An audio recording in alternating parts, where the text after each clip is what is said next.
Hello and welcome everybody. Hello. This is Exploring the Depths and Magic of the 24 Forms with Dr. Paul Lam.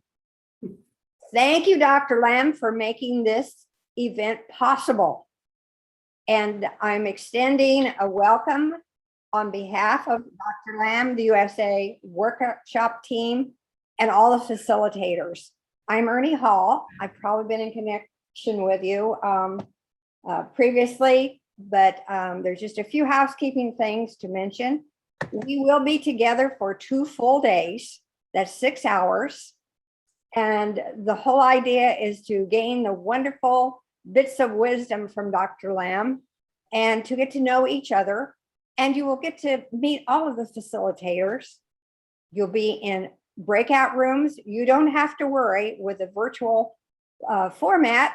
We move you around. So just enjoy it and relax. There will be tea breaks and there'll be a 1/2 hour lunch break. If you need to sit, if you need to move around a little bit, please go ahead and do that. Communicate with us through the chat box, which is on the bottom bar of your screen. You can send us messages and ask questions, but please keep muted, particularly when Dr. Lam is speaking. We all want to be sure we can hear Dr. Lam. And then when you're in the breakout rooms, then you will be communicating with your facilitator. Okay. We will also in the chat box from time to time be sending you information. There may be some links in there. We will let you know when to look for those links and so on. So the whole idea is just to sit back, stand, work with your facilitator, enjoy, and just have a good time. Okay, so that's it. Welcome, and we'll see you over the next 2 days. Thank you, Ernie. And it's so good to see you all. First, I'd like to thank my team. Becky, Ernie, Pat, Linda has done everything to make things easy and for everybody. And I can see so many familiar faces. I miss seeing you. So it's so good to catch up in Zoom. And there are certain advantages of Zoom, and I'll talk a little bit soon about that. But I think the fact that you are here means so much to me. The pandemic has affected everybody around the world. And just see us, despite the challenges, we are here, we continue to develop our Tai Chi, our friendship, and continue to teach Tai Chi. That's just inspirational, and that's just so nice. So I really appreciate you being here.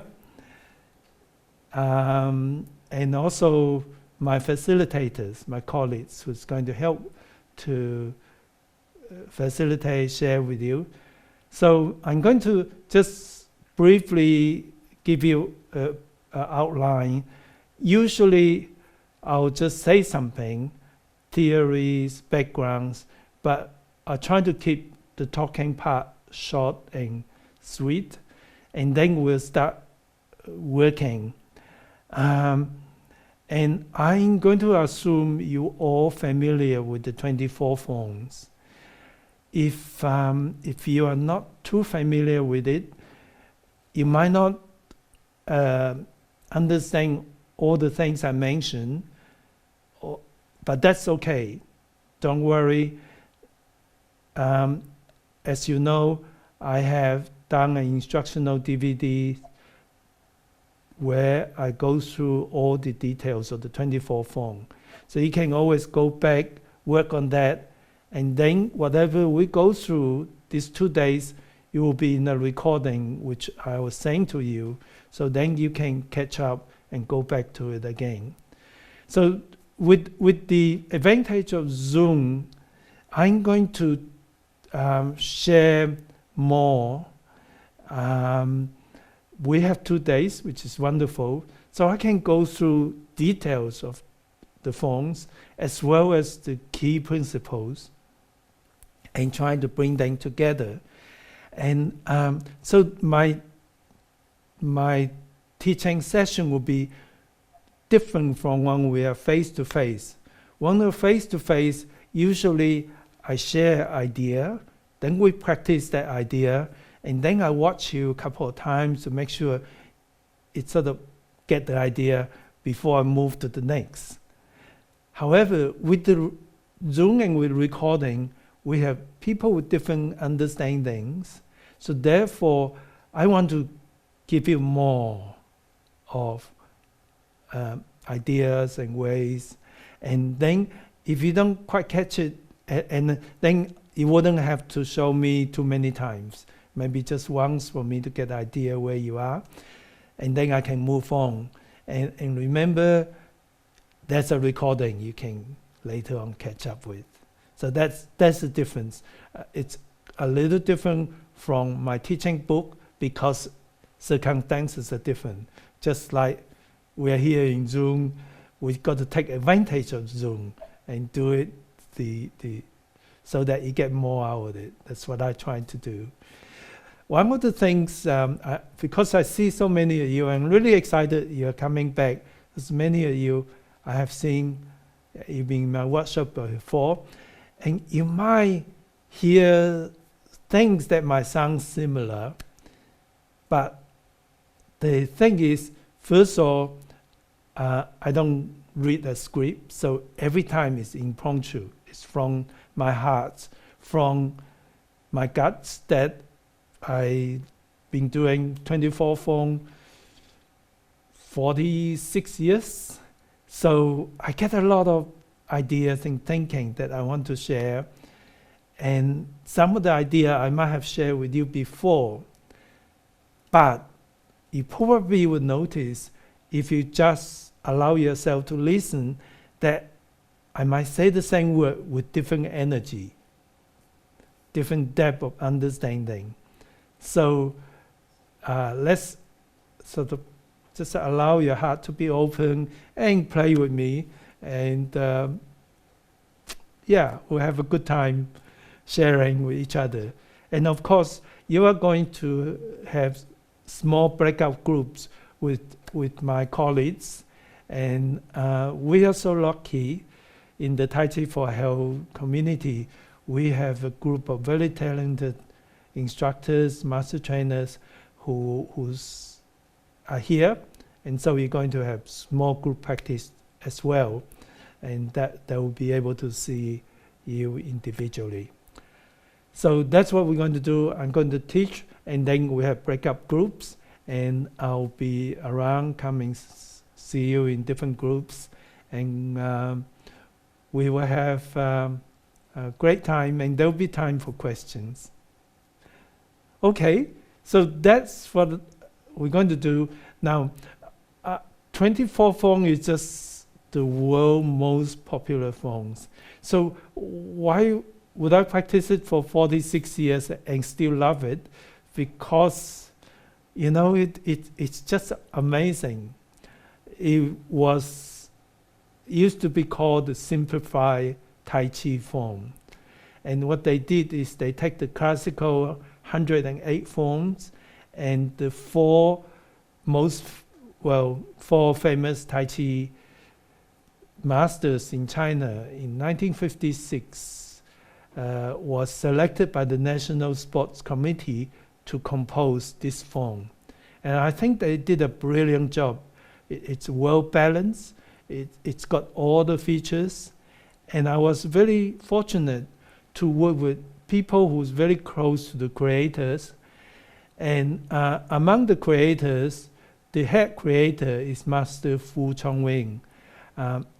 Fu was then considered the leader of the Yang style Tai Chi in China. If he's alive, he will be 120. He was in my house 1983 in this very place.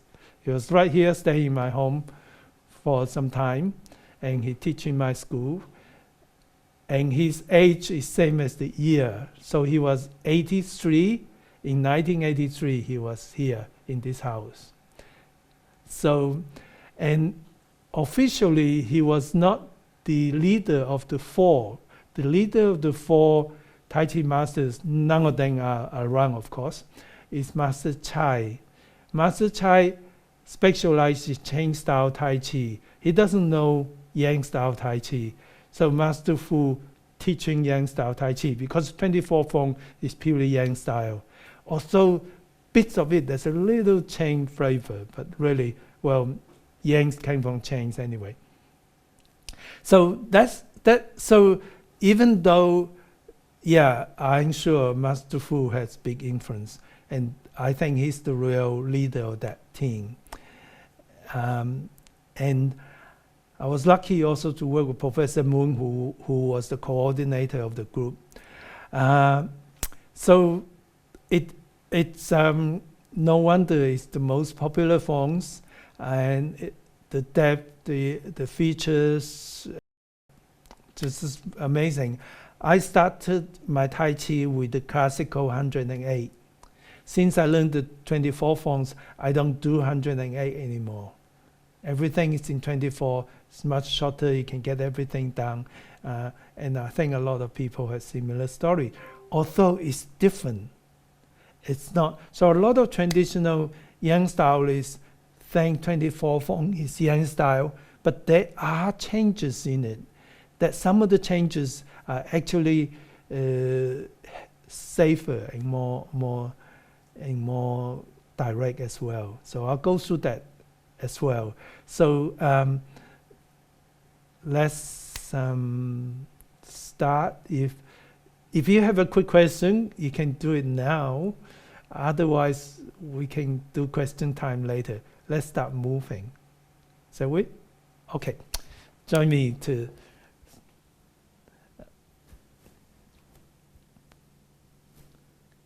Can you?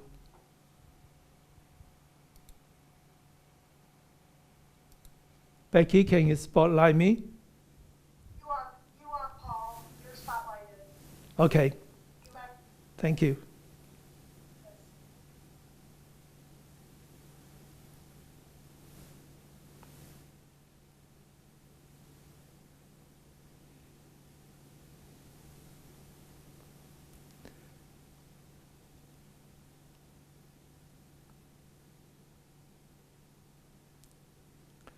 We're going to start with our warm-up exercises. Walk around, smile to everybody. Just loosen up.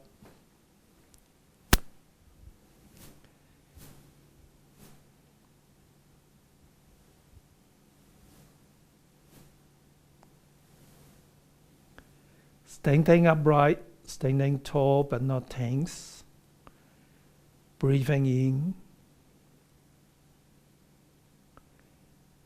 Gently push your chin back and push against gentle resistance, and slowly bend your neck. And we do everything 3 times. We start the warm-up exercises from the neck down.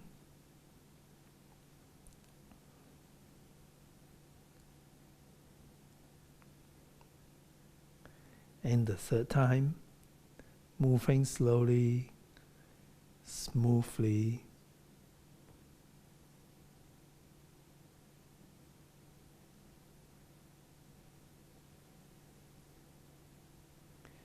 And the second neck exercise, I'm going to do mirror image to you.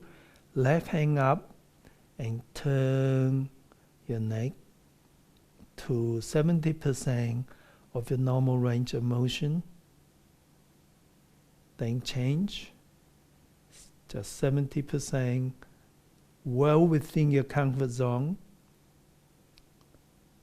At any time, feel free to sit down and just visualize. Each time, turn just a little bit more, still well within your comfort zone.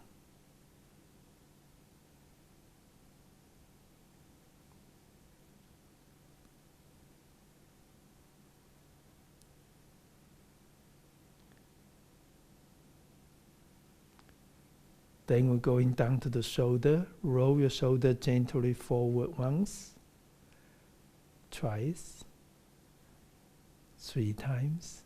Then roll back once, twice, 3 times. Open up your joints, breathing in, pressing down, bend to where it's comfortable to you. Breathing in as you gather your chi. Breathing out, pressing down. Bend to what's comfortable to you.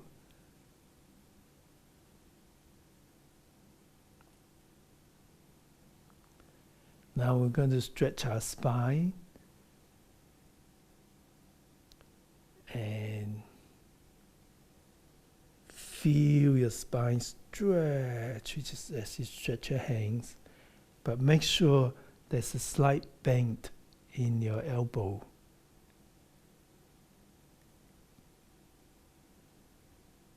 Breathing in as you're coming together, breathing out, stretch.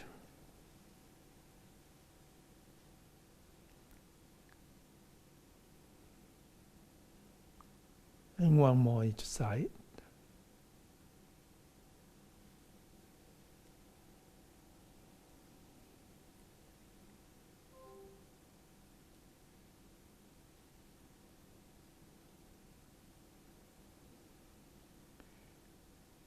Bend your knees slightly, carrying the ball, and use your dantian to turn. Don't turn too much. Basically, turn your dantian and your hands go with it. Then change. And visualize use your dantian to direct your hands, and then your dantian take your hands to one side.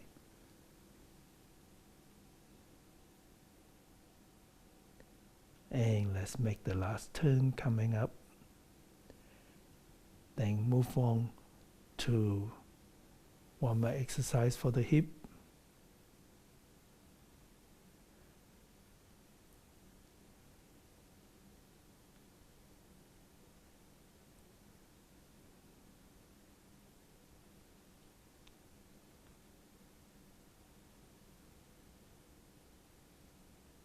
Change sides.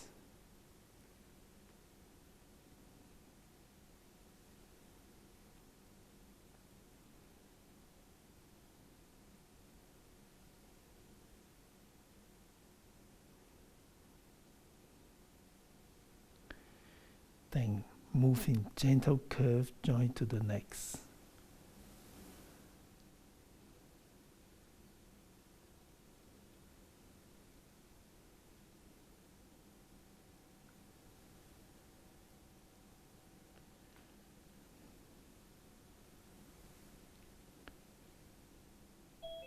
One more each side.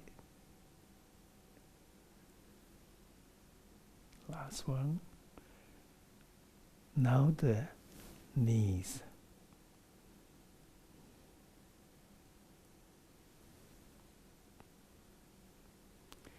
And if you're comfortable, feel free to stretch a little higher.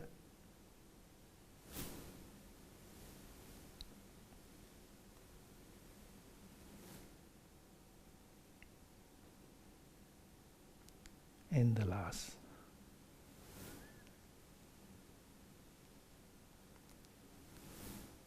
Stepping forward.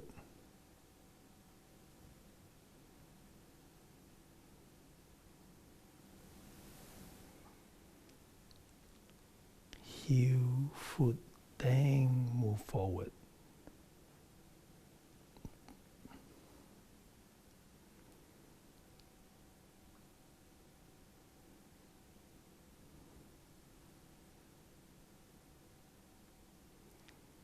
Okay, let's make this one the last.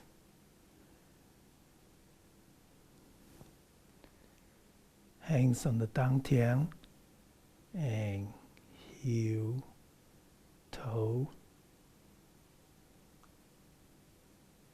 heel, toe. Then change the other side. Heel, toe.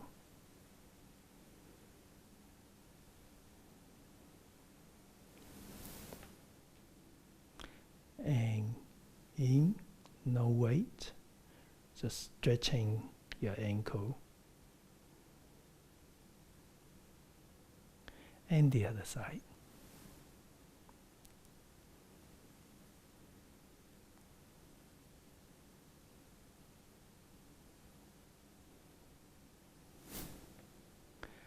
Have a little shake. Let's do a set together to get the feel of the energy flow. And I'm going to turn my back towards you so we can get the same direction.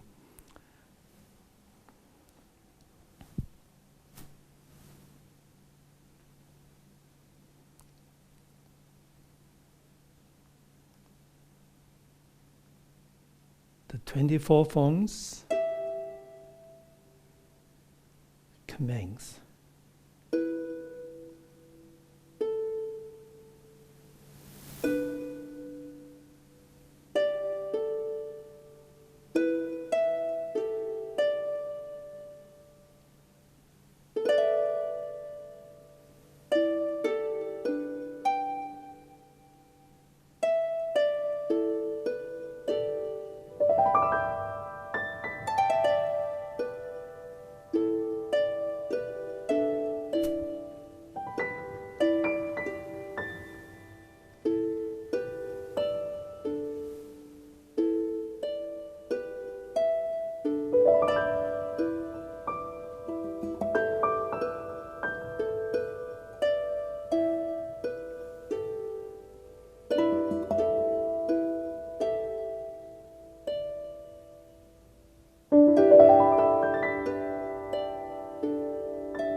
have a little walk around.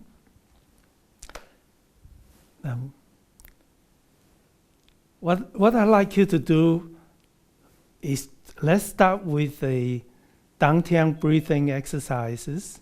And in case you haven't, I'll start from beginning. What I'd like you to see is your Dantian is a 3-finger breath below your belly button.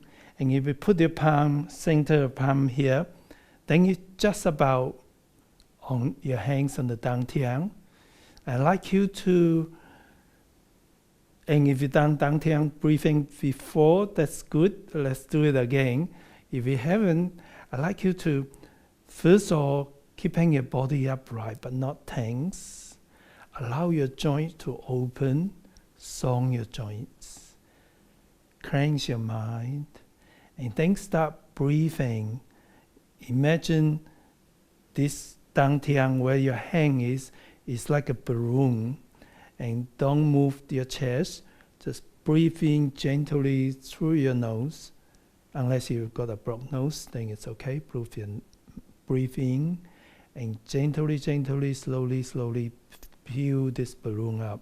So as you breathe in, you feel as though you're pushing gently towards your hand. And when you breathe out, gently contract this muscle here, the abdominal muscle, like contract the balloon as you breathe out. Again, when you breathe in, feel that gentle push, that your balloon gently push out. And when you breathe out, you can contract your pelvic floor muscle. Just gently bring it in. In breath, when you breathe in, imagine there's an energy, the qi. As you're breathing in, your qi move up to the chest, around here. As you breathe out, contract your pelvic floor muscle. So your pelvic floor muscle, as though you're gently moving it up a little, and your qi, the energy, pushing it down, like squashing this Dantian very gently. Breathing in, your qi move up. Doesn't matter how far up, just feel there's something like an energy moving up. Breathe out, feel the energy sinking, contracting your pelvic floor muscle, a little squeeze between. And when we do Tai Chi, the 24 form, try to use this Dantian breathing every now and then. You don't need to be mindful with it all the time. Only now and then, breathing in, and gradually you become natural. When you open up your hands, it's an in-breath. When you deliver your energy, it's an out-breath. Your qi sinks and your Dantian contract.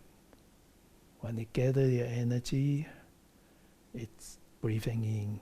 When you deliver your energy, like brush, knee, contract your pelvic floor muscle. Okay, so keep that in mind, and let's start with the form.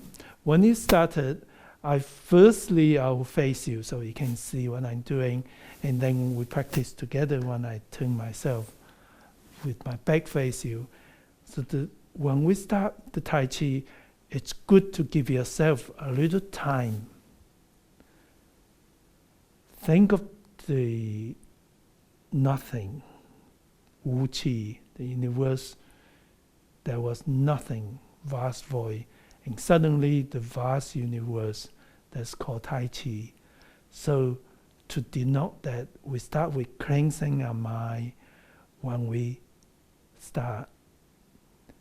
And then you come to the being, and being mindful of where you are, what we're doing, and then be mindful with your posture.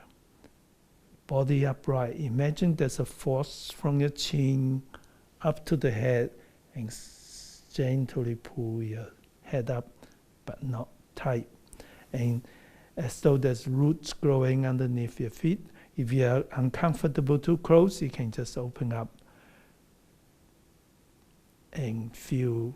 So imagine you have a very important place in this world. You're standing up, you're really comfortable with yourself. And then we start with separate into yin and yang.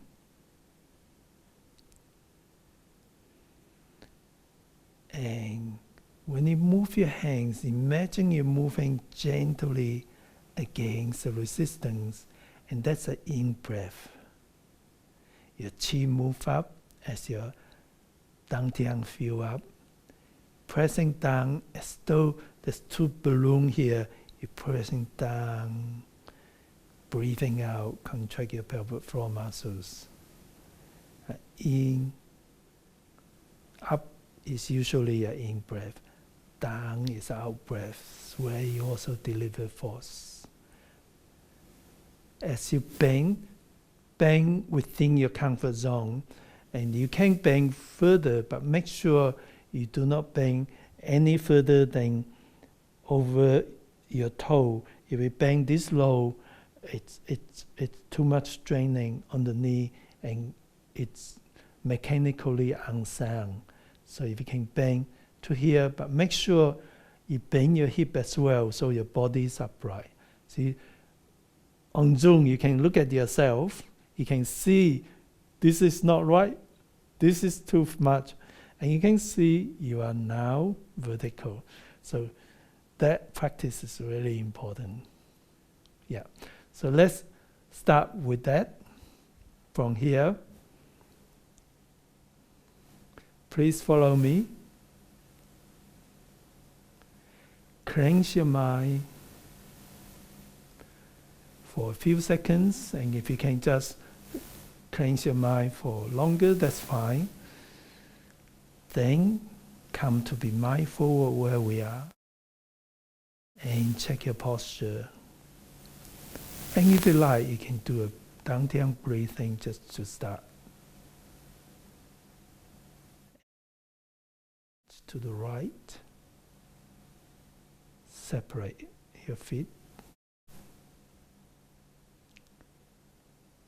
hands up and down.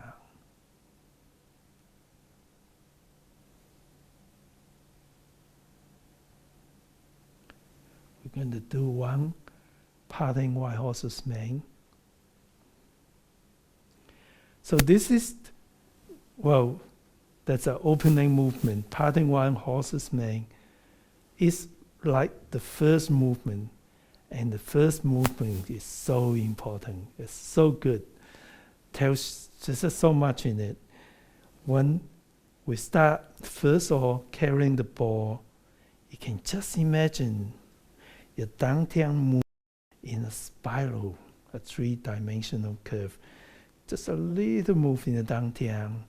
And that bring the left hand spiral up, the right hand spiral down, and then go in spiral to carry the ball, and the left foot come closer. So you can just see your upper limbs a spiral, your foot coming in a gentle spiral, and you're ready to do the next move. Foot heel down, foot down, and then, only then, you shift your weight. And you do several things at once in a coordinated way. First, foot down, heel first, foot down, no weight yet. And as you shift your weight, you're using your dantian to turn your body, and that's where you open up your hands. And at the same time, you push your heel back, so that your hips and your chi sinks your hip, you become a more stable position. At the same time, as you push your heel back, there's another force that allows you to go through your dantian. So as you shift your weight, you push your heel, so that your right foot is 45 degrees, your left foot is 90 degrees. It's much more comfortable. If you don't turn, it's like this. That's not so comfortable.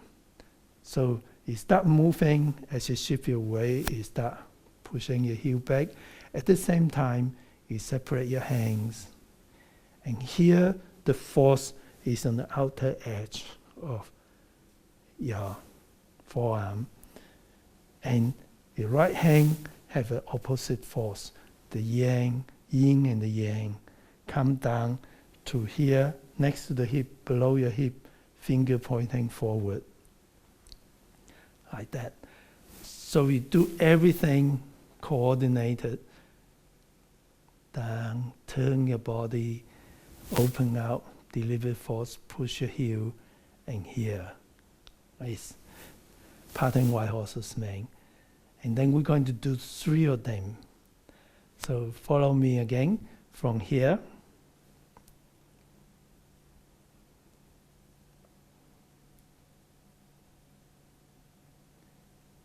Separate. Breathe in, hands out. Press down. In a spiral, carrying the ball. Step and separate your hands. Turn, shift weight, and push your heel back. And then, once you deliver force, there's a sort of a very, very subtle energy, as though it's a little bit faster where you deliver energy. And then there's a subtle difference of slowing down that bring you, turn your weight back, carrying the ball, prepare you for the next, which is the same way. And likewise, weight back, turn. Again, feel the spiral. There's spirals everywhere. The spirals are 3-dimensional curve.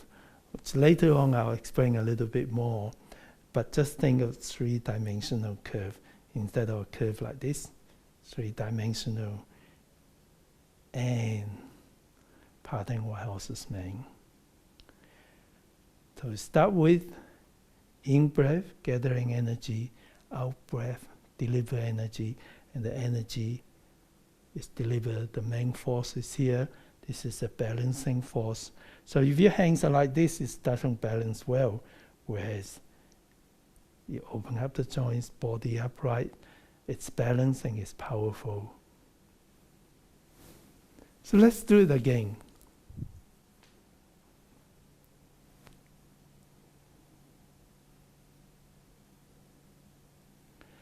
Separate your feet. Hands up, breathing in, pressing down, breathing out. Carrying the ball, step to the left, foot down, and push your heel. Delivering force. Don't stop. Deliver and then a little fraction slower and moving on to the next.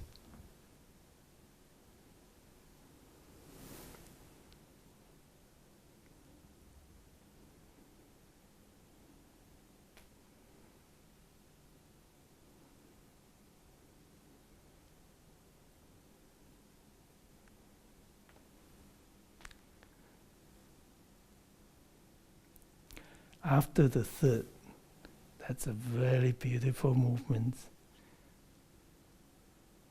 White crane flashing wing, like a big bird flashing its wing. From here, follow step, and then continue the flow. Follow step, continue the flow. Your hands turn, feel the spiral, and feel your dantian connecting, directing. And then squash the ball, but really you're moving in spiral in 2 opposite balancing force. and then open up and sinking a chi.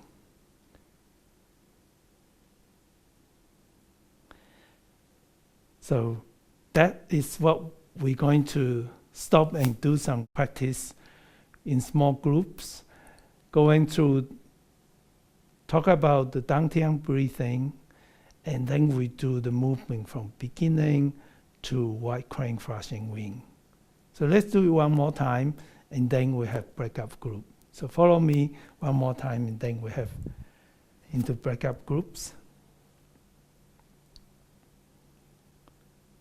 Commence.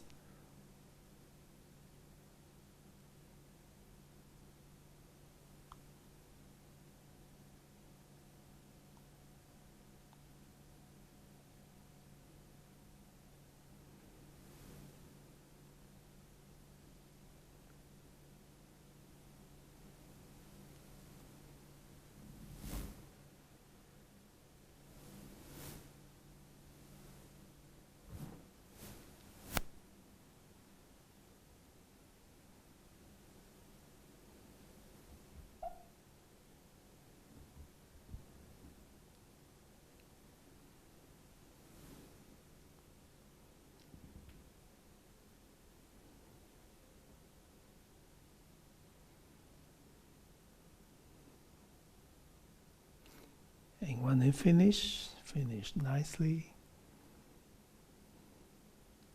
A little shake. So please go to the breakout room and practice this. And let's say 12 minutes. Becky? 12 minutes? Okay. Yes, please. All right. We'll come back in 12 minutes. We'll see you soon.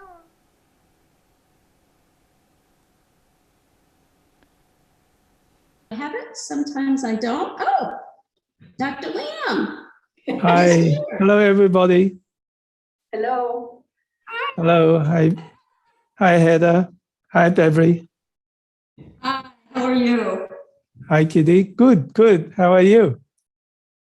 Great. Good to see you. We were just talking a little bit about why going from the commence movement into the first white crane, that you're stepping to the side and then a little forward, so that basically there's a little more room for the hips to song. So that's what we were just discussing. Great. So are you going to do some practice? Yes, and I'm thinking Heather's going to lead. I don't know whether I have an ability to spotlight her or not. Well, why don't I practice with you? I'll lead. You can follow that'd me. be great. It'd be really great. Okay, are we ready? Okay, the 24 forms commence.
Would you like to do it again and let me have a look?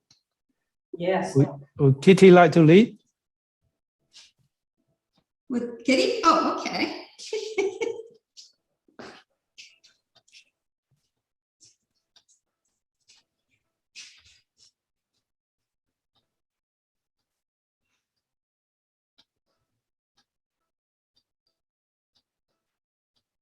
begin.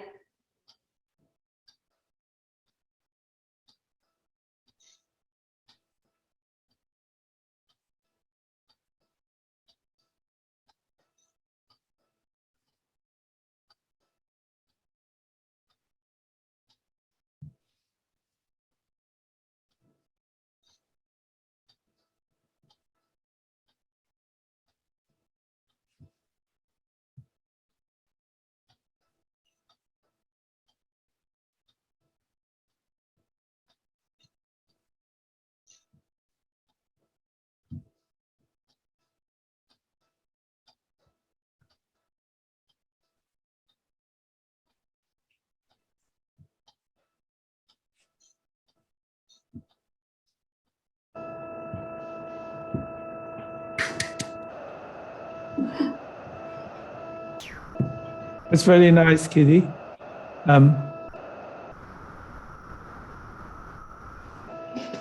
Are you okay, Beverly?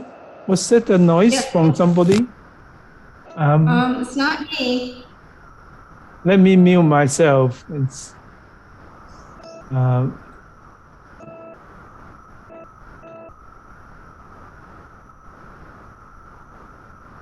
Let me mute me and see if it's me.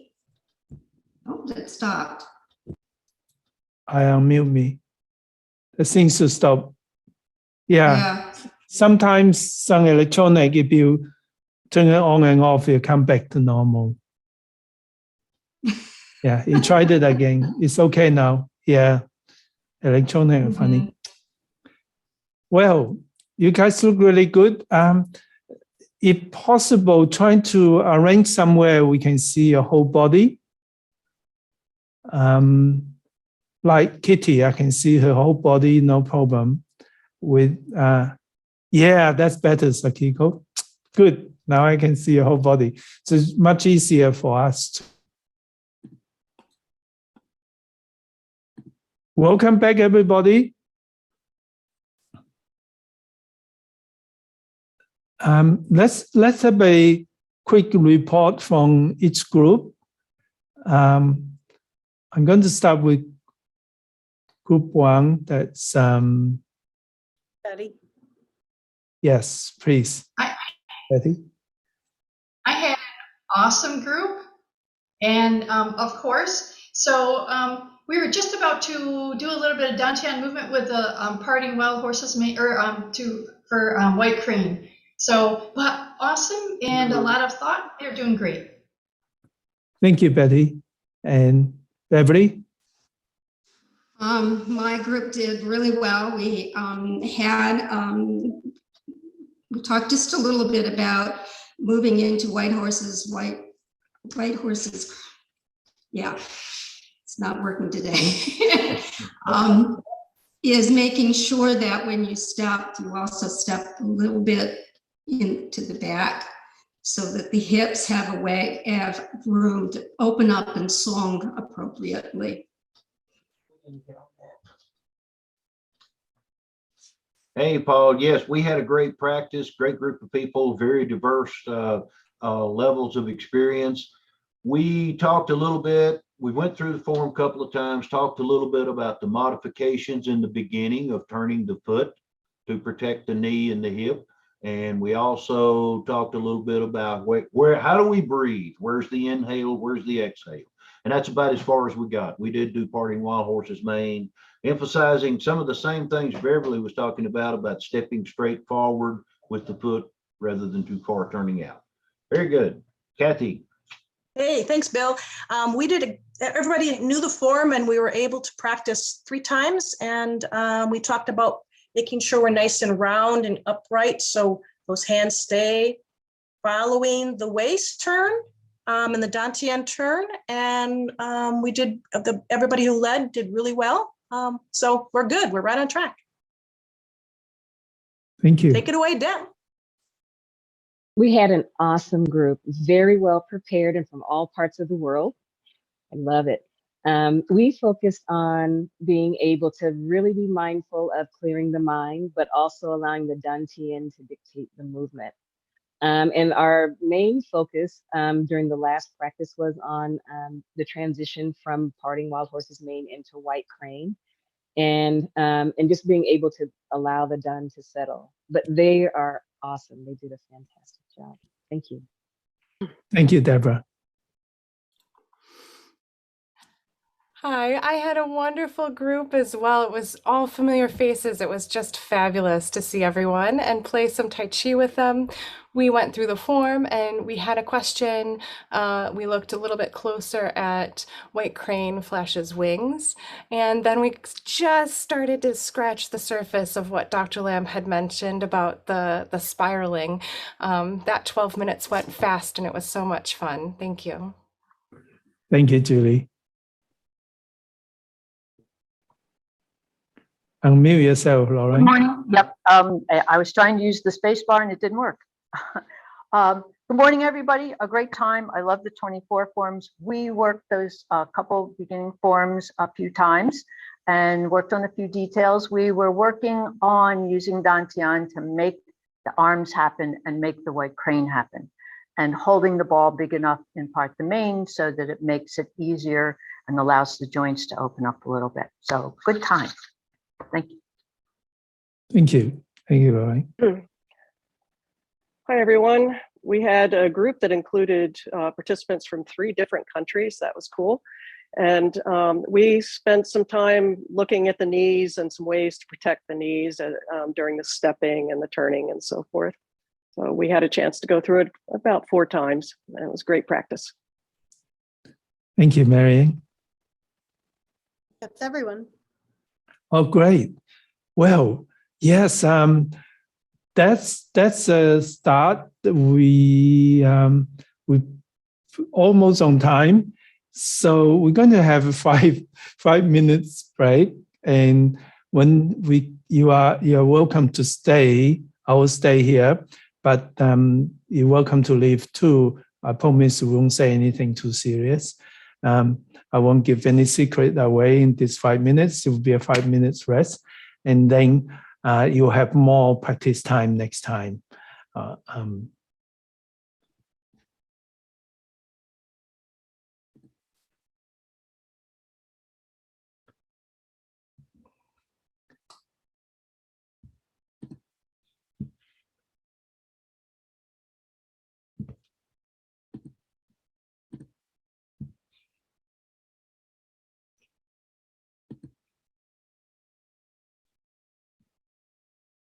Hey, Becky, I sent you a quick message. All right, on chat or my cell phone? Your cell. Okay, thanks. Thanks.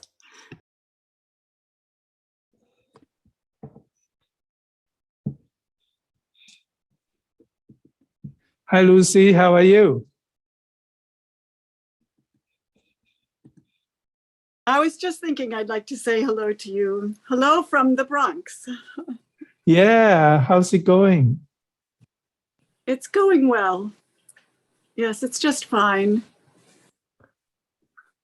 I'm loving, I'm taking the 24 form, you know, some classes. And so I'm really appreciating what I've heard from you right now today. And I love the more of the moving from the Dantian. And you know something, I haven't been able to really add the breath until now. I think now I can concentrate on the breath a little bit. I've been concentrating too much on the movements, but I love the spiral idea and the 3-dimensionality. Yeah, that's great. But the water is beautiful out here. It's a gorgeous day. I remember when we were out here by the water together. That was nice. Yes, you have a beautiful house and beautiful place there. Yeah, you know, my daughter and her family came to Sydney, and they're staying here now. But I'm still going to come to. I'm coming in fall to Connecticut. Connecticut. Where am I going? Albany. Albany. So I think I'll still come to New York though. So I'll give you an email if I'm going to New York. Maybe we can a meeting there. Yeah. Yes. And if you're, I don't know how long you're going to be in Albany, but I know where you're going, probably. I'm going to And be who there you're for going 3 days. Come if Okay. you can. Yeah, that's Lorraine's place. And Yes, Lorraine, I've been taking lessons with her, so I've been loving it. By Zoom, of course. yes, Lorraine's wonderful. I enjoy working with her. And I enjoy Albany. I didn't know I didn't realize it's the capital of New York State. It's quite beautiful there. Usually I take a train trip from New York City, and that was a beautiful train trip there. Yeah. So I hope to do that. Sorry.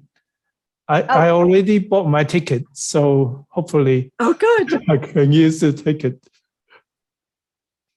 Are you the Lucy Brown? The Sorry? Lucy Brown. Oh, Yes. it's so nice to meet you. Kind of sort of here on Zoom anyway. How lovely. Oh, great to meet you. Give me your name. I'm Darcy Alexander. I'm from California. But I also loved that, the breath. And when Dr. Lam talked about that little slowing down at the end before you let go, is that delicious time where that out breath goes. And I've been savoring that too this morning. Nice. Nice. That's great. Everybody is very punctual. It's about 5 minutes or not yet, maybe another minute to come.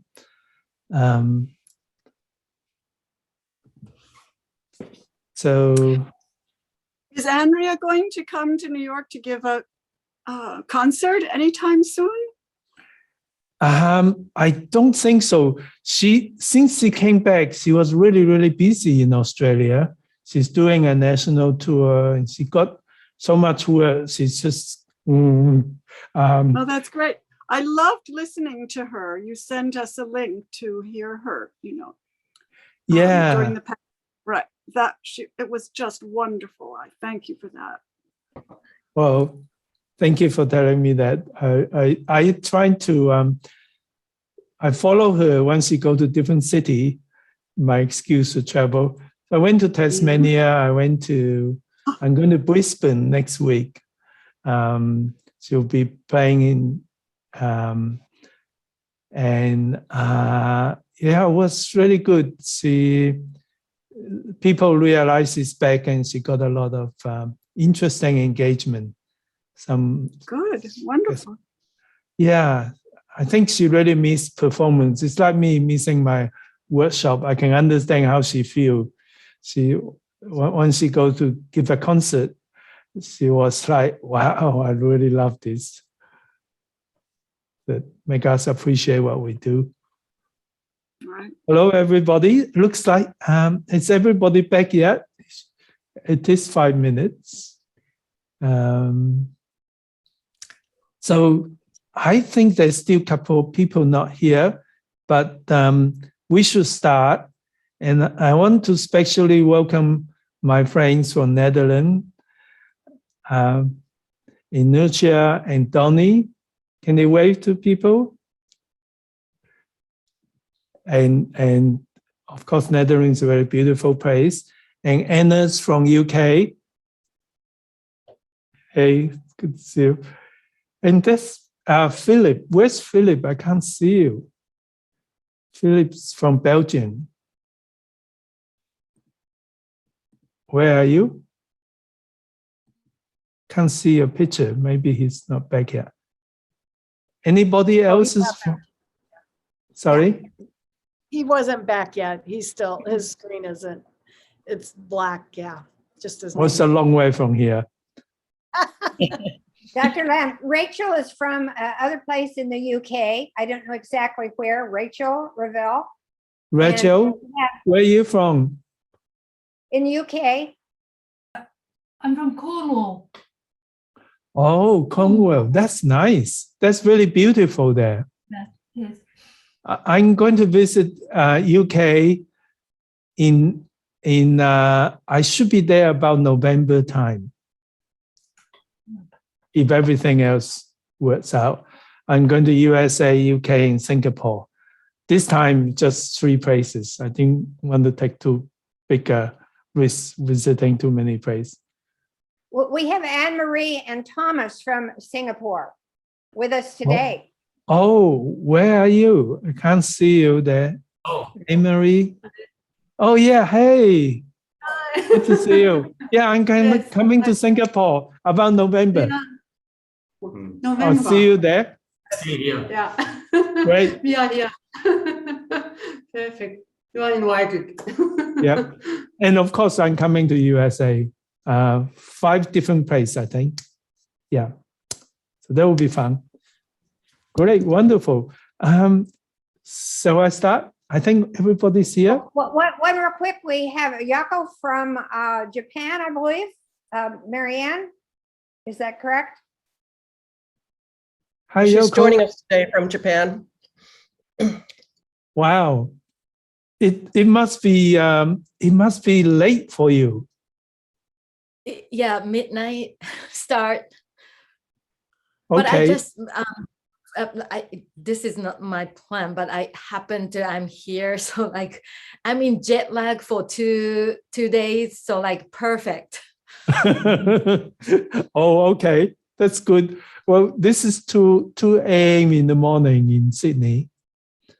So it's really nice and quiet. No noise from the neighborhood. Okay, everybody, I'm going to start back. Let's go back to continue. Let's continue from where we are.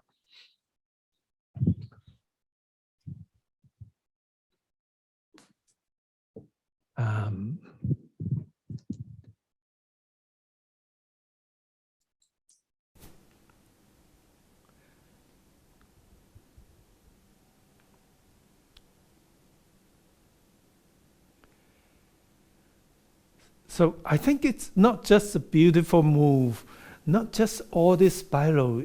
It really is a great exercise of keeping your body in balance, sinking your chi, and then open yourself. So it's like when you open your joints, when you song your joints and sing your chi, then you form like a chi bubble within you, opening out with energies contained but expanding. And then, like we're opening up, they always come back to the next move, closing in, gathering energy, and then opening again. So the Tai Chi definition of open and close, open means breathing in, close actually means delivering force, actually means move. That is a close movement. Single weeks a close movement. Even though you look open, the open and close has got to do with Qi and the breathing in Tai Chi terminology. So we were really nice, open up, gathering energy, and then we do brush knee. And I think brush knee, in a way, is very similar to White Horse's Mane, but it's sort of different. And it's important to remember brush knee has 3 components. First component is your right hand out, left hand next to right elbow to protect the elbow. At the same time, you're getting ready, preparing, gathering energy, and then a further stage of preparation. That's the second part of that movement, is bring your hands down to in between your legs, in front of your dantian, finger pointing that direction, and this hand goes a little bit further. So it's opening up and ready to brush knee and then deliver force. So that's a three-part movement. First, second, and deliver. And when you deliver force, think of that as though there's a gentle resistance. So as you push, deliver force, as though you're pushing a big plastic bubble that gently bounce back and bring you to the next. And that is where your energy continues. You deliver force a little bit faster, a little bit slower, that delicious movement of coming back, bounce back gently, and you move on to the next. And likewise, 3 brushing knee. So let's do from wide crane brushing wing and 3 brush knee. And I'll just explain a little bit as we go. So from here, down, breathing in, gathering energy, and then out breath, and then in breath quickly here.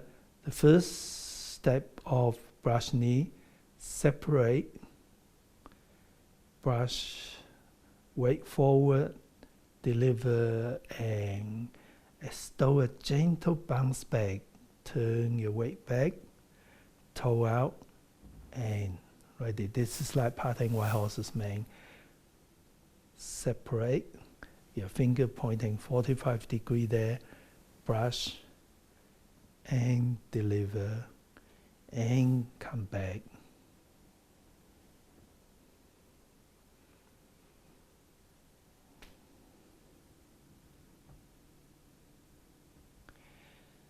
So the other part is the same as parting white horse's mane, where your weight shift, you're turning your waist, that spiral, and this is redirect incoming force and balancing the delivering force hand.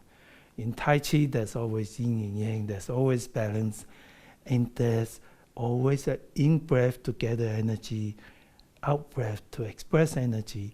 There's open, close, it's a rhythm of life, ups and downs, gathering energy, breathing in, delivering energy. And when you move in continuation, your energy continue to grow like water. As you move, your hydroelectric power continue to gather. So it's good to realize there's a stop as though there's no stop, where you deliver energy, a stop as though there's no stop. That little subtle change of energy and deliver, feel that subtle change. And then brush knee is like, when you brush knee here, it's like your hands go forward, you bring your foot with you. So it's like your foot follows the flow. And then when you come back, bring your hands to the right and then to the left. So there is there's a kind of subtle movement here when you go, come back, right hand come back, left hand forward. So your hip goes to the right and then back to the center. As you go to the right and the center, that's where you breathe out and hands closing and deliver force. So it's like follow step, coming back, turn to the right, then slightly to the left and closing in. That's where you deliver force. And if you think about it, you can make that a spiral from your dantian and spiral in. A very nice feeling. So let's do brush knee and then to the playing the root from where we were.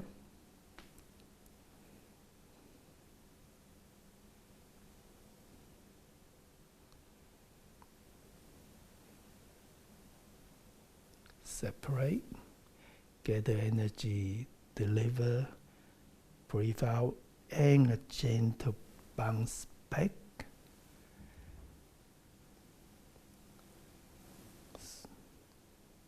The same.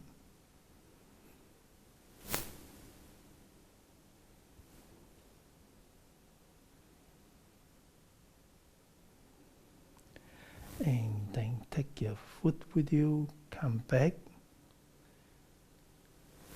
closing in. And remember that's an empty step, so there is no weight on the left foot. And just for curiosity, when you do Yang style, this empty stance is touching down on the heel of the foot. In Sung style, it's touching down on the ball of the foot. But since it's an empty step anyway, there's no weight in it. It doesn't really matter whichever way you do. But this is Yang style, and the Yang style people like to see you do this, but I don't really care which way you do. Then we're going to go backwards. And now this is repulse monkey is a challenging move. Also, any challenge make us stronger, just like the challenge we have now make us stronger, because you really show how much enthusiasm we have for Tai Chi, how much we try to make ourselves healthier to fight the virus, and how we make ourselves healthier so we can help other people. So repulse monkey is challenging, but it's really good for us. It gives you balance. 20% of the force are by stepping back. And if you do repulse monkey, you learn a balance this way that would minimize the chance of falling backwards. So stepping back is a challenge. When you step back, make sure there's a curve coming in and out.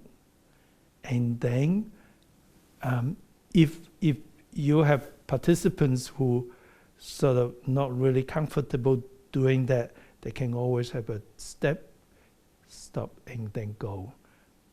Only if you're comfortable.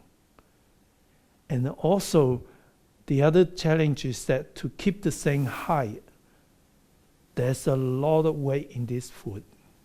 So if you feel that's too much, you can always stand up and do this. It's much easier. And then gradually, just go a little bit lower until it might take months, years for you to stay the same height doing repulse monkey, but you really strengthen your thigh muscle and strengthen your balance. And so that's really good for health and for balance. So then you first step here, trying to stay in the same height if you can. Foot down, shift weight, and then lift the heel and straighten it up. At the same time, we're going to move our hands too. And moving the hands is important, not to overdoing it. I often see people do Yang style, they're wearing like this. Oh, that's really uncomfortable, overstretch, and you unbalance yourself. So no more than 45 degrees from here. Wherever you're comfortable is fine. And it's really, really important to look forward before you lift this foot up. Because when you look that way, it's harder to balance. So look forward, then lift up the foot. And then there is a stop here. There's no stopping energy, but there is a position where when this hangs front, this hand is next to the hip. So that's where the balance is. And then open up your hip and allow your hands to go back. Open, close, deliver force. So all this together with the balance, with stepping back, it's just fun to do it all together. So let me explain one more time. Back first. Looking back to the front, bring your hands forward next to the ear. Now you can lift your foot. As you step back, push your right hand forward, your left hand back. At one stage, they say hello to each other, the two acupuncture points. Sort of cross. It doesn't have to be like this, just as long as they say hello and there's a communication of qi, then to this position before you open up. And make sure there's a communication, a correspondence, angle diagonally facing each other before we move to the next.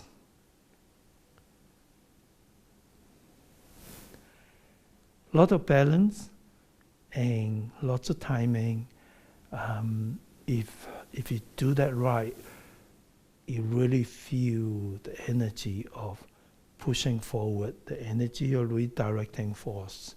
These hands redirecting, these hands delivering, and then you change over, redirecting, and you really appreciate the weight and the balance in the body. So from here,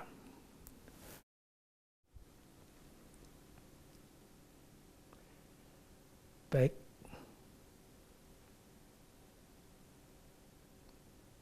hands next to the ear, looking straight, lift the left foot, step back, and at the same time, left hand, say hello to the right hand, and they separate.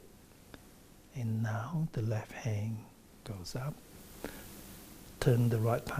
So that's the corresponding energy field bouncing from each other, looking straight, and turn. Shift weight.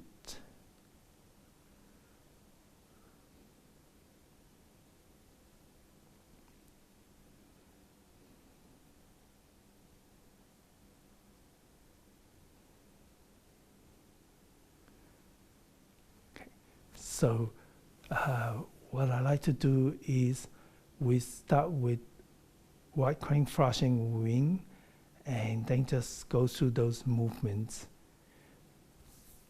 I'll talk as we go, so I'll go a little bit slow. Then normal. From here, using your dantian to move over. Left foot in, separate your hands, deliver energy, and bounce back, turn, make sure you turn your hips so your body's upright. Step up, separate, hands again. Remember that's 45 degrees to the front, brush past the knee, deliver. And one more time. Step. Right hand as though taking the foot forward, coming back, closing force. Breathe out, contract your pelvic floor muscle. Dantian, closing, looking back. Looking in front, lift.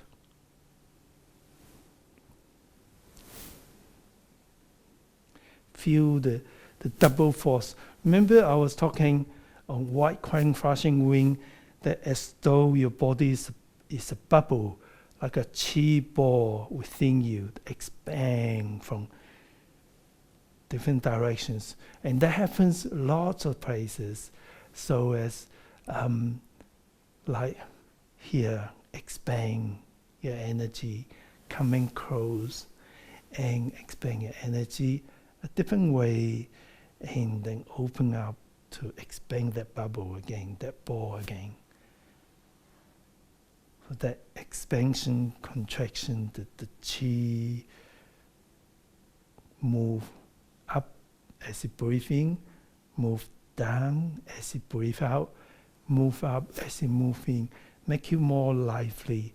And when you move down and deliver, sinking your chi, your body don't go down, but the sinking feeling make you much more stable, give you a foundation of your body staying.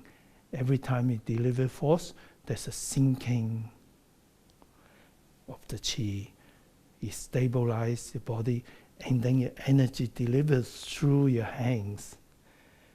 Again, that energy ball expands as you center, breathing out as you become more stable, more solid in your base. Only when you have good solid foundation can you deliver energy effectively. Only when you are well balanced can you deliver and move properly.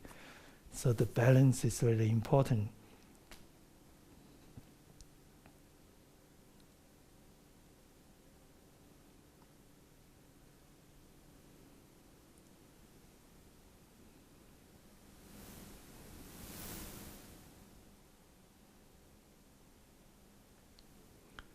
And when you reach here, looking forward, lift your foot down, up as you come, looking forward, and then step back. And it's good to train yourself to lift your foot up from the hip, from the big joint. Then you're more stable and you're safer too. And the fourth repulse monkey, we step back like this and then turn the heel in, shift your weight, and then bring your left foot. Then you come to carrying the ball at the last repulse monkey, the fourth one. Two left, two right, at the right one, at the last one. Heel in, your right hand goes around, left hand goes under, carrying a ball like this. The last one, heel, hands, getting ready for the next move. Always go back to carrying the ball. So let's just do the repulse monkey and the carrying the ball from here.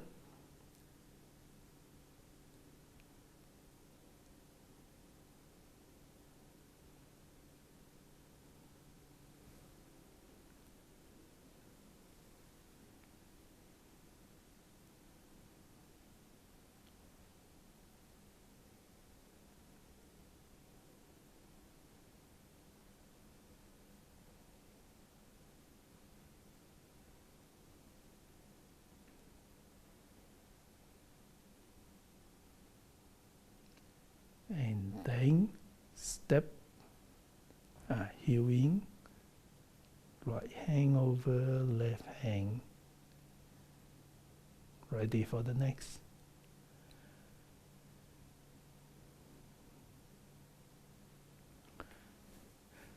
So from white crane flashing wing, we experience that expansion, contraction, gather energy, deliver energy. We experience the balance, forward and especially backwards balance. The balance of your legs as well as your upper body to be in balance, sinking, keeping your body upright.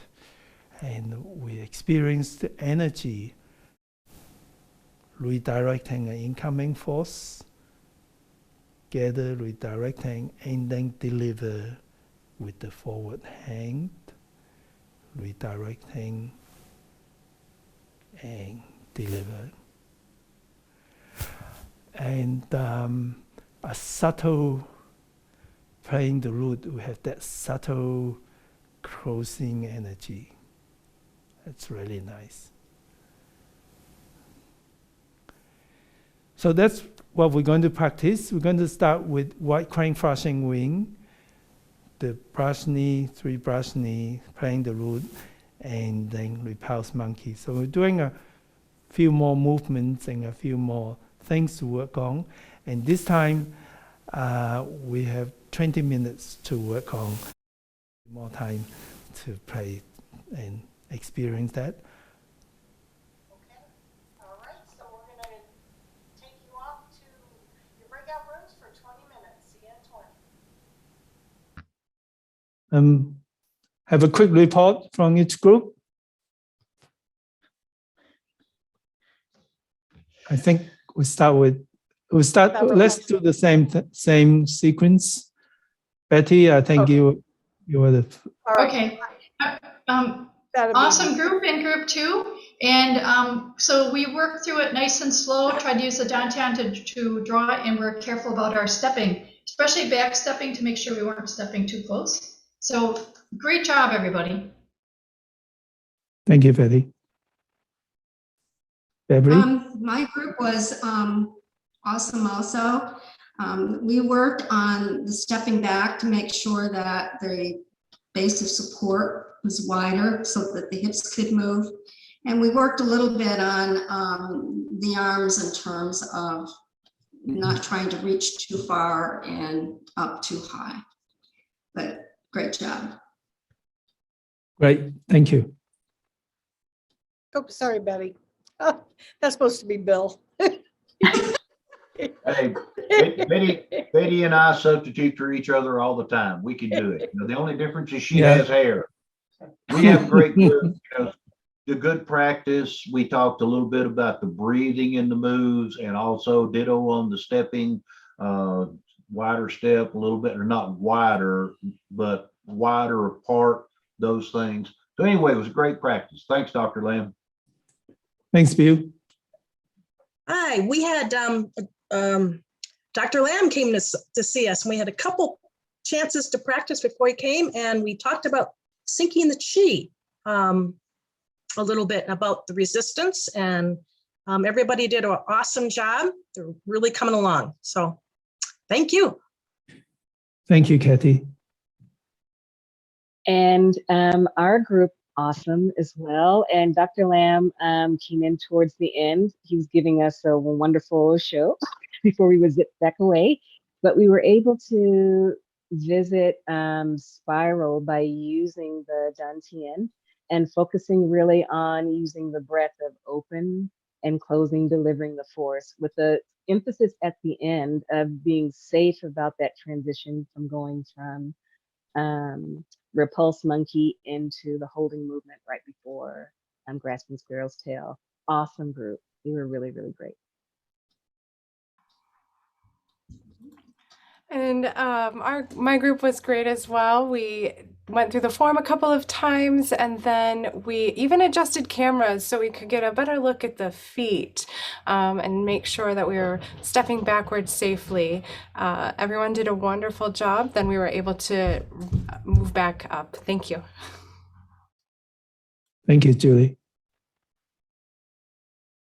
We got some good practice in, and we tried to focus on good stances so that into the repulses we could have good stances. And the key is always the posture before. So we worked a little bit on the glute and making sure that was a good stance there, keeping the upper arms off the body so we have a bit more fluidity, and mostly focus a little bit on the repulses and the details. Good practices.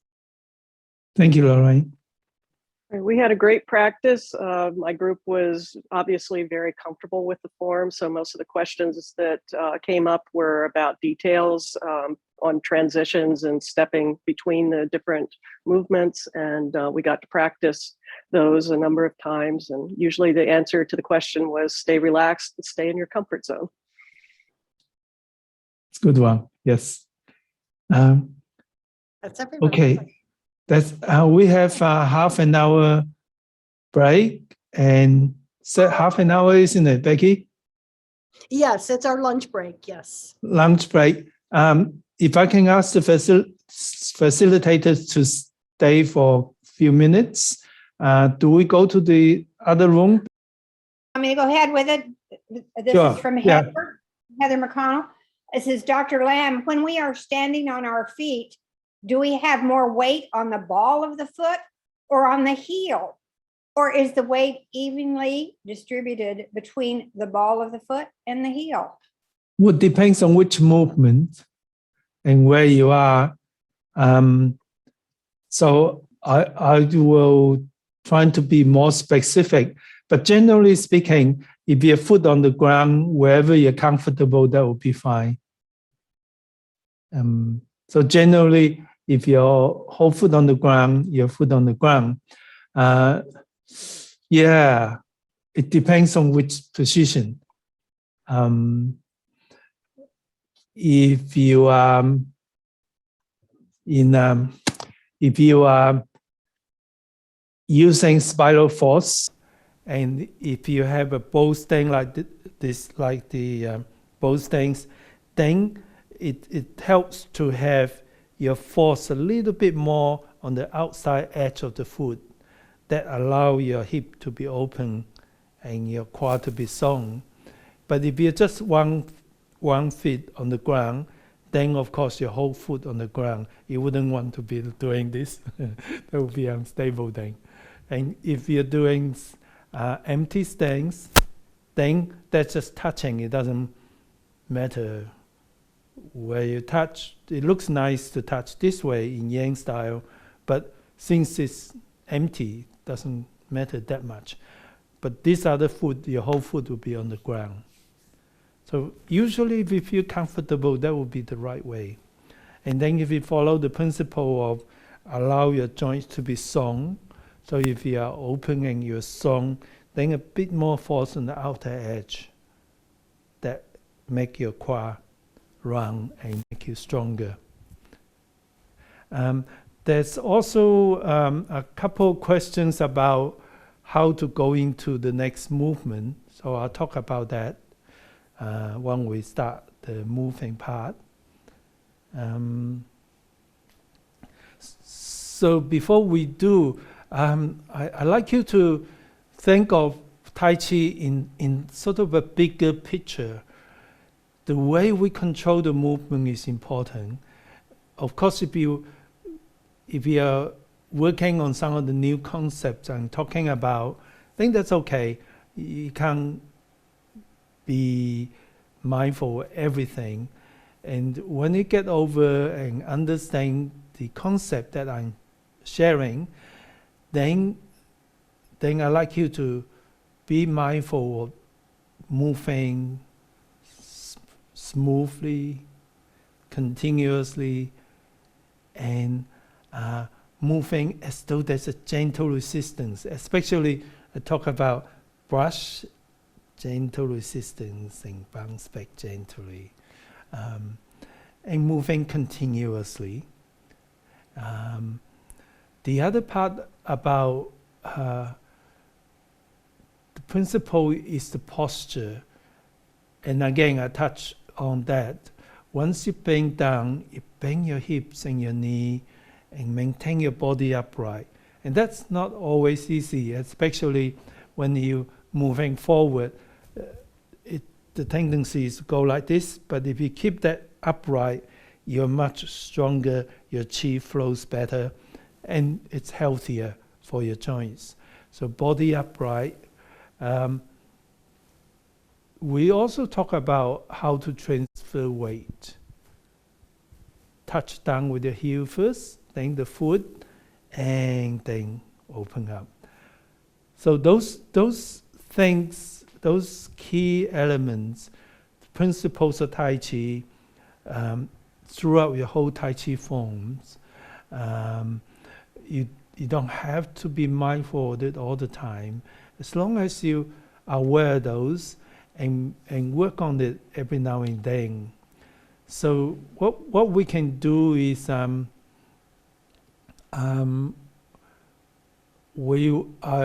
we go back, we'll do a revision from the beginning to where we are. And I'd like you to focus in your movement control. I'd like you to be more focused in moving slowly, smoothly, and continuously, and as though there's a gentle resistance. Okay, that's what we're going to focus on when we go back to moving parts. Shall we? Yeah? Okay, join me, please.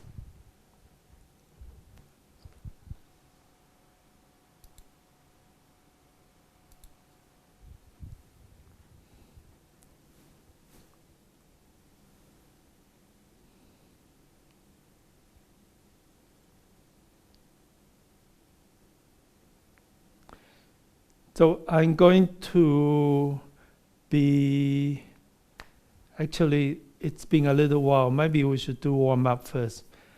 Let's do the three key warm up, and then we do the form. First, we're going to do the neck,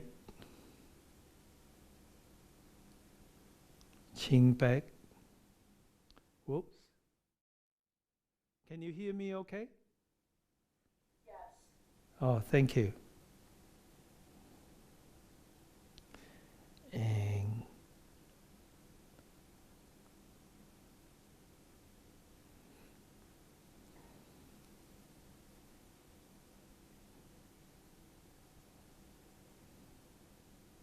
And one more.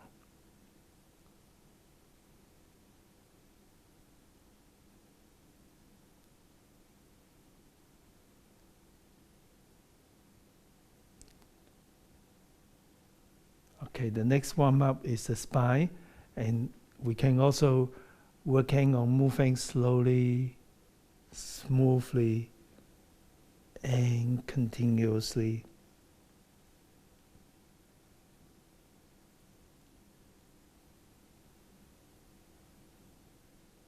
And feel as you stretch, feel your spine stretch.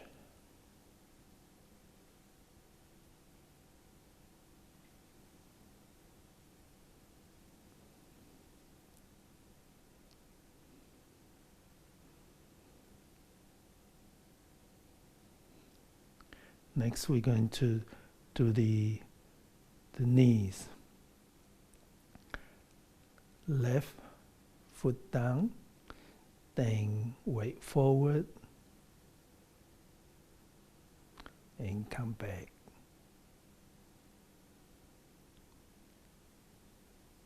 Foot down, then weight.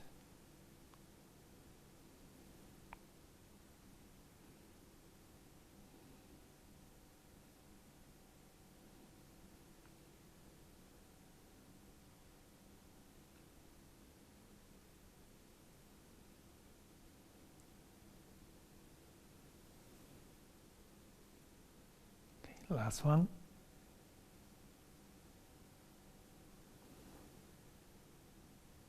And come back. Let's do the movements. Focus on slow, smooth, and continuous. When it's slow, you're able to have your mind-body coordinated, or mind-body integrated. And when you are smooth as Tai Chi, your mind goes smooth, tranquility. And when you continuous, the energy flows. And moving against that gentle resistance is how you generate, and using your chi to generate more energy. So from here, let's focus on that.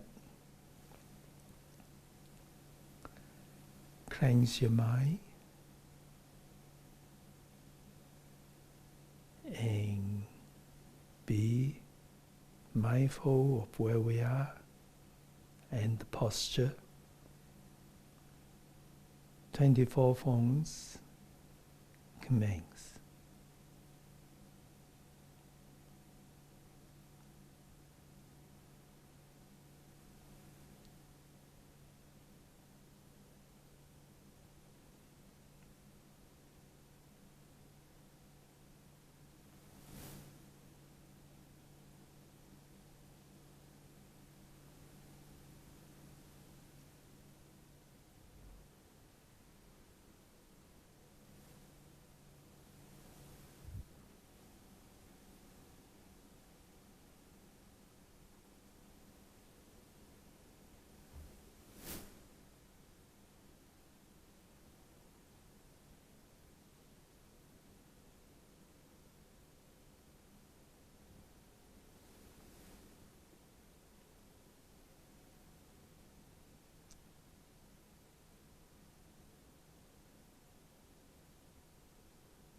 from the last repulse monkey, when they come back here,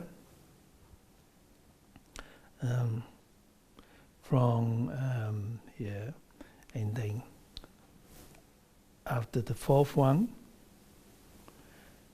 then what you do is your hands will like this. A nice convenient thing would be to come up like this.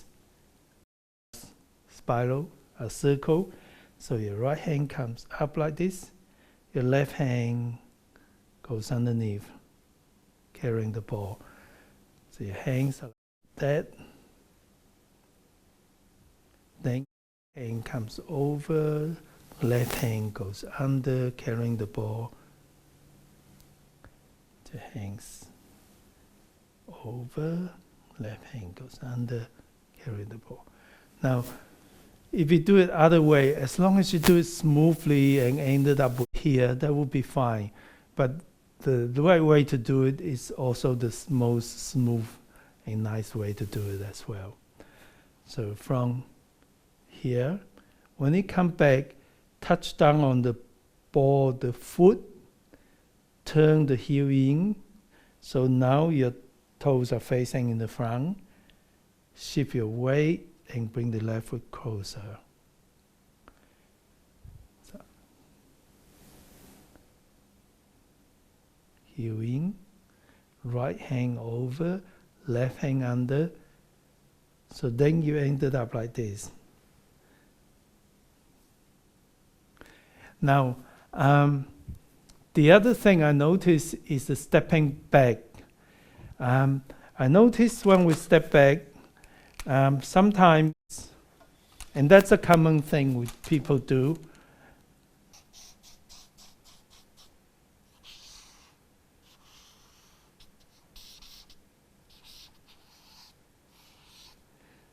oh, good. So, if your foot are ended here, then you cross your legs. It's not as stable, and then it goes the other way. Now, I'd like you to know all these finer details are on my instructional DVD, the 24 forms. So you might have done it before, but you know, since you left that DVD or since you left that online lesson, I have sneaking new things. If you go back and look at it again, you might discover there's something else you didn't look at before. I'm just joking. Yeah, a lot of people tell me that I actually had somebody who write to me and say, wow, how did you change my DVD? You don't even know where I lived. So sometimes we do things and we don't always pay enough attention. You're not always mindful with all the details. When we go through this and you understand where the chi flows, where the energy is, and then when you go back to the detail, like stepping, moving, then you find the energy flows better. And that is why those details were there. There was the structure. And also, I did talk about the principles. If you go back again, and then when you follow the principle, then you feel the chi, and you will feel the chi sings. But it takes a while. So by doing the forms right, following the principle, practicing, and gradually you get more and more that chi feeling. And that is why it's so fascinating. Like 47 years doing Tai Chi, I'm not sick of it. I practice every morning. And I must tell you, I used to be quite impatient. I don't like repeating things. So because Tai Chi is not repeating everything at time, you get more feelings and you get feeling stronger and healthier. It's like addiction, but it's a brilliant addiction that is great for us. And I'm very lucky in the sense that I have arthritis since I was 13. And if I don't practice for enough, my arthritis gets worse. That reminds me, that kind of almost make me back to practice and feel that. And of course, it is enjoyable. It's, you know, it's got to be enjoyable for us to keep doing something. Yeah, the more you practice, the more enjoyment, and the more it improves our life. Okay, so let's do the next move, stroking bird's tail. So from here, when we come down to here, that is stroking bird's tail. And of course, you know, stroking bird's tail is the theme movement of Yang style Tai Chi. The major energy move contained in the stroking bird's tail. It's really a 4 movement from here. And I'm going to turn myself so you can see me better. The first thing is step forward, but more separate, not like this. Forward with a space. And then foot down. And that's the first wall or block. Now, this is very much like parting white horse's mane, except the center of force is here. And this forms a semicircle. So I do see people get confused. They do it this way, which is not quite. It's more a block. So you form a semicircle in front of you. So from here, step, and then you form a block. And if you have your both stance 90 degree, 45 degree, with both feet a little bit separate, so you can feel that strong, and it's like a blocking. So from here, the first move is a block. It's called a wall off. And then you turn both hands. From here, you turn both hands, turn both palms. Imagine someone in front of you trying to punch you. There's one hand on the elbow, the other hand's on the wrist. That's why your hands on the elbow and wrist. Just holding and feel the incoming force. And then your weight back, your body comes back, and do a spiral move and redirect the incoming force. So you feel the incoming force. One hand on the wrist, one hand on the elbow. Feel where the force coming from. Don't fight it directly. You. And then you redirect that force. So first, it's a block. Then you reaching out. Feel the incoming force. You redirect the incoming force. And then he's still pushing, so you just gently push back, gain your position.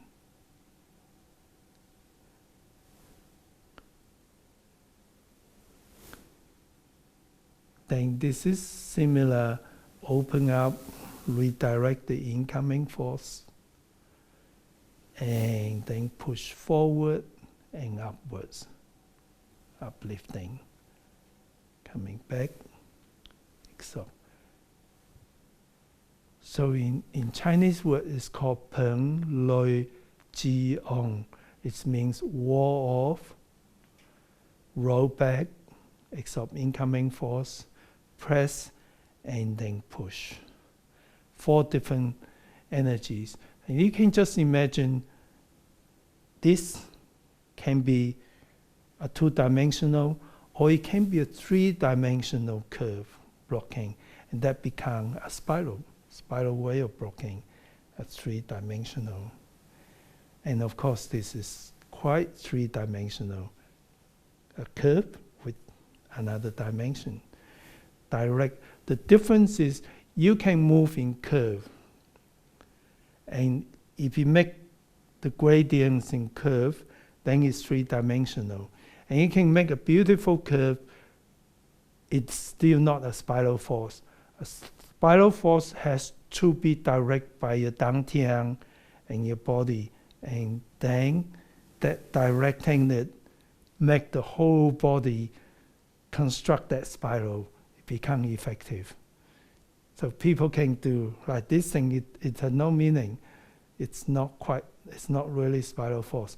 But if you do this, and with your dantian directing it, then that's a spiral. So in Tai Chi, we always learn to connect our dantian, which is the commander of the body, to everything you do.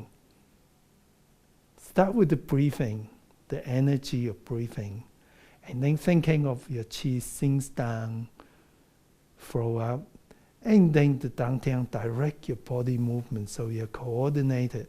So that is like a headquarter where you direct your traffic, you have the flow of nutrition and flow of energy, and you move it smoothly in 3-dimensional. It moves very, very effectively. Make your body stronger and make your movement feel nicer. So that's the blocking off force, reaching out,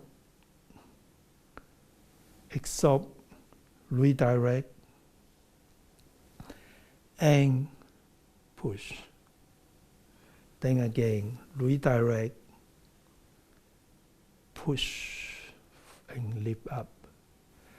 So I'm really very fond of this philosophy, the Tai Chi philosophy, because Tai Chi is derived from the law of nature. In nature, there's yin and yang, there's good and bad, there's strong and soft, the day and night. And in nature, when the yin and yang harmonize, balance each other, then nature is peaceful and nice. This is a form of balance. In Tai Chi, we don't aggressively push people first. We start with listening to where the force coming from, then we yield, we absorb.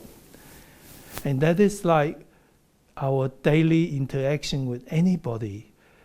If you just go make a statement, and you know, in school, most of the education in the Western world is teaching kids how to express themselves. That's very important, but you also have to teach kids to listen first. Before, when you listen, absorb incoming force, then you know what you're dealing with, who you're dealing with, what situation it is, and then you can reach a harmony. Answer the questions instead of, if you just push forward your way like a bulldozer, yeah, it's not very nice. You don't want to be being pushed by a bulldozer, but you rather have somebody who listens to you, hear what you say, and then reach a solution that both sides are in harmony, both sides profit from that harmony. That for me is the Tai Chi philosophy. That's how Tai Chi teaches us to interact in any occasion, especially with other people. And that's Tai Chi teaches us to bring harmony with other people, with other community, and the world will be a much more harmonious place. And the other part about Tai Chi is building your inner force. So you have the right posture, you build energy within yourself. So when you have enough energy, when you have enough inner strength, that's when you can yield.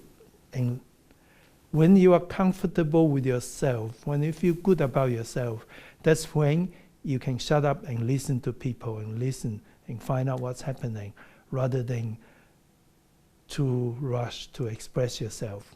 So you need inner strength to listen. You need inner strength to harmonize with other people, because then you have that strength to sit back, to yield You is not surrender. You is just means I'm stepping back, I'm listening to you, I'm finding out what's happening, and then we can reach out an agreement. And I think keep practicing Tai Chi, thinking of grow inner strength, reaching out, listen, you redirect, and come to harmony. That is Tai Chi's interaction.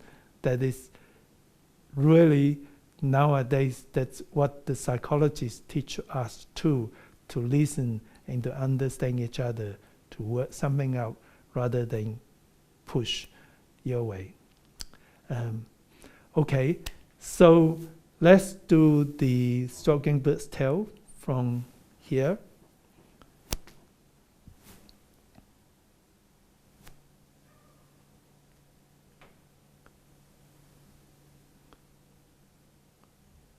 Wolf, turn your dantian, reaching out, and you weight back, still body upright, you're still strong, and redirect. Right hand join the left, press forward, separate your hands, hands back, and hands forward in a slope, like a slope like this. When you go forward, like a slope,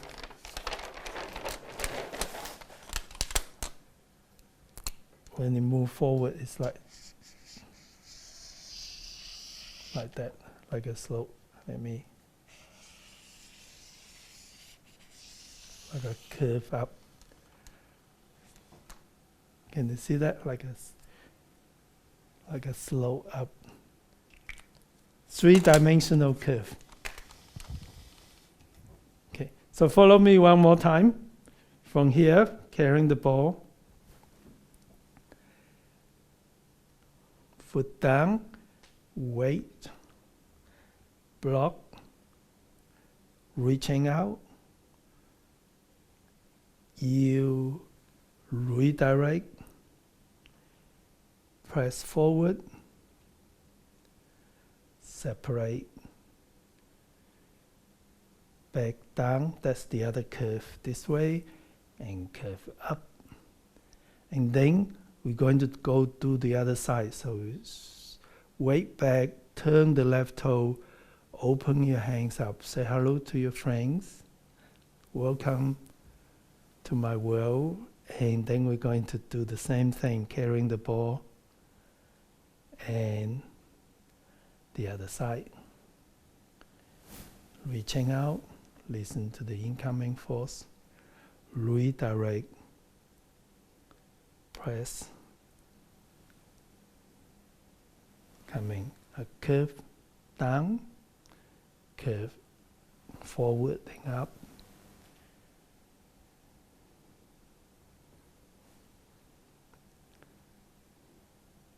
And then we're going to stop at single whip.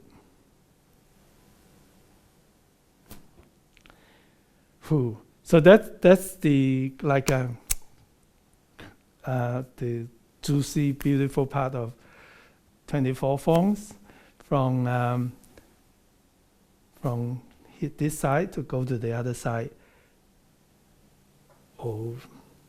Open up, carrying the ball, and then the other side.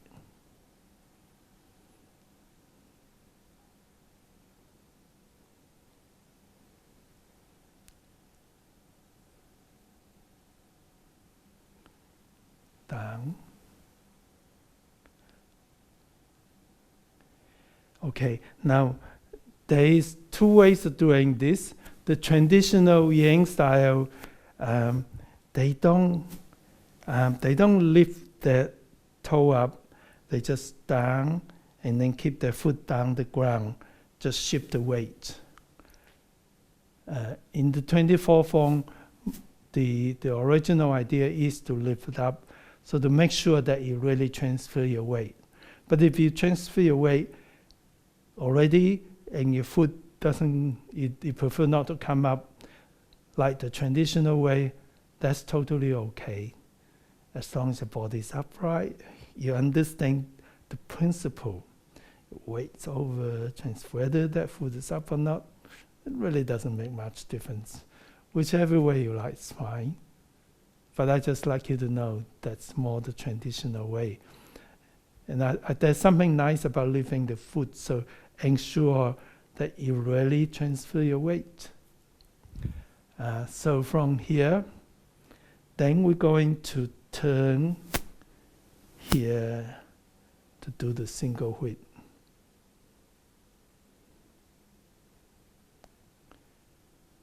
Now, I just like to say a word about single whip.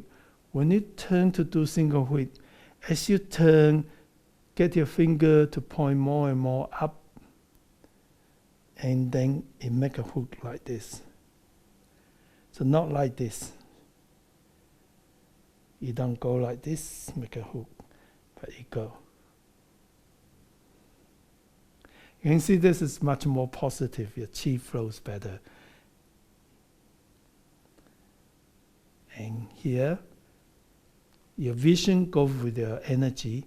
So your vision goes where your left hand's going. To here and sink. Sinking means breathing out, feel your chi down, contract your pelvic floor muscle, and you will find a sense of stability as you sink. It's a really nice feeling. Okay, that's what we're going to do. We're going to do the 2-stroking bird's tail, go to the single whip. So let's do once with me, and then we'll have breakup group. From here. Okay, ready? Go. First stroking bird's tail.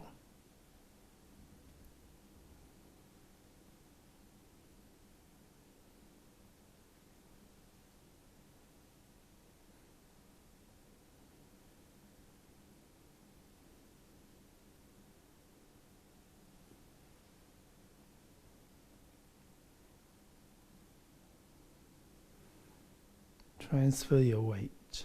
Open up.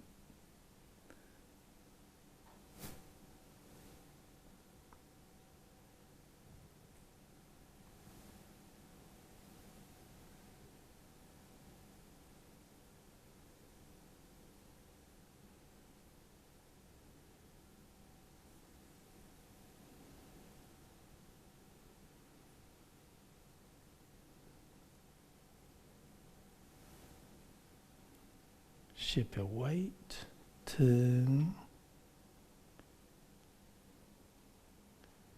make a hook,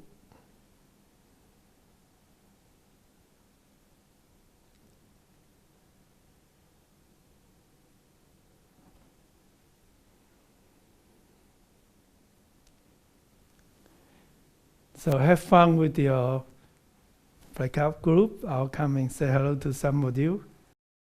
Asking if anyone else would like to set the pace for us for the next round. No? I will. Very bad. Follow me. Let's give it a go. And then we'll answer a question or two. We'll have some focus time. Thank you, Dr. Lam. Sure. From here, commence. Wall off.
That's beautiful, isn't it?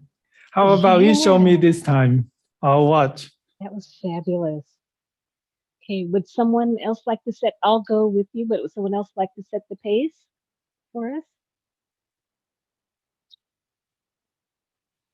Joan, would you mind setting the pace?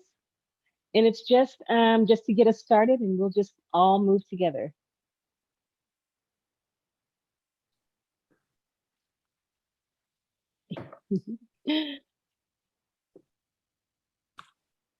or either thumbs up is great. Great, thank you.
And we'll just step up with the right foot and finish nicely. Just allow the dantian, your chi to settle for a moment. Good. And give it a shake. Okay. First, before I share just any really great observations or some points, is there any thing that any of you would like to focus your time on?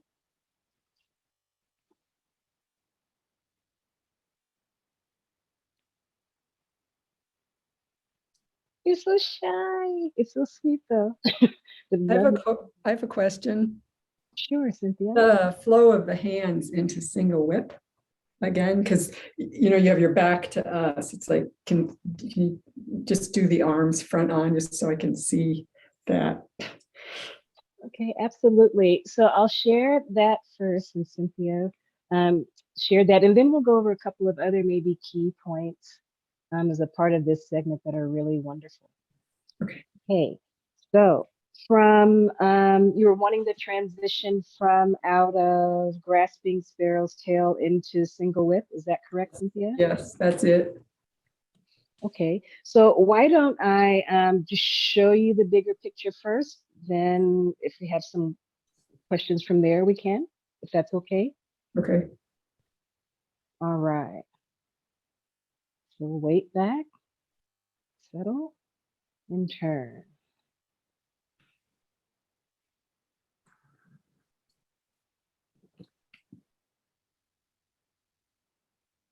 Placing the foot and gently transfer the weight, settle into the dantian of that energy.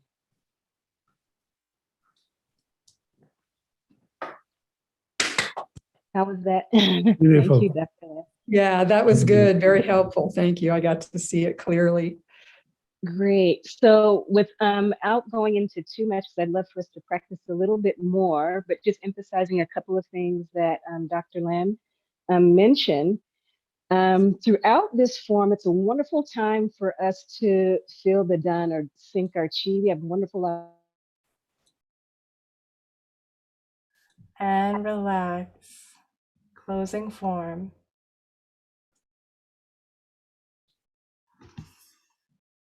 Very nice. I agree. Hi, Dr. Lam. Hi, Darcy. We were just playing with the form and talking about single whip and the you mentioned the fingertips coming more and more up before they go into that hook. We were just working with that. Would you like us to do it again? Would you like to see? Sure, love to. All right, let's give it a try once again. Both sides stroking the bird's tail and into our single whip. All right. Weight is on the right and begin.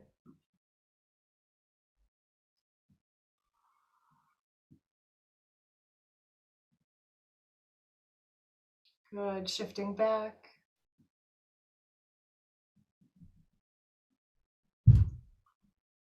Press.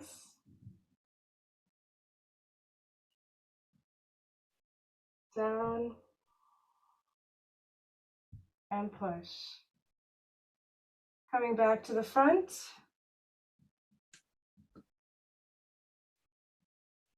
Holding the ball. And stepping with the right. Shifting weight.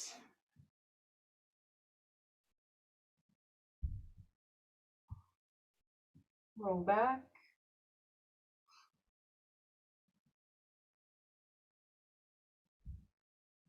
Press.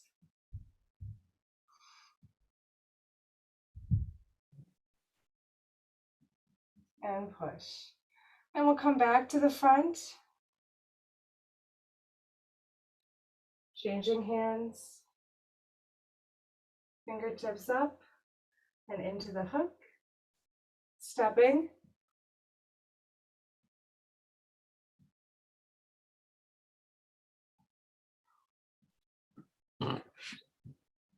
And closing.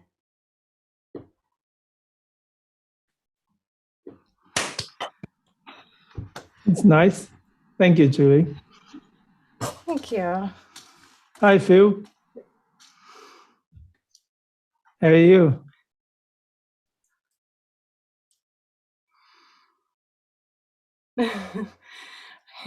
Unmuting, he's good.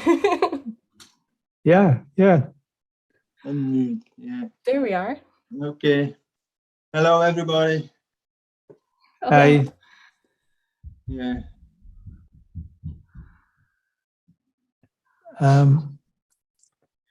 Yeah, I can't see your feet. That part of your feet I can't see, but I can see you transfer your weight very well and moving forward. Nice. Somewhat you just little bit less mindful of weight transference here. I see some of you do here already before your hands go up. So what you want to do is no transfer weight yet. When you start moving, you start bending your knee, and when you reach here, your knee reach. Okay. So yeah, and that so the whole body is commanded by the dantian, and all the forces are coordinated. But it's really good. Everybody knows the form quite well. Nice. So this must be a selected class. This is wonderful. Do we I have a can see question your for foot Dr. now, Lam? Phil. Well done. Yes. Yeah, it's a good group, Julie. Oh, I think we did have a question. Yes, please. So because of this form, I joined this workshop because the online class I was taking, it's a beautiful explanation and those yielding and, the listen. And so that movement is going, yielding when we shift way back, that moment, we don't lift the toes. Is that the correct? Some do and some don't. I prefer not to lift the toe, like that. because, yeah, there are people who lift the toe, but most the classical Yang style and the 24 form, most of people don't, because it still need to have that stability for you to come back. Yeah. So I would prefer not to lift the toe, but I'm not too worried if you do. It's just more likely for you to lose the weight. When you absorb incoming force, you also need to be strong too. So yeah. Thank you. Sure. Nice Tai Chi. Where did you learn your Tai Chi? Your DVD, not the online class only. Wow. Well done. Thank you. Good job. Nice. Yeah. Wow. I'm really happy. Yeah, thank you. I took the Tai Chi for arthritis first. Then I did Chen style workshop. Then this is the third one. Wow. Very nice to see you. And you live in Japan? Actually, I'm living in Virginia, United States, but I just this moment here. But the second time taking a workshop from Japan, so always this time, like your time. Okay. Well, you know, I would love to see you in this US. I'm coming to USA later in the year. Be nice. I hope so. Yeah, I was in Japan. I love going to Japan, and I was going to stay for 10 days. And I only stayed 1 day because of COVID 2 years ago. Yeah, but I have, well, you know, it's COVID, it's sad. But I went to the park, the palace, and there was nobody, just me and the tourist guy. It was amazing. He took picture for me. The whole park was like just, so that was unusual. I'm really happy with that. So wow, that must be wonderful. Yeah. I was really looking forward to stay there for 10 days. But I wish I was there to join you. That would be great. Sure. I need someone to take picture for me. and I'll take picture for you. Thank you. Yeah. But you'll be in the States this fall, so that will be wonderful. Yes. Yeah. And that will be your first international travel since COVID. Yeah. Finger crossed. Yes. I already paid for my ticket. Good. It's been too long, right? Yeah, I miss you guys and I miss USA. Yeah. Okay. We're looking forward to having you back. Yes, thank you. When will you announce where you're going? It will be roughly like 2-3 years ago, similar place. We do have it. We haven't finalized it yet, but it will be roughly the same. Very soon, very soon. Soon as Pat got everybody confirmed, we'll announce. Yeah. Well, I already bought my ticket. Well, we are really looking forward to. But this was the best session yet, wasn't it? Thank you, everyone. Thank you, Dr. Lam. Okay. See you back. It's not complete. The one,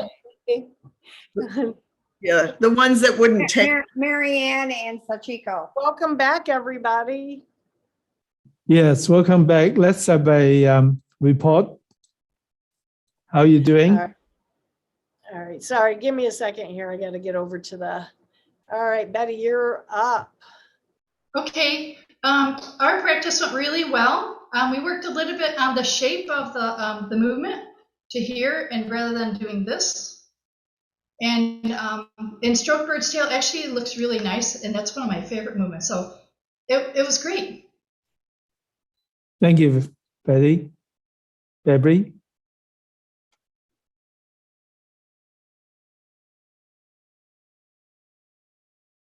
Is it? You got it. I do, okay. I still had a little thing on my computer here. Yes, we had a group that had, multiple experiences with 24, and we worked on some of the weight shifts during Stroke the Bird's Tail, with the focus on the dantian actually beginning to move those weight shifts and direct those weight shifts. And we had just basically touched a little bit on I don't know what I'm doing today. Whatever, but yeah, and Okay, yeah, we had a great practice, very experienced group of people, some questions about the transitions and moves, and then just a lot of practice. Everybody took turns leading. We had, just a lot of good things happening, good group of people. Oops, I'm still on my wrong camera, but that's okay. We had an experienced group as well. And so because of that, we were able to move from the middle, the dantian area, holding the essence of the ball. We worked on making sure our knees were safe with this, with transitions. Questions were asked, people got to lead. We got through it quite a lot. And we used Russ Smiley's dirty diaper on the single. Oh, I forgot that. So bless me, and Bruce Tyler was in my group, and so he's kind of laughing because he's from Minnesota too. And yeah, so we used the dirty diaper, and all went well.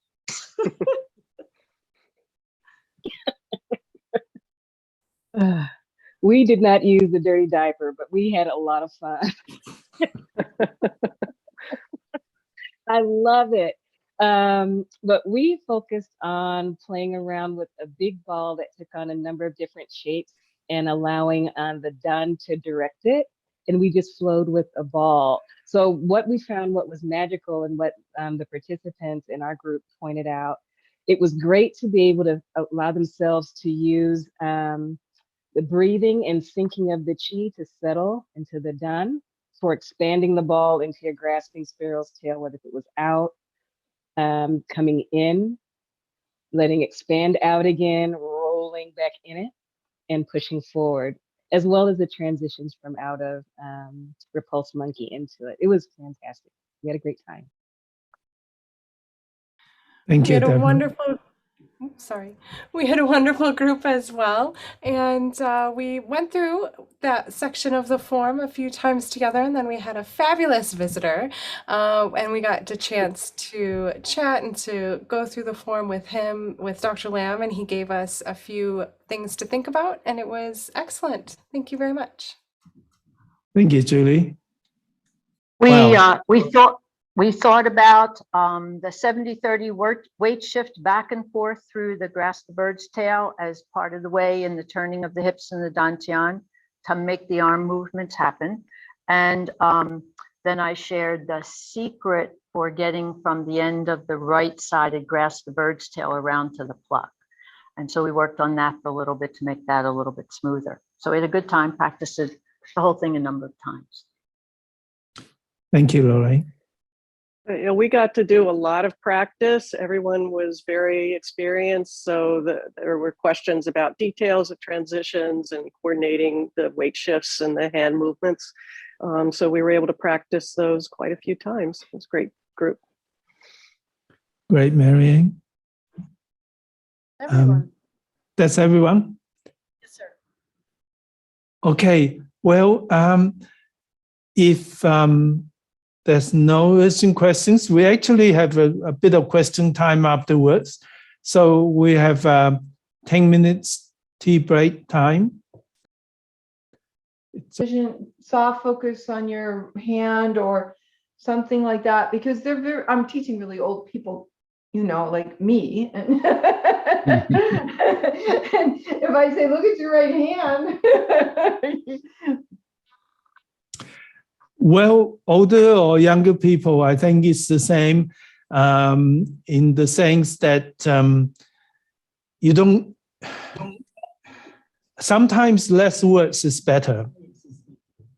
When you say too much, too specific, it's hard to do.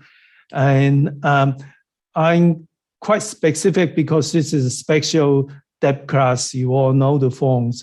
Even that, I avoid very, very specific things.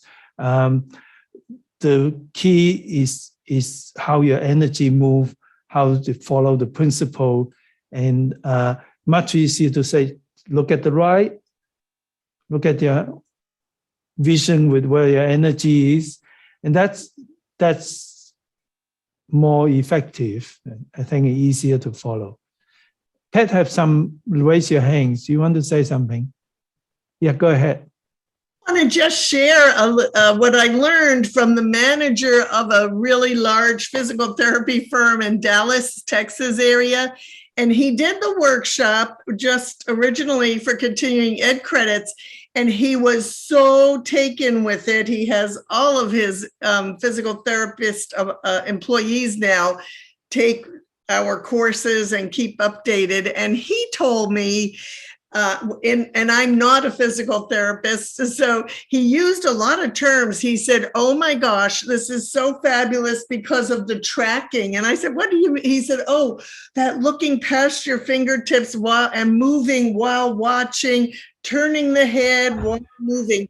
Oh, and then you track while turning your whole body. Like, he had all of the right terms around it, but he says it's just great.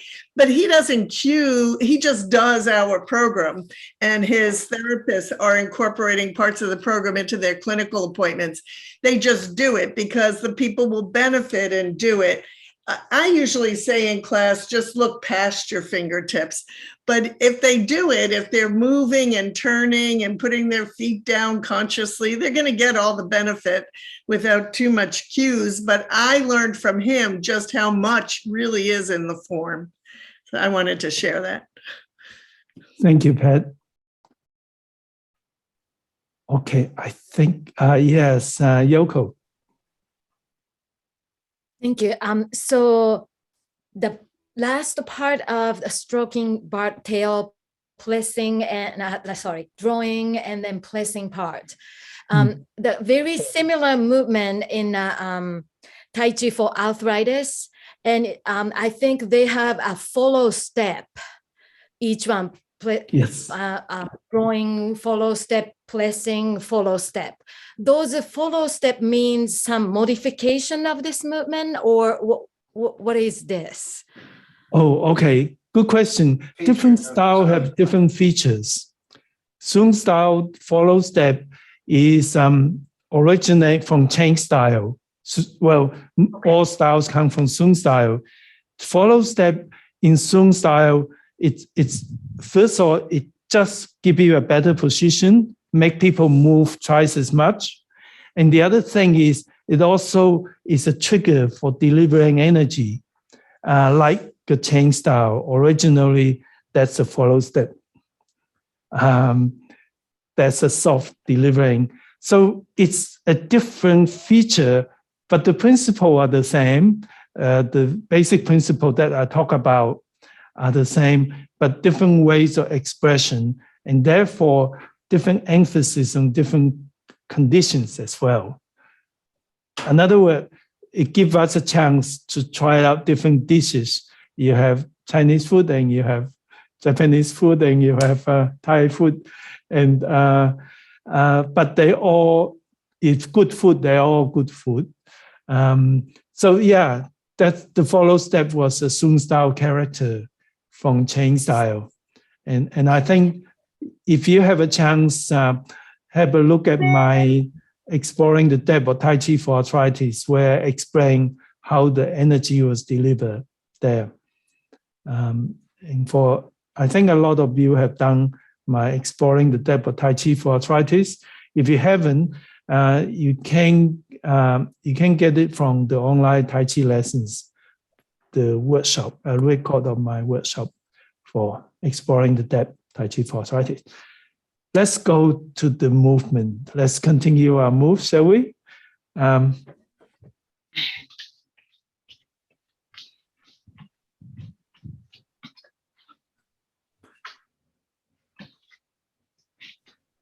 Actually,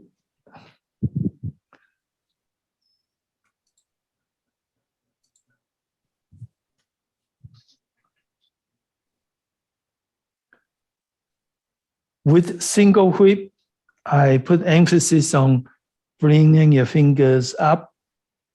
That give you a more positive feel and also allow your chi to flow better and make it also more effective as a movement. And then the waving hands is similar in that we're going to turn to deliver force. Waving hands in the crowd, I always have this story because my first main teacher is my late father-in-law, who learned from great grandson of Yang style, Yang Shaozhong in Hong Kong. At that time, Yang Shaozhong was the world's most famous master. He's the great grandson of the Yang style creator. And he loved waving hands in the crowd. He feels that it has so much power. And he doesn't like people who just prayed it without really doing it properly. So I want to spend a little bit more time doing waving hands from single whip. We were here, single, but I just turn around so you can see me better. Then we're going to go to waving hands. And of course, I assume you already know the movements, but I'll go through it again anyway from here just to be sure. So you're coming towards here and then left hand up, right hand down. I'll do it in that direction. And then your left hand goes up, right hand. So your left hand is facing your chest. Your right hand is facing your dantian as you go. Okay. So from here,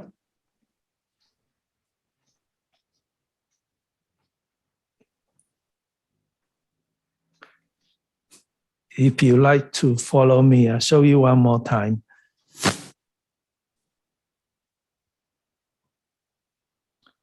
The top hand face your heart or middle of your chest, and the bottom hand face your dantian.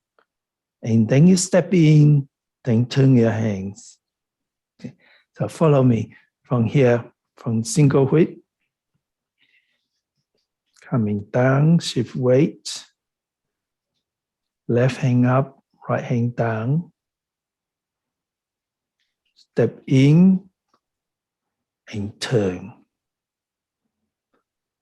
So I want to explain that.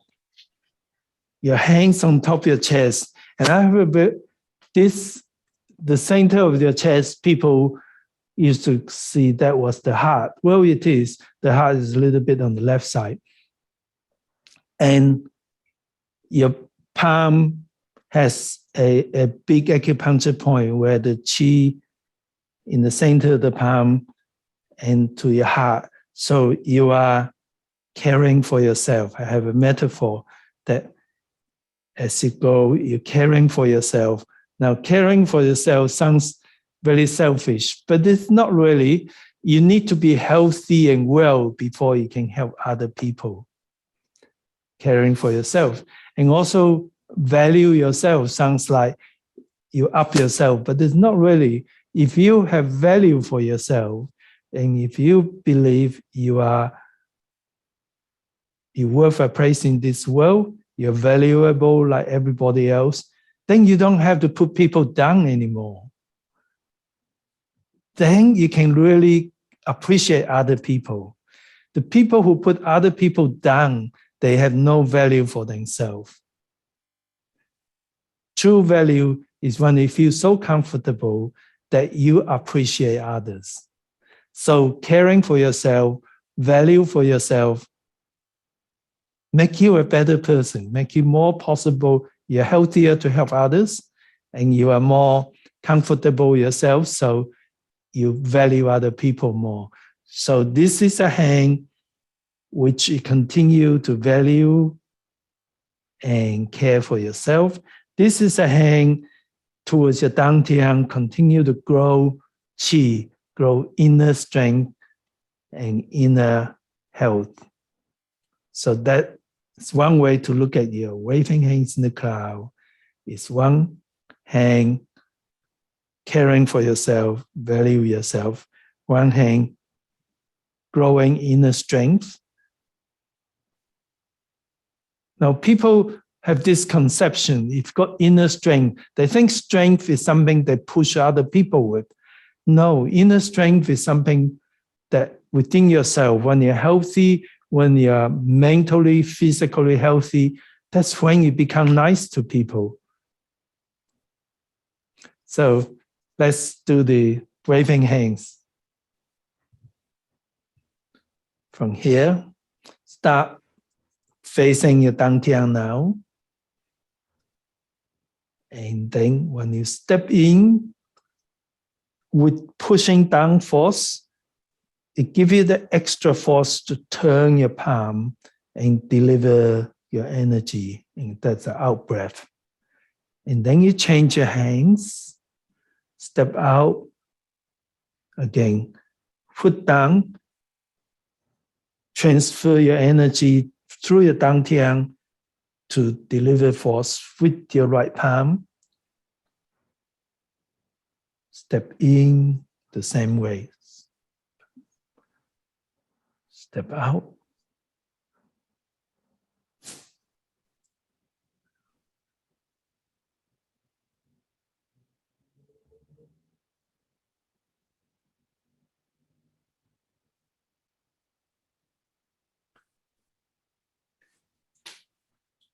So the balance, stepping in, give you more power. Stepping out, deliver with the power. Weight transference, keeping stable, and the body coordinations that give you, that makes waving hands so nice and so wonderful to do. Please follow me. Let's do one more time. We finish here. We do 3 waving hands. Coming back, shift weight, keeping your body upright. First. Second. That means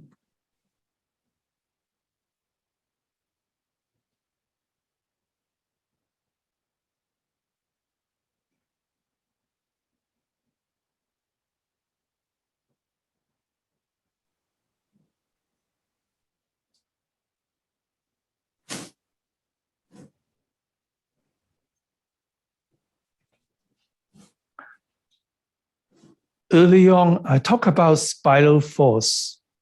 I talk about spiral is 3-dimensional force. So in Tai Chi, we move in curve. But if your curve is 3-dimensional, it becomes spiral. And obviously, 3-dimensional is more powerful than 2-dimensional. And the spiral force, it's only real spiral force if it's coming from your dantian, the spiral coming from here, going here.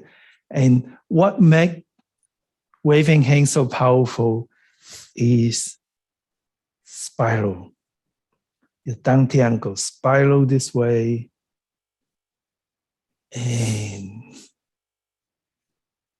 your dantian move like those trackballs in computer, in the laptop.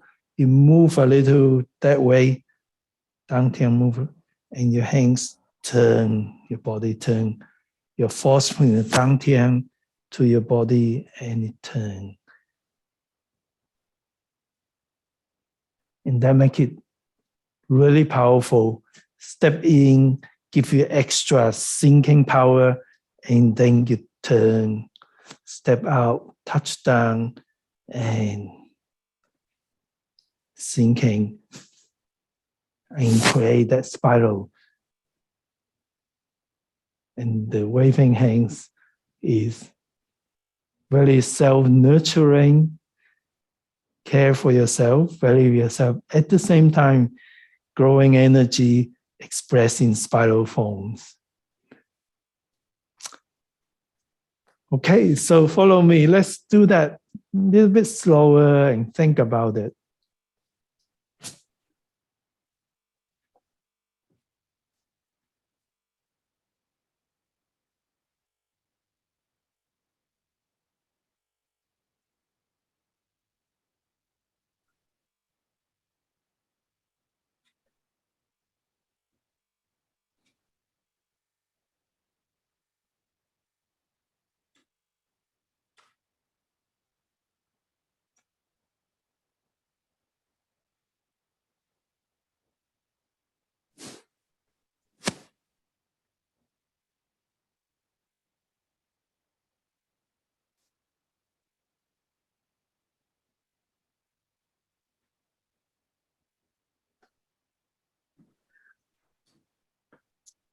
With single whip, I didn't quite go into detail step.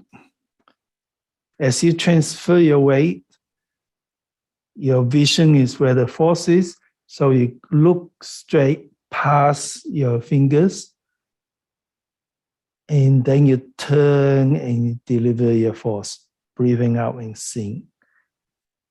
So sinking is inside, not this way, but sinking inside. So as you move your power, sink.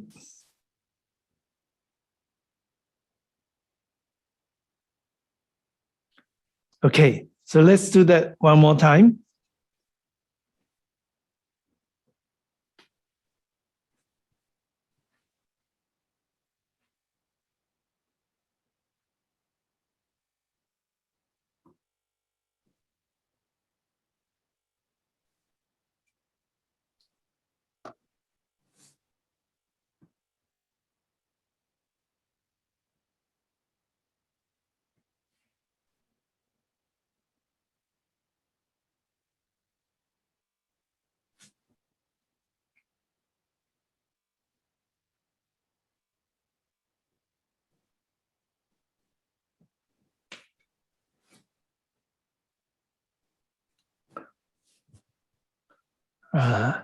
Let's do just another movement from here.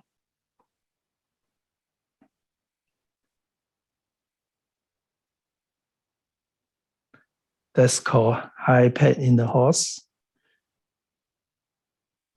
And then we do first kick. And all you can do, kick here. Maybe I won't do the kick. We'll just do the higher horse. Do the kick tomorrow. I think we did a lot already. So from single whip,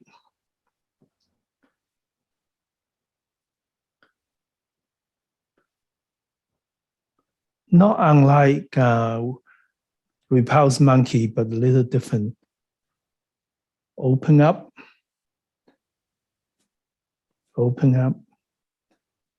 and right hand past your ear, left hand, and sinking.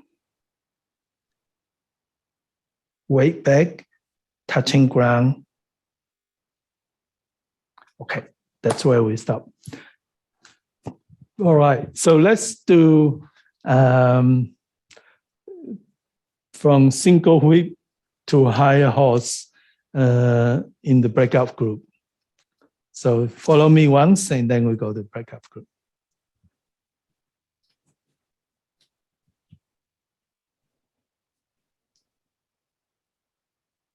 Ready, go.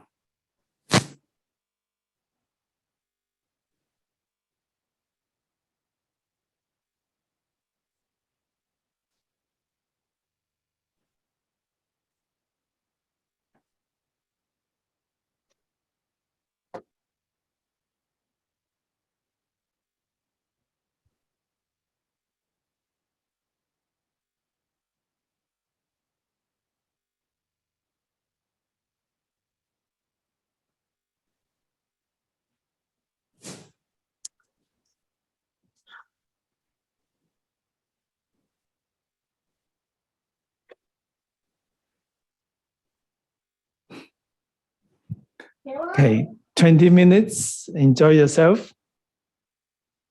Okay, here we go. Ready?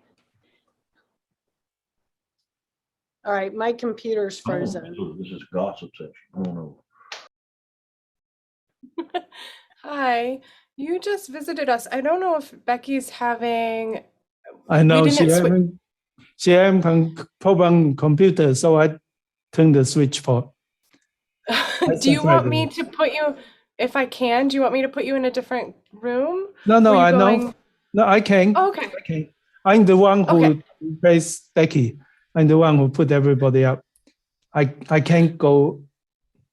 Don't you want me here? We do, of course. I just didn't want to mess up your plan. Okay. Bye. Have a good time.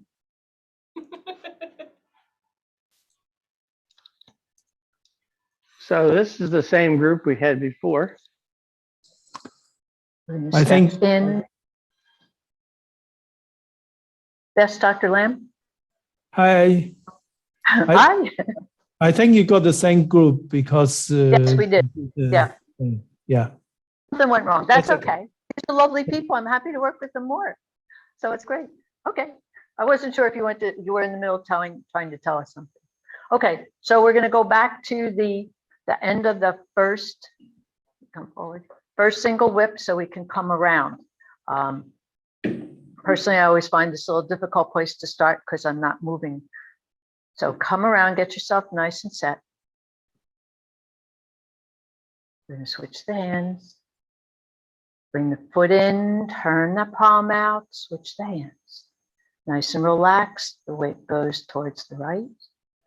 Foot goes out, the palm, connect the palm of the hand and the foot. Use your mind. The foot and the palm. So third one.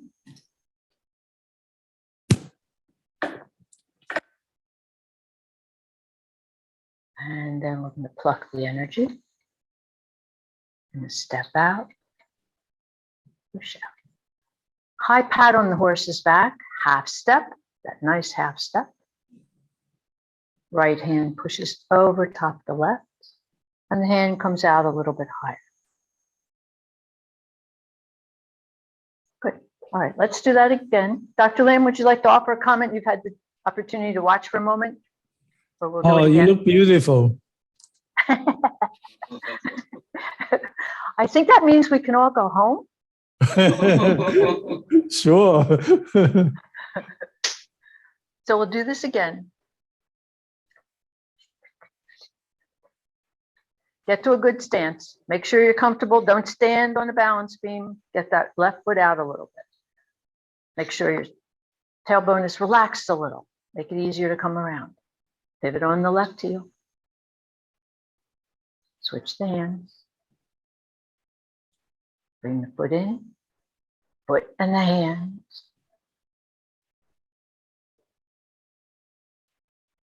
Second one.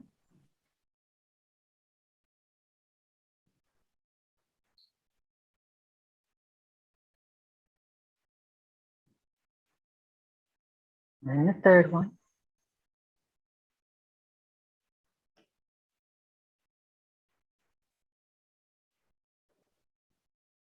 We're going to pluck that energy.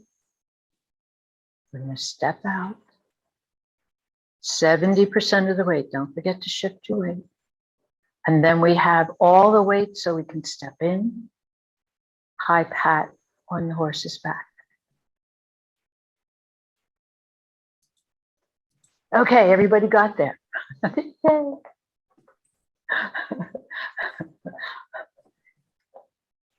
How about if everybody does it for Dr. Lam? Ooh, the pressure, the pressure.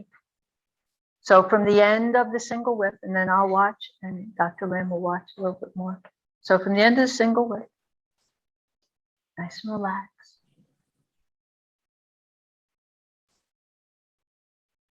So don't forget when you start, your weight 70-30. And at your own speed.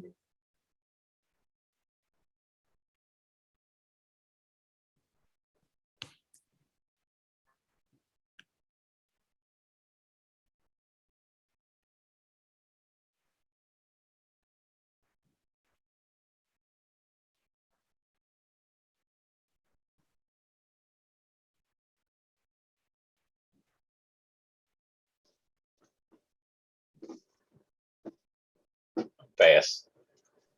Yep, it's okay. Sometimes we have to move fast to get there. Okay.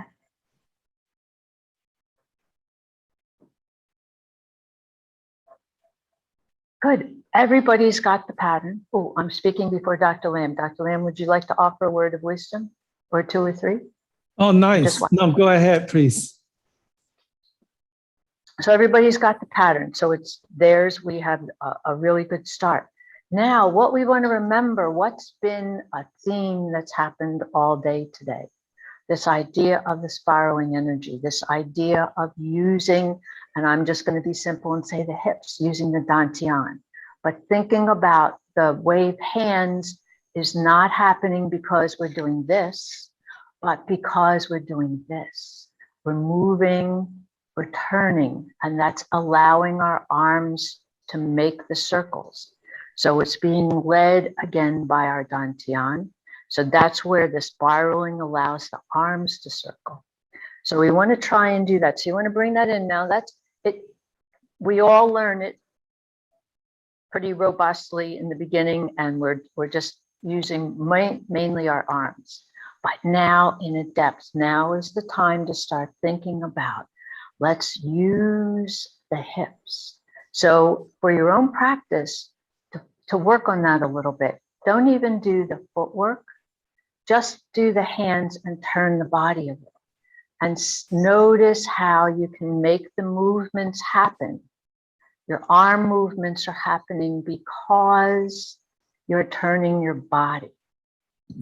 That allows the arms to come along, as opposed to doing this, using just the arms and the shoulders. Remember, Tai Chi is a whole body practice. So we want to make sure we've got the whole body involved in this. So you soften your knees, practice, get the hands. This is the way I would teach it, the way I teach it here at my Tai Chi center. We want to get a grip on the dantian making the movements. And then we can put the foot into it. And we can make it a traveling movement. So everybody's almost there. And if you think about using your dantian. Okay, well, here's the perfect person to ask. See, Dr. Lam is joining us. Oh. Oh, we don't see you, Dr. Lam. No, I think, wait a minute, I need to restart this.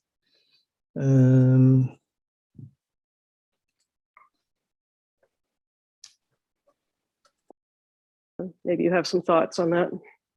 Oh, I guess it's sort of natural.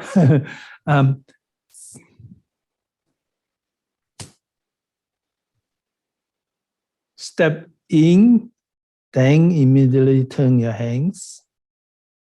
Then as your hands move over, you transfer your weight. Step out, turn your hands.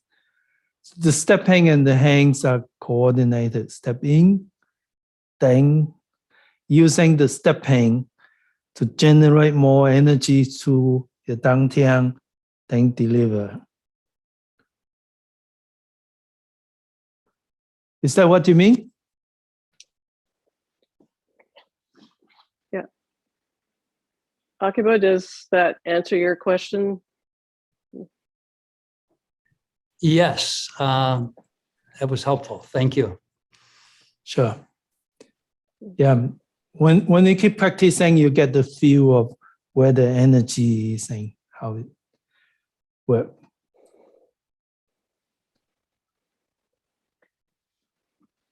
Okay. Shall we play together again? Yeah, show me.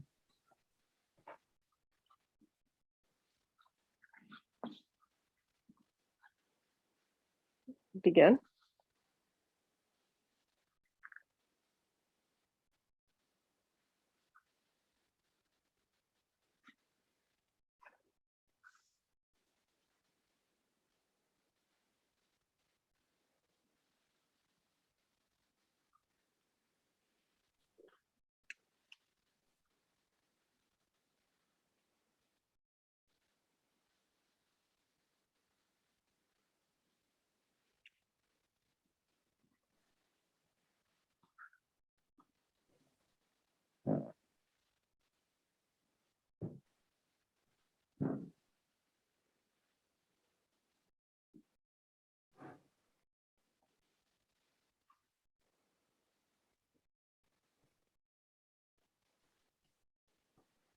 Yeah.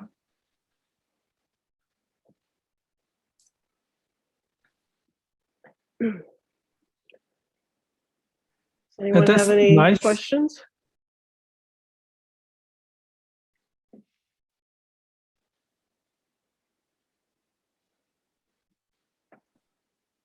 Okay. Siko, I can't see your whole feed, but that's better. Yeah, that's good. But then I can't see your head now. Back a little bit. Okay, perfect. Yep. Okay, let's try that again.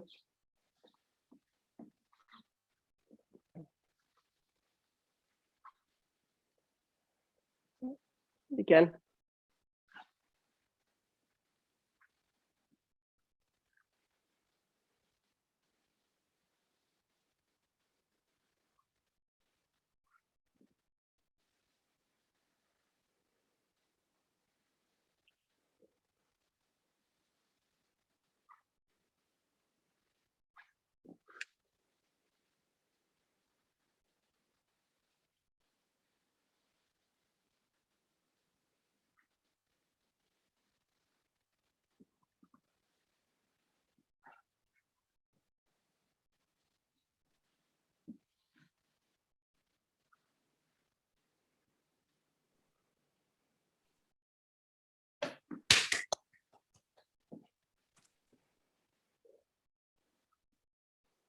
Oh, nice. I can see your whole body now, Siko.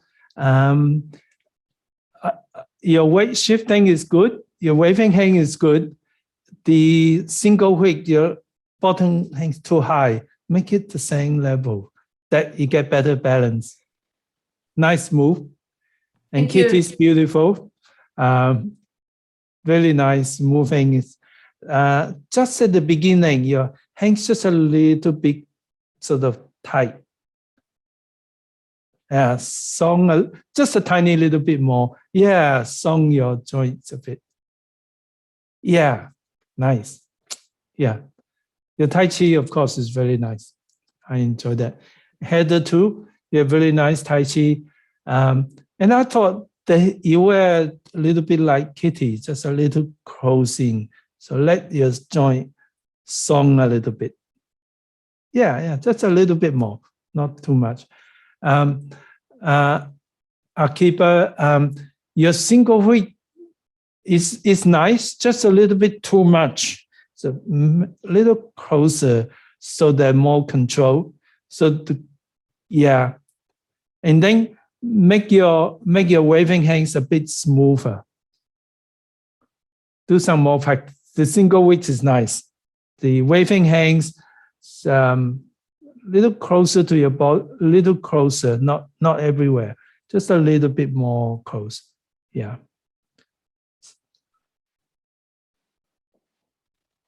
Practice some more with, yeah, that's better. Well, Marianne will take care of that. Yeah. Thank Okay, you. can I have a volunteer? Thank you, Dr. Lam. Can I have a volunteer to lead? So I can have a look at everyone. Yes, just to set the pace, no pressure.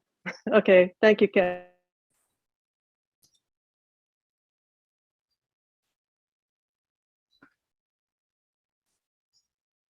Yeah. Sí. Okay. I think you finished. Good job, everybody. Look, we have a visitor.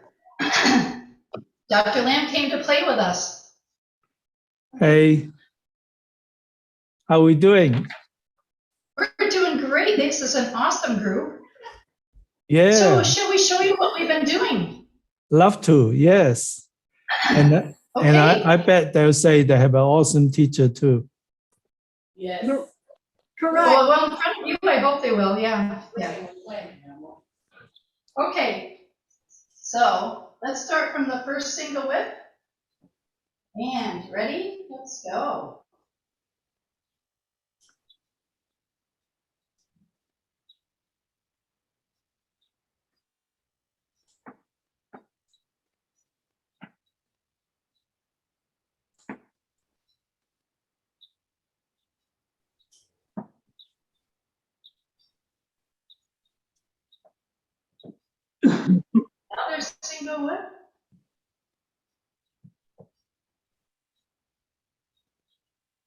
iPad on horse.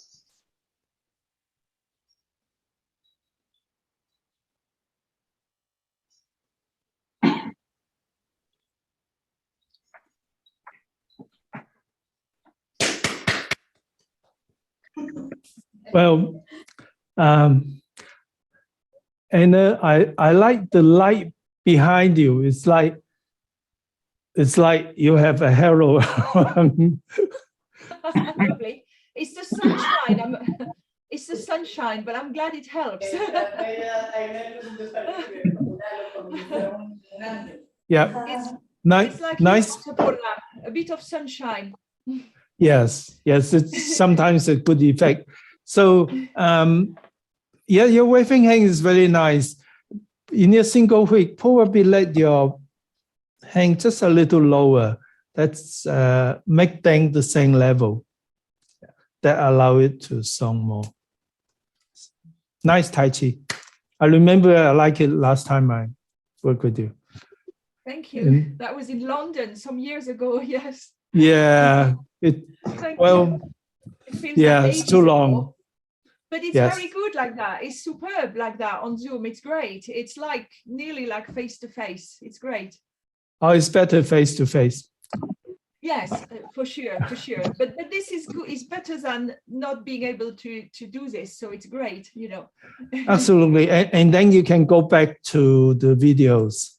Yeah. Yes. Lucy, when you turn, you also have the sunshine effect too, which is nice. But it's harder to see. So when you turn,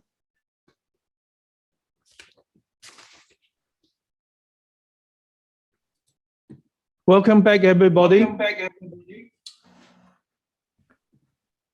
How are we doing? Better now that my computer's not frozen. Oh. So,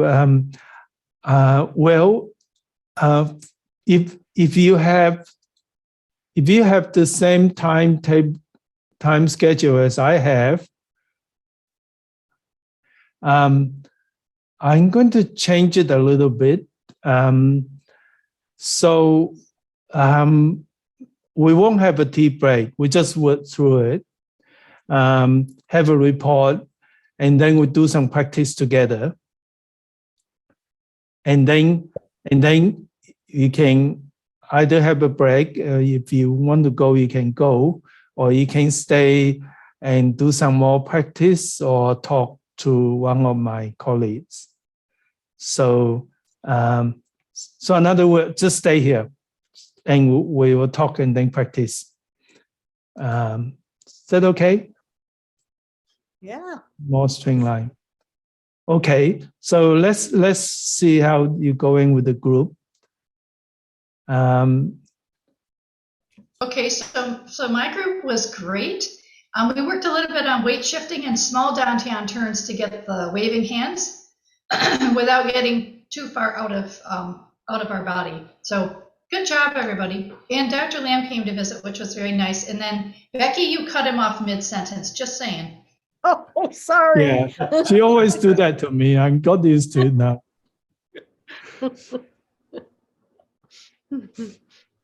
Oh, interesting. This group also was great. We were practicing exactly the same thing that the group that Betty was with. So it's trying to get the dantians to direct the movement and then the movement of the hands to make it soft and continuous and flowing. It's a great job.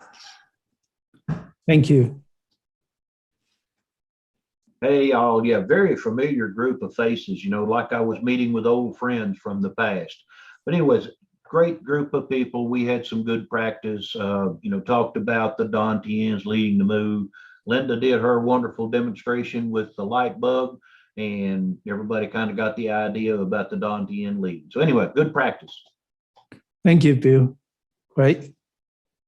I had the same group as last time. It was awesome. We just continued on what we talked about before, and we just built on it. We were just building on this energy around the cloud hands. It was so wonderful. Everybody did great. We were just, wow.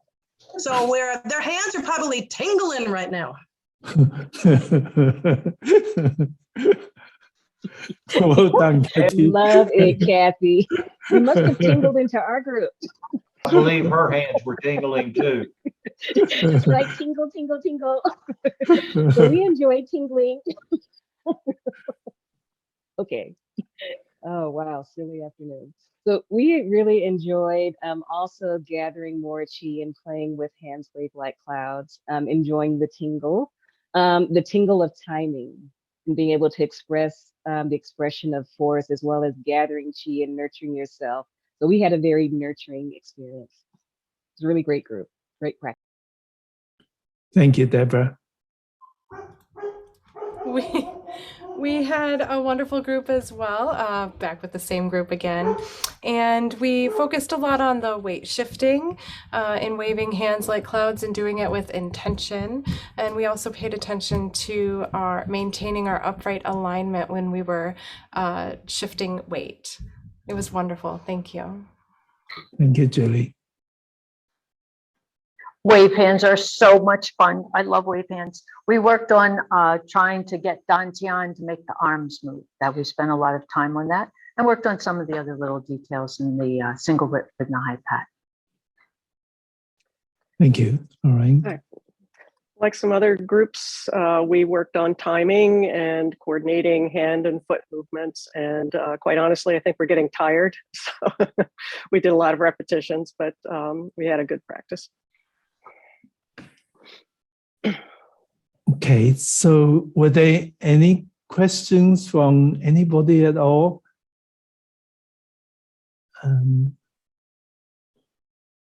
Feel free to, this is a good time to ask questions if you have. Dr. Lam? Yep. Dr. Lam, this is Johnny. I have a question. You spoke a little bit about how high pat on horse was subtly different from repulse monkey. Could you expand on that, please? Sure.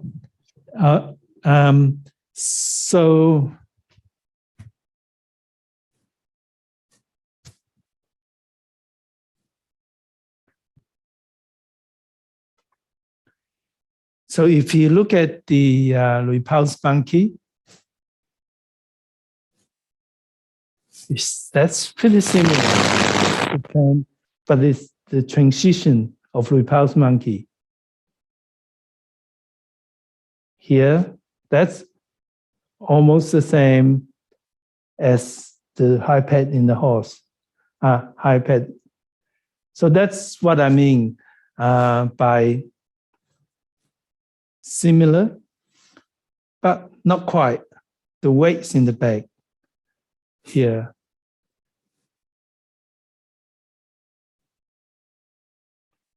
Yeah, so the balance, the opposite of hands and the shapes are very similar. Still a preparation movements ready to move on.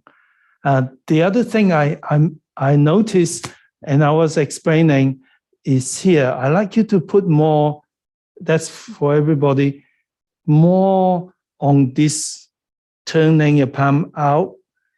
So the steps is step one, you follow step, so we step in when your hand reach here, and then as you push down, you let your quad, let your hip song, open up your hip, sinking your chi, and then deliver. So it's like a pushing, someone punch you, pushing out, like that. To the next. Step in, pushing. And that's why I like your fingers to be pointing out. Apart from your chi flows better, it's more positive, it also have that effect, chi of incoming, delivering force. So how about join me to do that? That is, we do the single whip, waving hands, and then the higher horse. So that kind of answer the two questions. And then after that, we do a practice from very beginning together to there. So would you like to join me for a practice from here? If you're just a little tired, just stand up higher and move more gently, or sit down and visualize if you're more comfortable. Ready? Go. So step in, turn your palm, feel delivering force. And again, step out, turn, deliver force.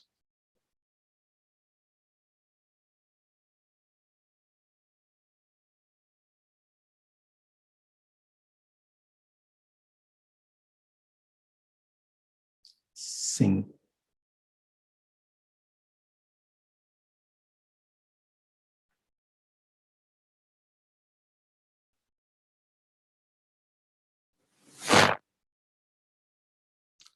So it's also a bit more like repulse monkey from here coming forward. Okay, let's do from beginning to there, from very beginning.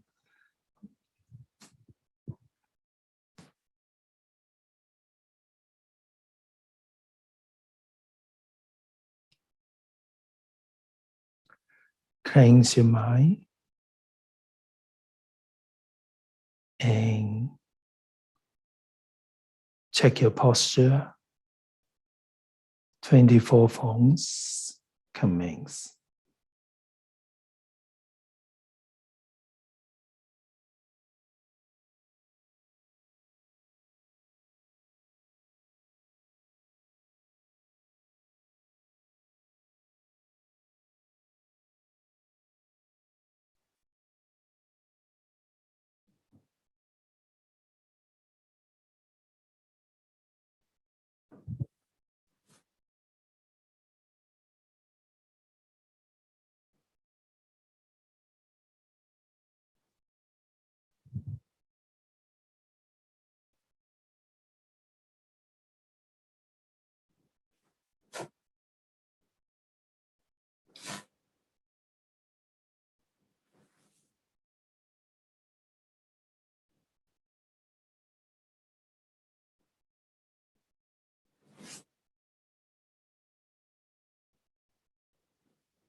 It's interesting how life changes.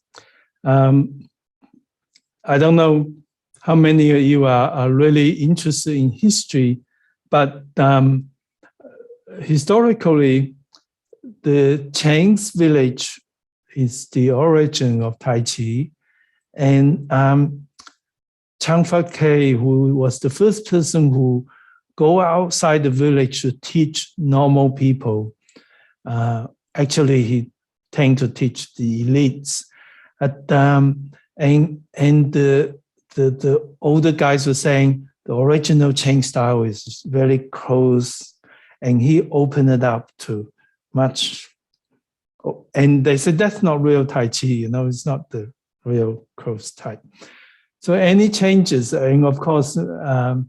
Yang learned Tai Chi Qing style from the Chinese village, and he modified it and compared to the lowest things and really strong Qing style.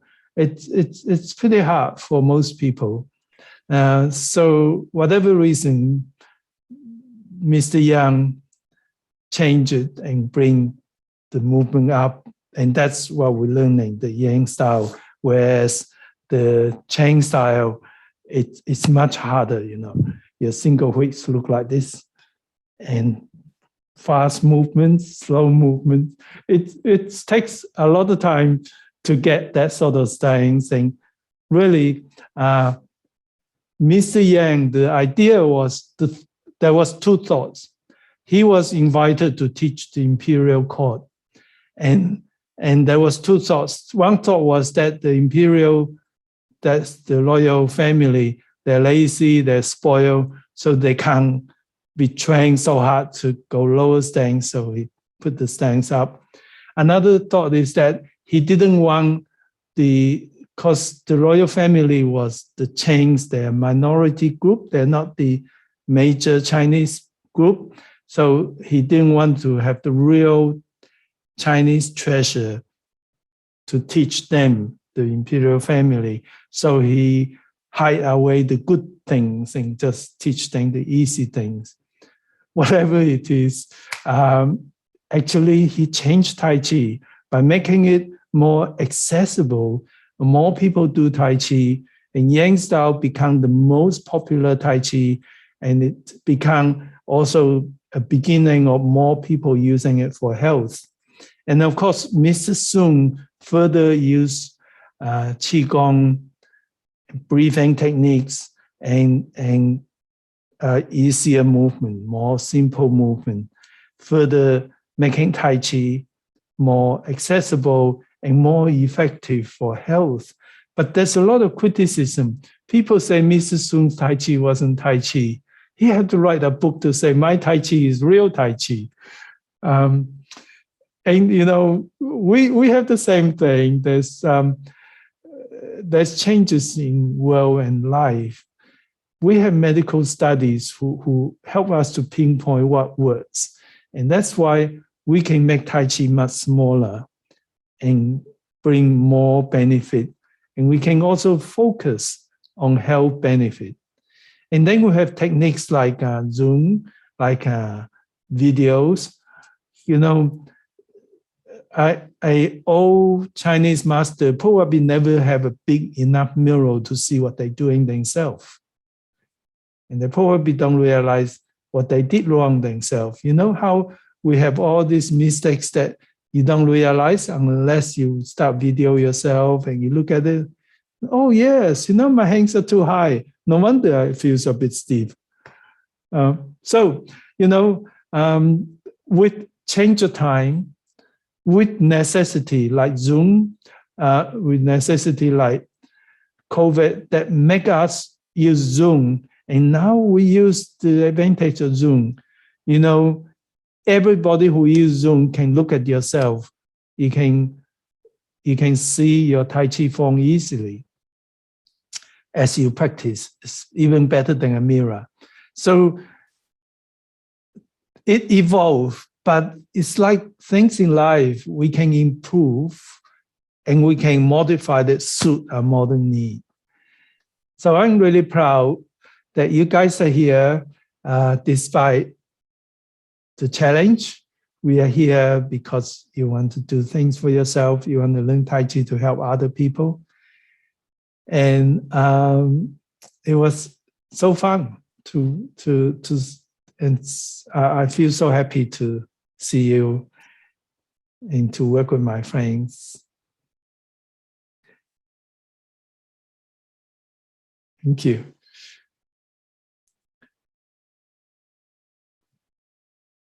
So I'm happy to stay and answer any questions or do anything if otherwise what we can do is if you can stay or you can go, you can stay to practice with one of my colleagues, or maybe have some discussion if you have want to discuss something that can bring it back tomorrow, or Yeah, I've created 2 extra rooms so I can, move the people into, if they just want to have a chat.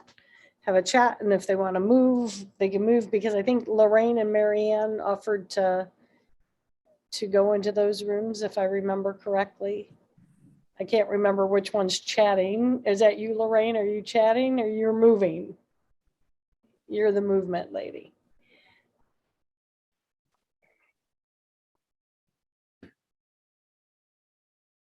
or if you have enough today, we did a lot. You want to take time to sit back and Mary, you want to say something? Go ahead.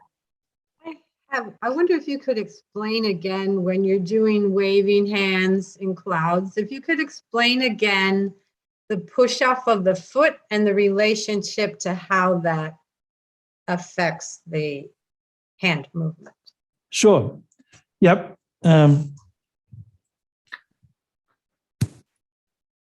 When you step in, as you touch down, you push down on the ground and you allow your hip joint to song, open up hip joint, breathe out, sing your chi, and this hand turn at the same time. So then your chi coming from your foot, from your dantian to your hands, and you deliver your energy this way. And likewise, next step, the same thing. Step down, sing your chi, deliver.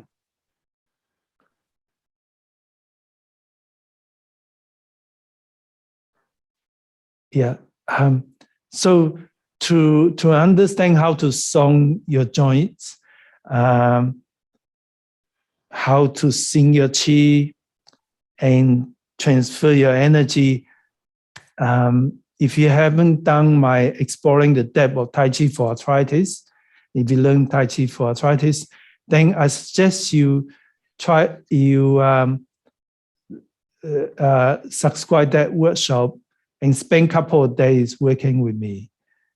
It takes 2 days. I have a recording of that workshop on online lessons, and that will give you more detailed breakdown, exactly what to do. But that's all what it does. But the thing is, how to grow your chi, how to feel the song, that takes a little while to get used to. Yeah. The idea is simple, really, but just hard to do. It's not hard to do. You just need to practice and thinking and, enjoy it. It's beautiful. Thank you. Sure.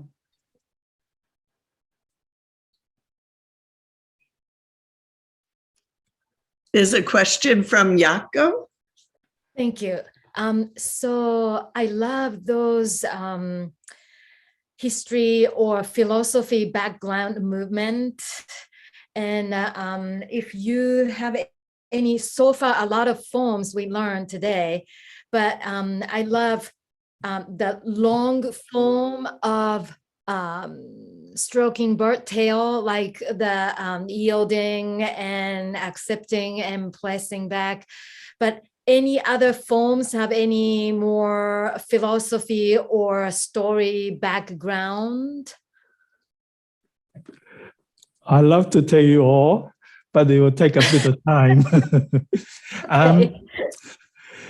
You know what? In the online lessons, anything you can just subscribe to global community, but if you subscribe any online lessons, the global community have 230 clips. Some of them about history of Tai Chi, legends of Tai Chi, how to deliver your force, Tai Chi principles. I interview some interesting people like Professor Peter Wang from Harvard University, Professor Colin Hughes from Manchester University, and about Tai Chi. You know, it's all about Tai Chi stories and different ways, histories. I interview different people who have different perspective in that global community. You will enjoy hearing some of that. You might even enjoy listening to my recipe for health and my talk about my life. I have, it's all in the global community. I have an unusual life, so I talk a bit about how I got here. Thank you so much. Sure. Yeah. Well, I love to share if that help everybody to have a better quality of life. That's make me feel really happy. Dr. Lam, I have a question. You mentioned you abandoned the 108 form and you focus on the 24 and on the other form you created. Is that because you just have too many, or is the 108 is 10 minutes? So isn't the effect better if you do much longer? Well, 108 have lots of repetition. It takes about 40 minutes to do. And I already spent a lot of time doing my Tai Chi. And so I did the 48, 42 that have a lot of Yang style, as well as 24 and the 40 forms full Yang style. So I already do a lot of Yang style. It's nice to have 42, 48, 40, 24, or mostly Yang style. That's a lot of variety. And then I do the chain style, I do the sword, I do the Sun style. And I thought, yeah, 108 just too long, and it's not as fun for me. The variety was great. You know, when I practiced 42 and I went, whoa, I'm doing 48. Whoa, I'm not focused now. Come back to mindfulness. So it's really good for me to have many different forms and different varieties. And then they help me to focus better, help me to learn different techniques, help me to feel the elephant from different perspectives. They're all the same principle, but, well, variety is good for me. Doesn't work for everyone. Some people would do, for example, in the old days, if you follow Yang style, you just do Yang style forever. Like you follow chain style, you do 20-year full-time chain style before you can teach. I mean, that's just too much. And that not necessarily make you better in Tai Chi, but certainly not as fun for me. Like that. Is that good? Yeah. Yeah. Yeah, I think also it's much, for me also, it's much more better and interesting to make more and to learn more and focus more and keep more in mind and concentrate than only one form, 108 of figures. No, I think it's more, how to say, improve your body, improve your mind, or if you do more, concentrate. That's much more better, I think. If you can do, so you are perfect. Yes. Well, thank you. I'm certainly far from perfect, but you know, it's also, yeah, it's just fun for me, especially when I learn different styles. I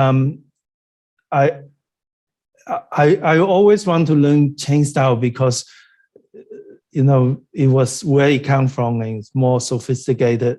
So some people give me the impression that unless you know chain style, you don't really know Tai Chi. So I was curious. I had to find it. So I found one of the best chain style teacher. I learned from it. I work on it, and I found out no, that's not true. You can do Tai Chi for arthritis, and if you know it really, really well, it can be as high in Tai Chi as you like. However, it's more fun to look at it different ways. For me, and there is technical things that in chain style that's really satisfying. I don't recommend it for everybody, but after you got stronger, like I stronger with my Tai Chi, despite my arthritis, I was able to jump. I was able to do the fast lightning movement. I think that's a certain amount of satisfaction in that, especially when you're 74 and you're flexible, more flexible than people half my age. I can jump around and fitter than these young guys. I feel fantastic. Yeah, that I really work to get that. And it's so enjoyable. Just as most of you agree with me, Tai Chi it's so, yes, so fun. Different style give me slightly different sense of fun. Exactly.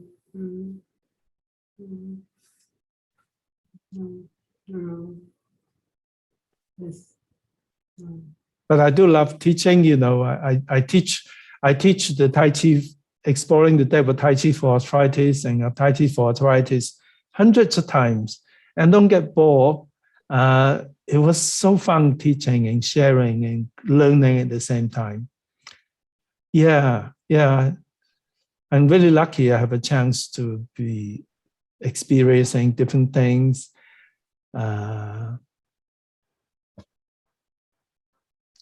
Make life more interesting.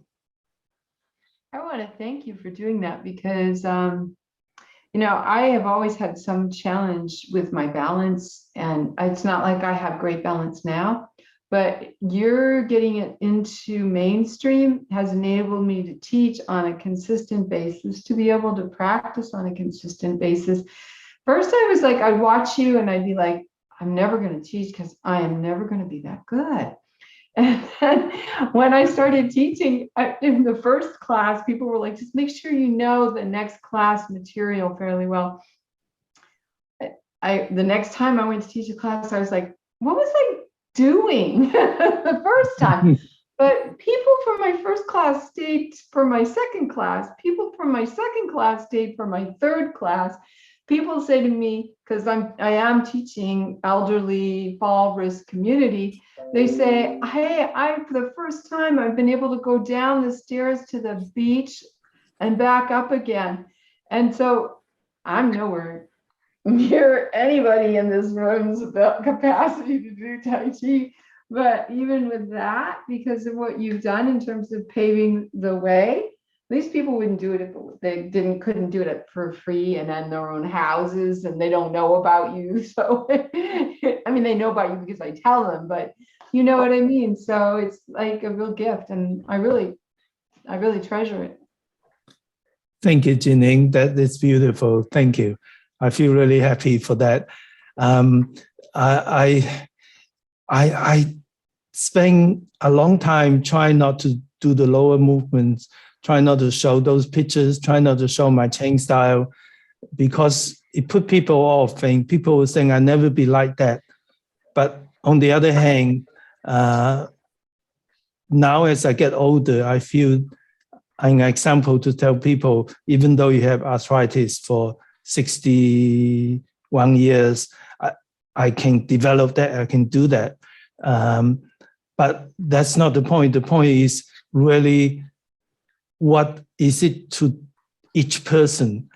You know, like I met like Madame Pa. I met her, she came to my lesson in wheelchair. And then she graduated to a walking stick. And then she's been teaching hundreds of people in Korea. You know,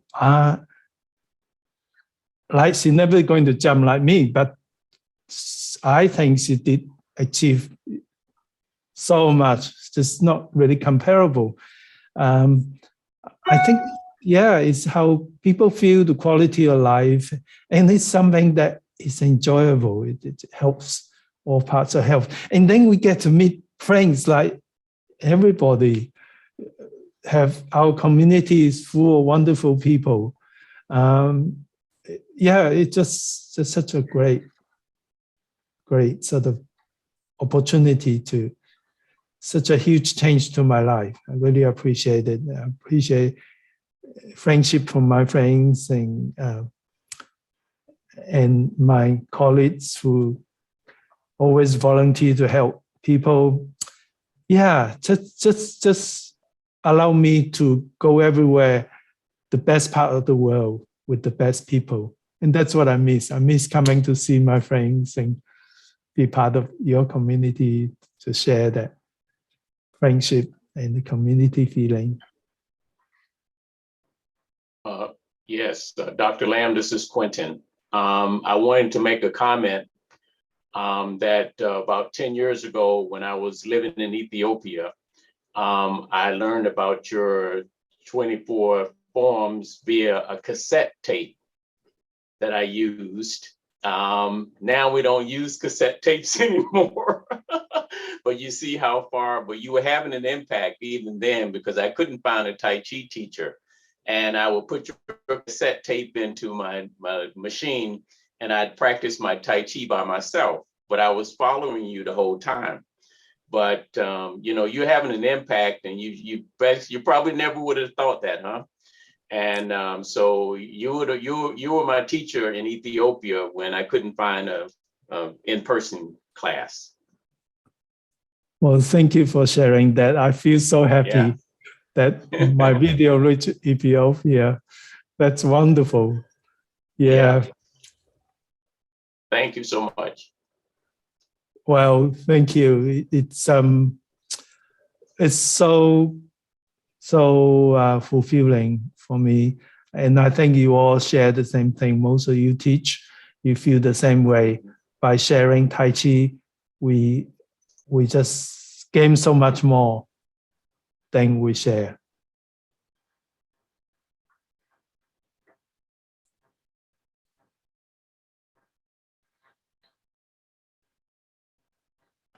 One of the guys who come to my school, he was in Alice Springs, right in the center of Australia, very few people. And he learned Tai Chi from a book, and he was practicing in the park, and people asked him to teach them. And he said, but I only learned it from a book. I don't really know what it is, but he's the best. There's nobody else. So he started having a class. And after a few years, he thought, I better come. So he came to Sydney and came to my workshop. He was, quite a nice guy. Everybody were just,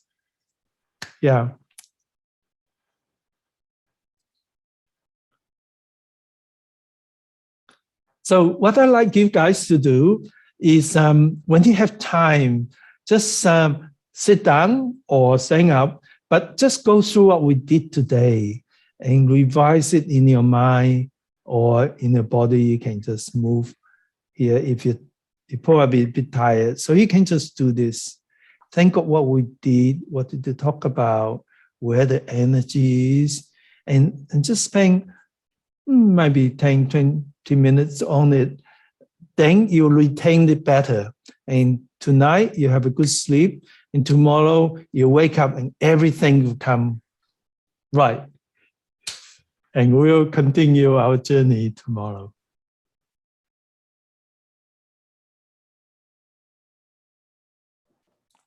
Welcome, everybody.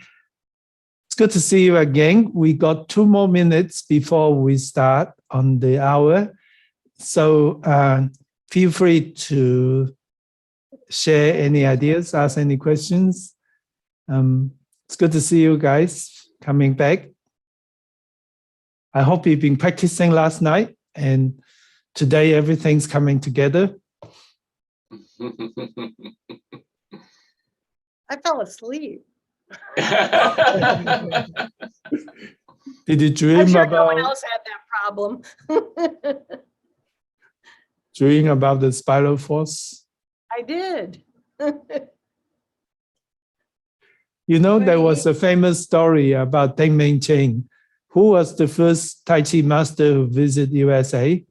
And he when he studied, his teacher was Yang Chengfu, who's the grandson of the Yang's creator. And the teacher kept telling him, relax, relax, you're not strong enough, not relaxed enough. And he tried, just teacher keep telling him the same thing. And one night he had the dream that all his bones are broken. And he wake up in a sweat. And the next day he was really got it. Totally Well, relaxed. you know, it works for him. Mhm. He was an interesting man. Deng Ming Ching is the first. Okay, everybody, it's on the hour, I think. So I start. I'm going to welcome everybody to the second day of exploring the depth and magic of the 24 form. Yesterday, I have a lot of fun sharing many things, and I'm glad you enjoyed that. In case you are not so familiar with the 24 form, and if you find some of the concept I mentioned, spiral force and delivering energy and that kind of thing, if you find that it's a little bit harder to understand, that's okay. You're going to get a recording. And also, if you haven't gone through my instructional online lesson of the 24 form or the DVDs, I highly recommend you go through them. And if you already done that, it's not a bad idea to go back and just go through the lesson, practice with me, and hear me on the exact which step, all the details, and give time to practice it. You know, I practice Tai Chi every day, and I practice 24 form all the time. And it's not, each time I use the same principles, same idea I share with you, and it just refresh me and allow me to understand it deeper. So it would be really good if you do go back to those lessons and then come back to the recording of our depth workshop. And I think it's like climbing a mountain. What I'm trying to do is to give you the direction so you can get better view, you have less time wasted, but they still got to climb that mountain, and each step you take, you know, the view gets better.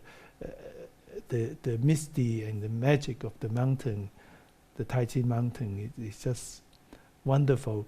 I feel so blessed to be able to learn this art, and it just make it so enjoyable. And I'm so lucky to be able to work with some of the world's best experts. And I think they like me because I really take everything that's taught to me, and I work really, really hard to digest it. And more than that, I use my medical training and my own thinking to look into it deeper and try to find ways that it can express better. You know, the traditional Chinese teacher's way is the teacher's always right, and you just do what you're told and you always work on that, which is fine to a certain extent. Eventually, you want to make Tai Chi your Tai Chi. It's good to have your own interpretation. Tai Chi is internal. Internal is thinking. Use your mind. Think about it. Analyze it. Use your understanding of nature and life. Make it yours. Then it's even more fun, and it's even more advanced, because you really get the deep depth of it. And here I'm not so interested in give you 100% accurate direction. It's probably much more so in the instructional DVD.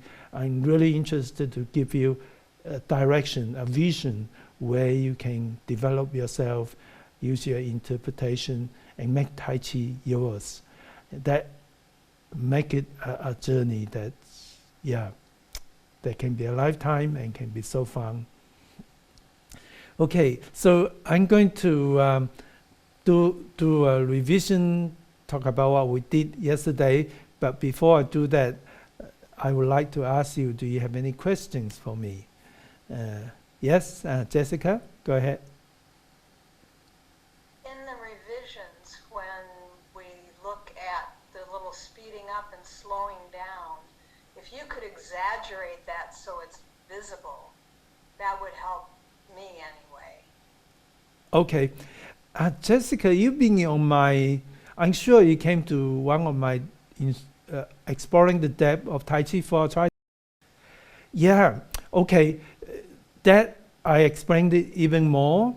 The fast and slow, actually, it's more a conceptual thing. It doesn't have to be exaggerated. Doesn't actually have to be slow or fast. It's more like when it deliver energy, that's a little faster because energy going, and then it's a little slower.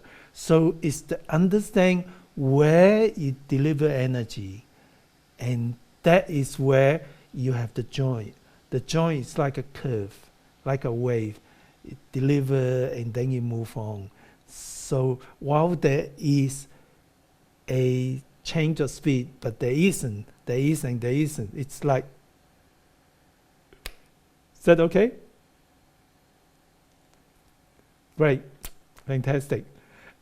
And the other thing that we often say, you often read in the classics, they talk about there's a stop, but there's no stop.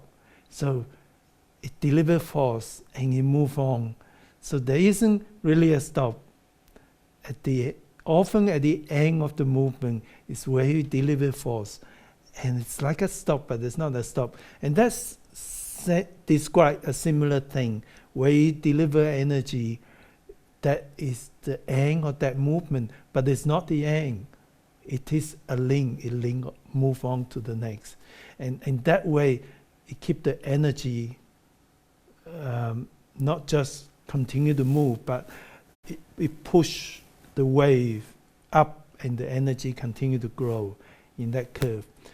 And yes, and for my friends who's here who has not done my exploring the depth of Tai Chi for arthritis, I took 2 days to explain that concept. I invite you to go to that workshop. There's a recording of the workshop exploring the depth, 24 forms, and work with me on there, and you will understand it more.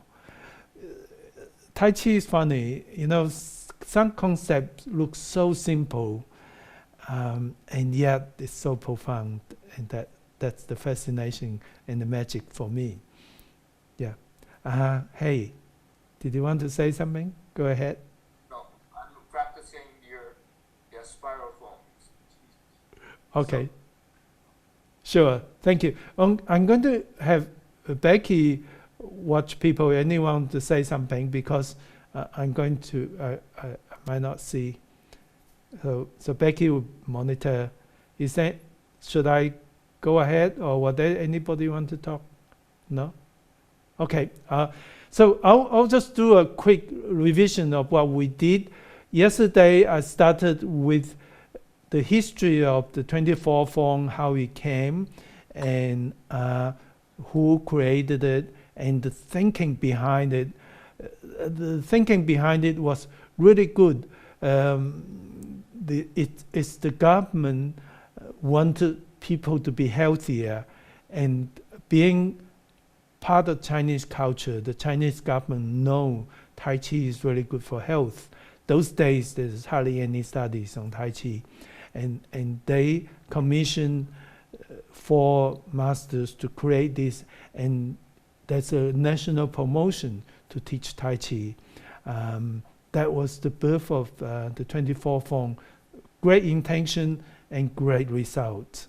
And it was really, really well done.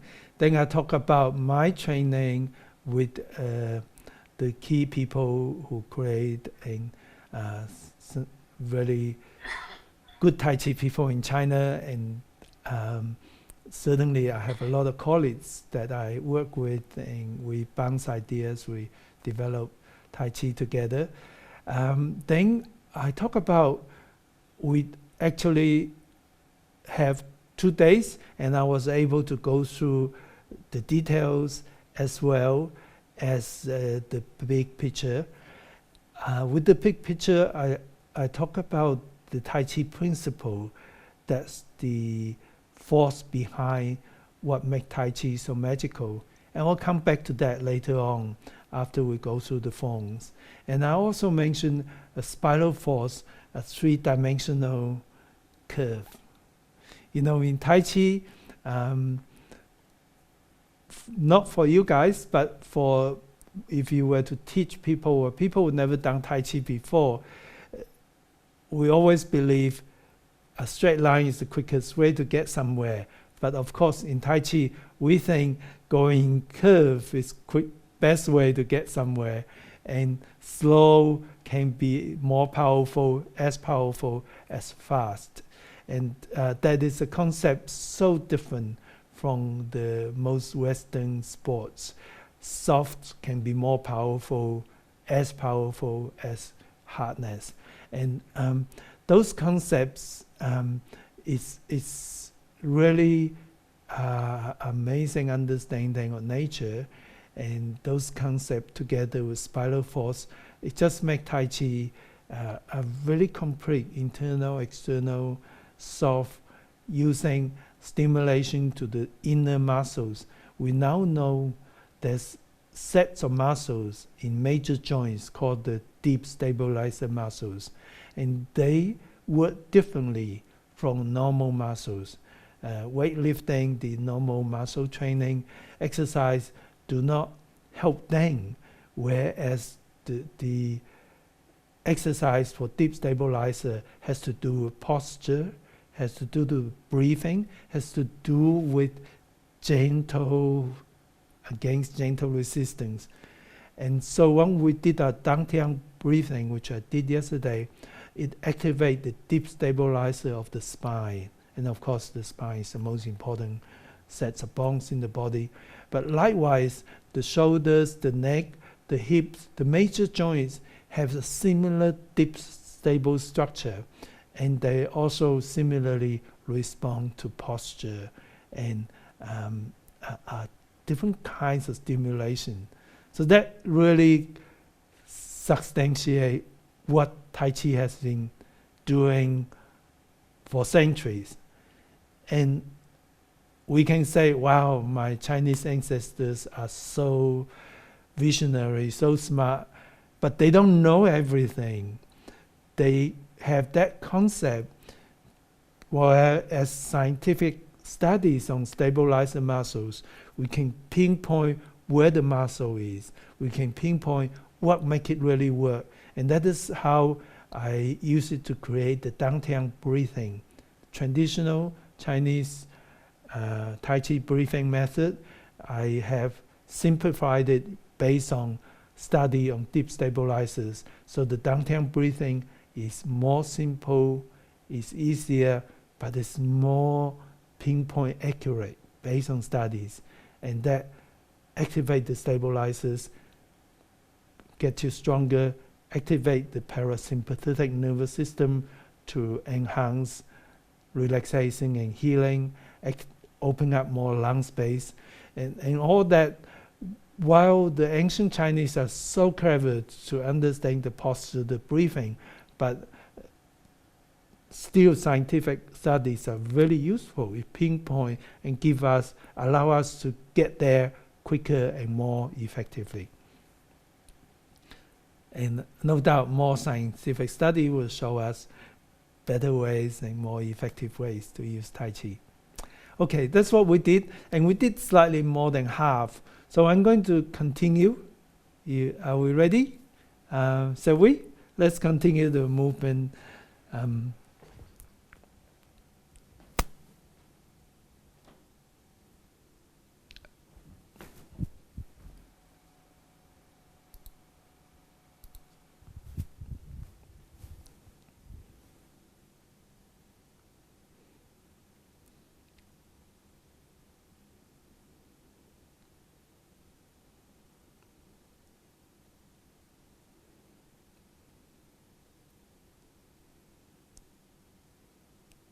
We're going to start with the warm-up exercise, walking around, smiling to everybody, open and close your hands.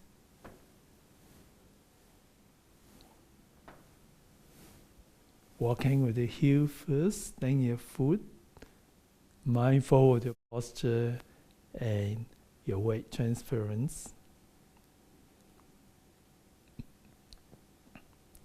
Breathing in. As you push against gentle resistance and your chin go back, slowly, slowly bend your neck.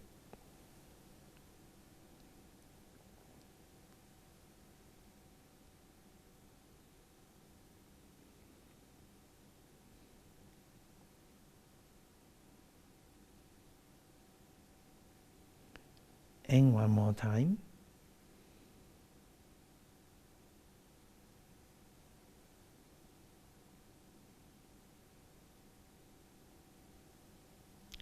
And the second leg exercise, remember I'm doing mirror image to you, but it doesn't really matter. We're going to do both sides anyway. It is preferable to do your left first. That is with most of the Tai Chi move, or most of the Chinese martial art move, always start with left side first. And there are many theories why is that so, but none of those theories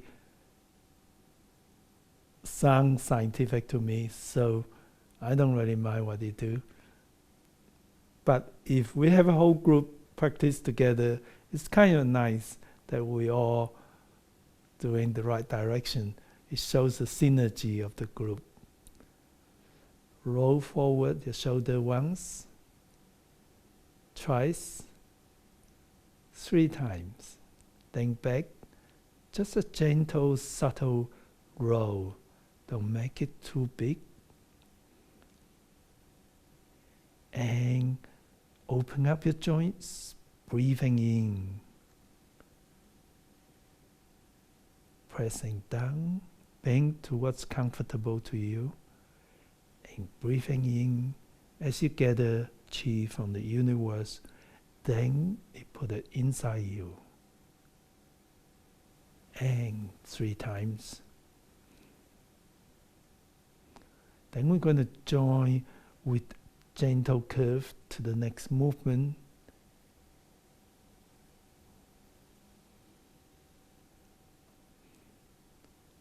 Remember to gently stretch your spine.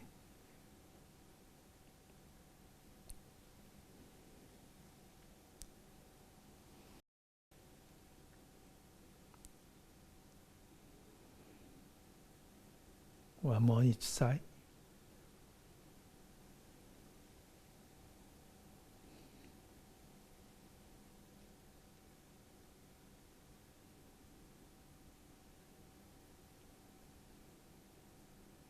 Using your dantian to take you to the top hand. not a big turn. It's practicing how to connect your dantian with your energy between the hands. And the last left and then right. And then again moving in gentle curve linked to the next movement.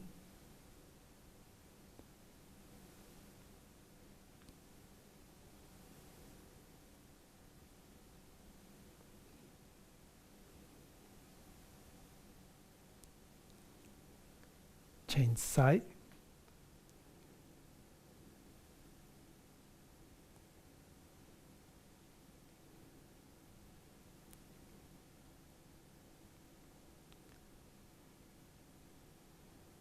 And the last one back.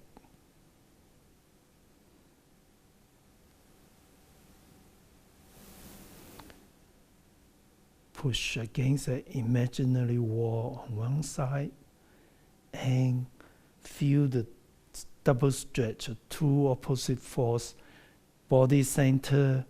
And remember yesterday I talked about like an energy ball. You expand your energy.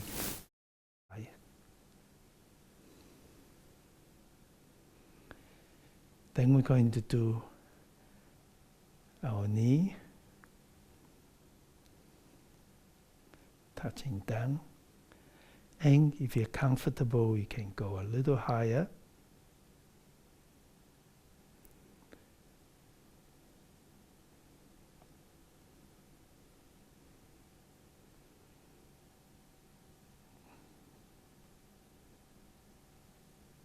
And the last one. Here's a very good practice of weight transfer, heel, foot, and now weight forward as you move forward. A really good practice for balance.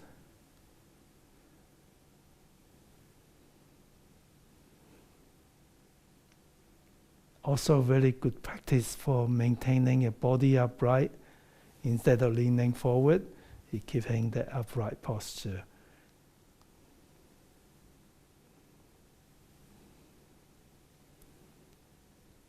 Okay, one more each side.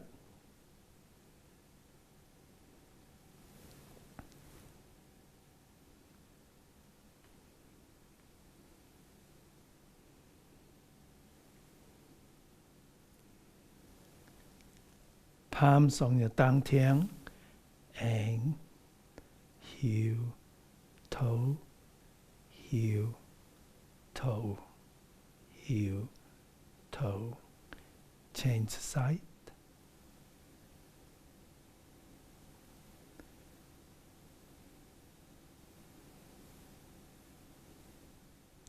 And the other side. No weight, just stretch your ankle ligament one way, the other side, in and out.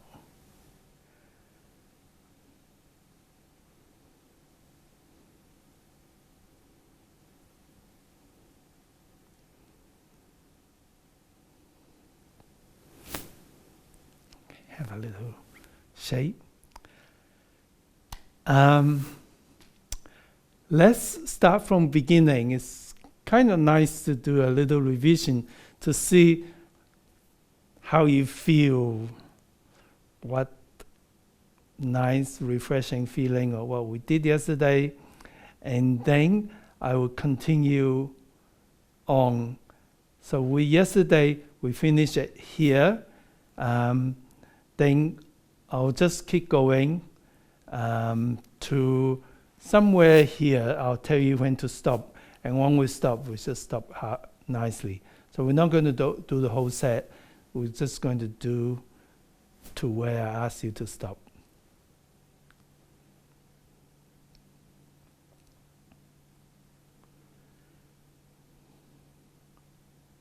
The 24 forms. Cleanse your mind. Check your body. Check your posture. Song your joints. and commence.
So keep going.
And then we're going to finish off nicely here.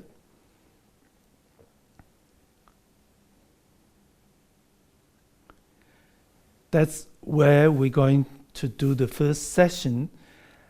The Tai Chi set, I know there's one Tai Chi school who took the classical 108 form, chopped it into 8 pieces, and called it 8 different levels. That is not a Tai Chi set. A Tai Chi set is like a full body. It started from beginning. The universe was Wu Qi. There was nothing. So we cleanse our mind and think of Wu Qi, and then we come to the being, the Tai Chi infinitive. Then you go to yin and yang. And then that beginning leads on to stretching, open exercise, and getting your chi moving, and gradually build up to the climax. And then gradually coming down back to where we are, ashes to ashes, like a nature circle. So if you look at Tai Chi for Health programs, each program takes 1 to 2 years to compose. It's so simple, but it has all the beginnings, the middle, the climax, and winding down. It still follows the Tai Chi principle. And that's why we don't take a set and chop it into different bits. We create one for a group of condition or for different interests. So all that is to tell you the climax is coming up.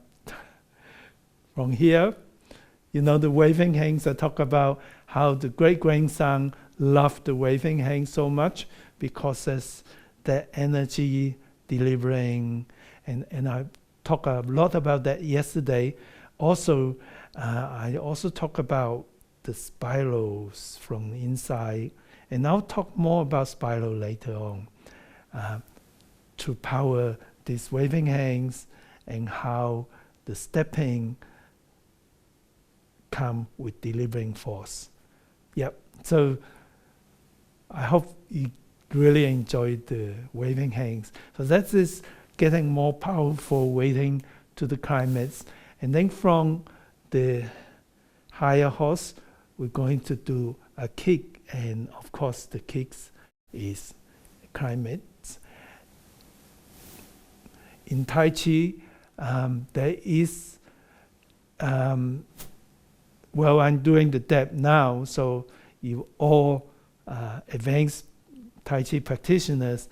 So of course you will know Tai Chi is created by Mr. Cheng Wen Tang, who was an army general. So he was a martial art teacher, and he used Chinese traditional medicine and the Chinese philosophical understanding of the universe, the nature of the universe, and martial arts to construct Tai Chi. And over the years, when you look at Tai Chi, you just can't help to see he created it for health. But over the years, to promote Tai Chi and to sell something, Chinese, especially my ancestors, are very practical people. So how do you sell something? Well, the easiest way is to show its martial art application. Come and I go, throw it away. Right, see, this is worse. And now pay me money and I'll teach you. So that's why there are Tai Chi teachers who just say Tai Chi is just for martial arts, which I don't agree. I think while there's a component of it, sure, but Tai Chi is really created for health. If you look at the structure, the inner energy, and the philosophy of Tai Chi, and if you look at the science of Tai Chi, it's all about health, mental and physical. And so,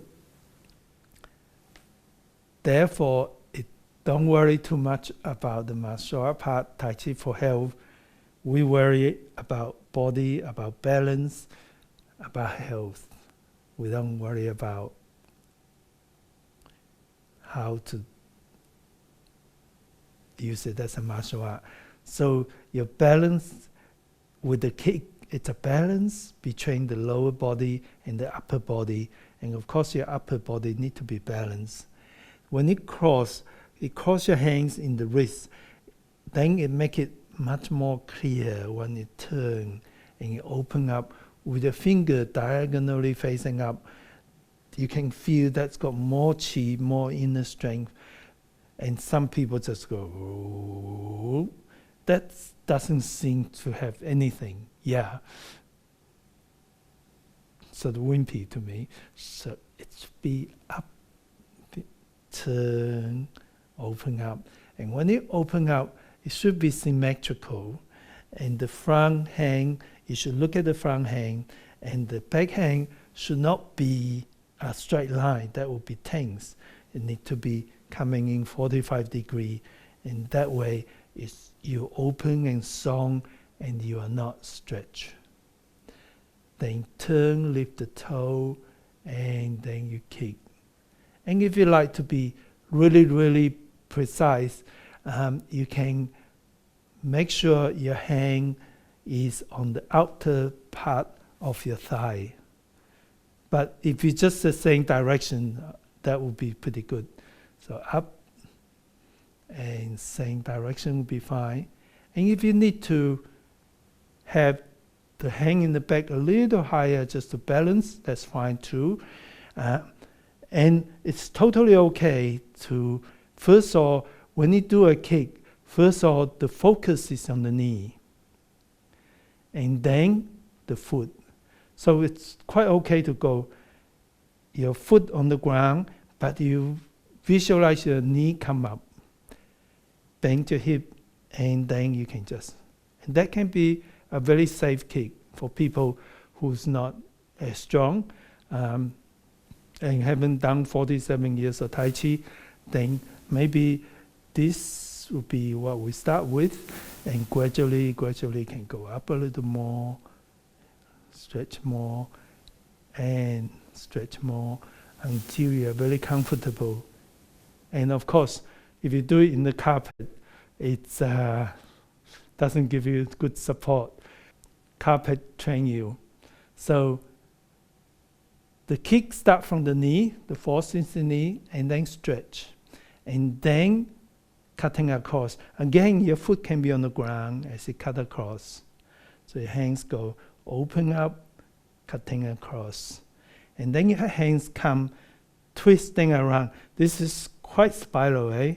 Turn your hands around and then trace it along the side. And when you punch, remember to shift your weight together with your action. If you move forward and then punch, it's okay. It's just moving your arms.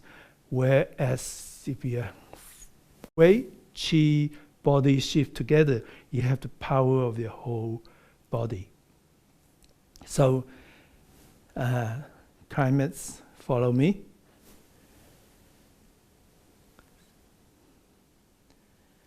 Looking at the right, open up your hands.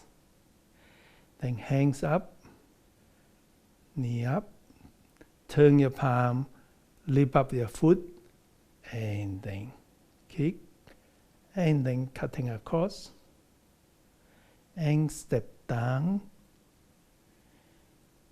punching here. Then the other side is the same, open up, and knee up, toe up, kick, and then make a hook here, and the lower movement. Okay, lower movement, very important, safety. The whole idea of lower movement is not how low you can go. And I just see some high-risk movement, people who trying to go so low, they're leaning forward and they look awful and they risking hurting your back. So the first important thing is keep your back upright. It doesn't matter how low you go, how high, stay comfortable here, that's fine. The key is the transference of the weight in your hands, your body. So the first thing you do is step here, and then your foot turn to the left, and then you trace your hands along your inner of the legs as you shift your weight, keeping your body upright. Then turn the right toe in, make a hook here. Yeah, that's right, good. You look good from what I can see. Make a hook here, step. Then bring your hands down here, turn your palm to face out, turn your left toe, and now start moving body forward, hands forward. So you can see throughout the forms, our whole body is coordinated. Your weight, your hands, your body, all in one coordination, direct by the dantian. And when your body is well connected, it's like a community where everybody work together under the same synchronization. You're much more powerful. If your hands and your foot just want to do it their own way, then it's good to move, but it's not as powerful as moving in synchronized way. Then coming back and turn the left toe out and use your right hand to bring your right foot up. And this is a little awkward if you laying the pigeon toe if you can, otherwise just laying anywhere as long as you're laying safely. And then it became pigeon toe. If you're not, you just make it, shift it later. Put weight here, lift the left heel up and bring it closer. And then you make a hook with the left hand and the right hand, just like over here, the same thing. And then the same thing again. And be sure you shift your weight, turn. Don't keep your weight there and turn. Now the traditional Yang style do have this thing that your weight's there and you turn. Well, you can just imagine when you do this, your weight here, you're grinding that ligaments, meniscus within your the cartilage within your knee. That's not very healthy for the knee. So your weight back and turn is much more safe. Turn. And the same thing here. And then you land it here and carrying a ball. So that's the kind kicks, lower things. And as you get more comfortable, you can go lower, but make sure you do it well within your comfort zone. And standing on one leg, golden cock standing on one leg. All this, it's more physical, and that's sort of part of the climax. Let's do this, do it once with me, before the breakout room from higher horse. Ready? Go.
enjoy your breakout room. All right, so about 20, 25 minutes, what would you like? Well, how about 15? All right, I didn't give you that option, but we'll do it. Lucy has a question. I don't know if you want her to. Go ahead. If you want to answer. No? Lucy, you're muted, hon. Lucy? Sorry, I don't know why my hand went up. I think when you move around like this, it automatically raises your hand. So, no question. No problem. Just hello. Have fun in your breakout rooms.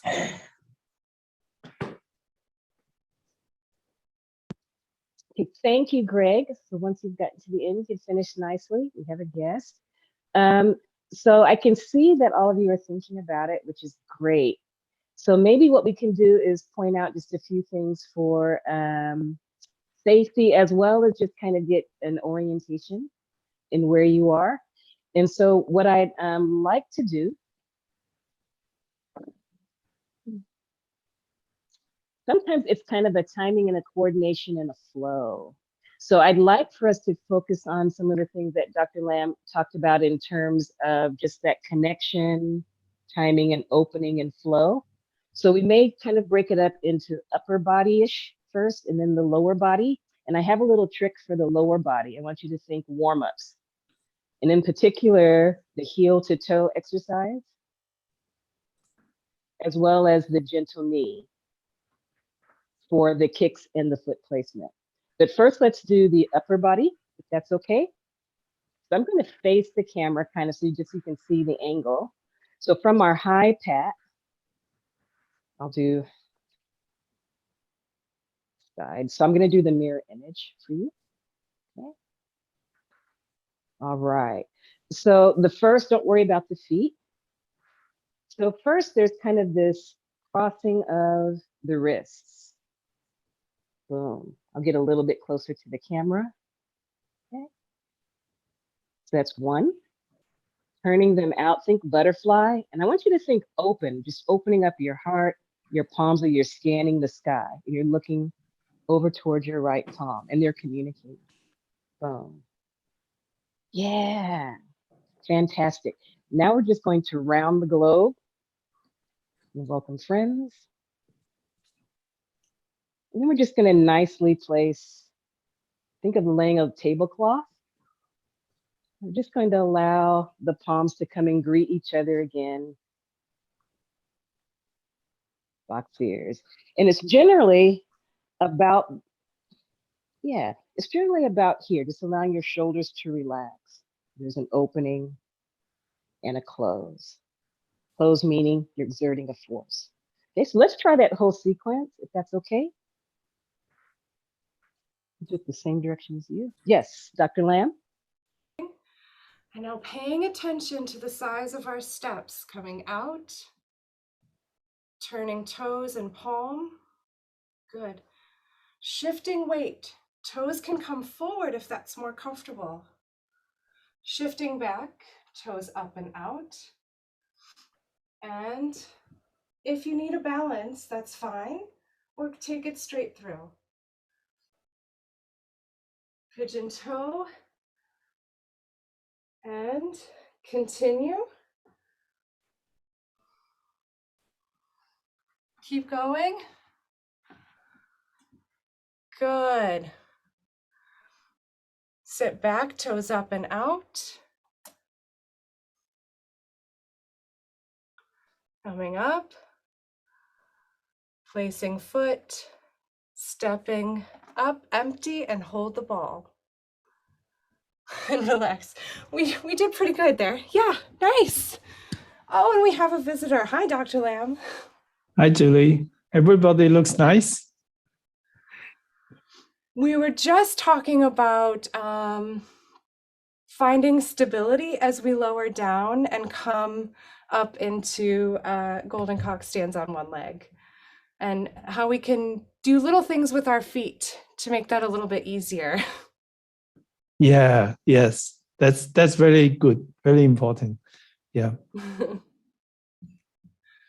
Do we have any other questions or anything we might want to ask Dr. Lam even? If that's all right with Dr. Lam, of course. Oh, of course. But I'm sure Julie knows everything that I know. Oh, please.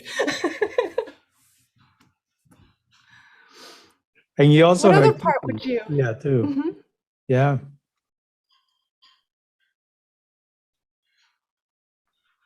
Any other part? Shall we do it again? Yeah, Oh, sure. Let me have a watch. Maybe I'll do yeah, it let's together. go. Let's do Oh, it yes, together. let's do I'll it with Dr. Lam. Yeah, let's do it together.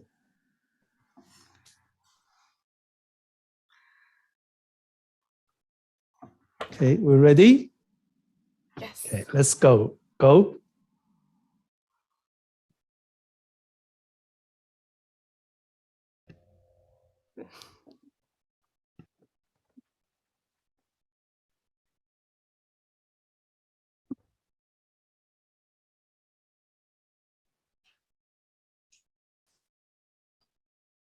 Hello, everybody.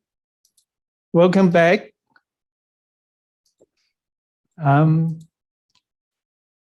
Let's have a report. I think Betty was the first. We'll just do the same order. Yeah. I'm alphabetically first. I'll be first. Nice practice session. A lot of moving parts, and we kind of focused on safety and not falling over when we kick. I do most of my kicks on the floor. It's just easier to turn toward the camera when your foot is down and you're not trying to trip yourself up. Absolutely. Good point. Yes, we moved through the movements also, and we focused a little bit more on going from that last kick into the lowering movement in terms of the placement of one of the right foot and using the spiral motion to open up and begin to start the lowering movement. So things went really well. People were well prepared. Great. Thanks, Beverly. Yeah, thank you. We had a good group, lots of questions, practiced the subtleness of the turns that people didn't seem to understand from the DVDs, but now the realization is there if they go back and watch the DVD, there's so much more that they will miss the first time through. Great group, good practice. Thank you, Bill. We had a lot of people, the people who knew the form, so we were able to talk about safety issues, making sure our kicks aren't too high. We worked on how we can place those feet for lowering movement. And then also where the Dantian comes in and how that helps with that weight shift. And I talked about a little modifications so our knees are in good shape at the end of the day as well as the beginning. So we're good. Everything good. Thank you, Kathy. Great. Hi, everybody. So our group was really courageous and really got off to a great start. We were able to, there was a question about the transitions between the two lowering movements in terms of what the hands were doing. And then we focused on safety and also timing with the kicks and the arms. They were really great. We're in the middle of towards the end when we got switched away. So it was a great time. Thank you, Deborah. Hi, we had a wonderful group. We talked a lot about safety and some options to find stability within our stance as we're going through this wonderful climax of the form. And then we had a visitor, but Becky Ray cut us off short. We were just getting ready to flow through again, and Becky cut us off. But that's okay, I forgive her.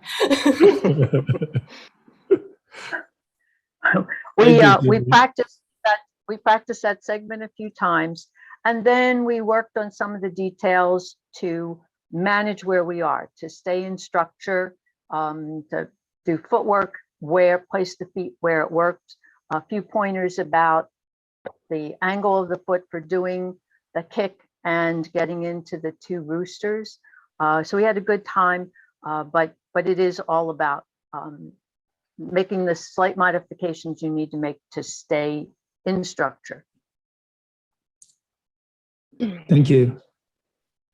Yeah, we didn't have any particular questions, so we tried to spend a lot of the time practicing. We worked some on the timing of the moving the legs and the knees with the arms. There's a lot of detail and a lot of turning in this section, so really encourage everyone to take a look at Dr. Lam's DVD or online lessons for working out the details of the timing and how to make those turns. Thank you, Marianne. Well, that's great. It's nice. Oh, everybody is down. Yeah. Okay, Yes.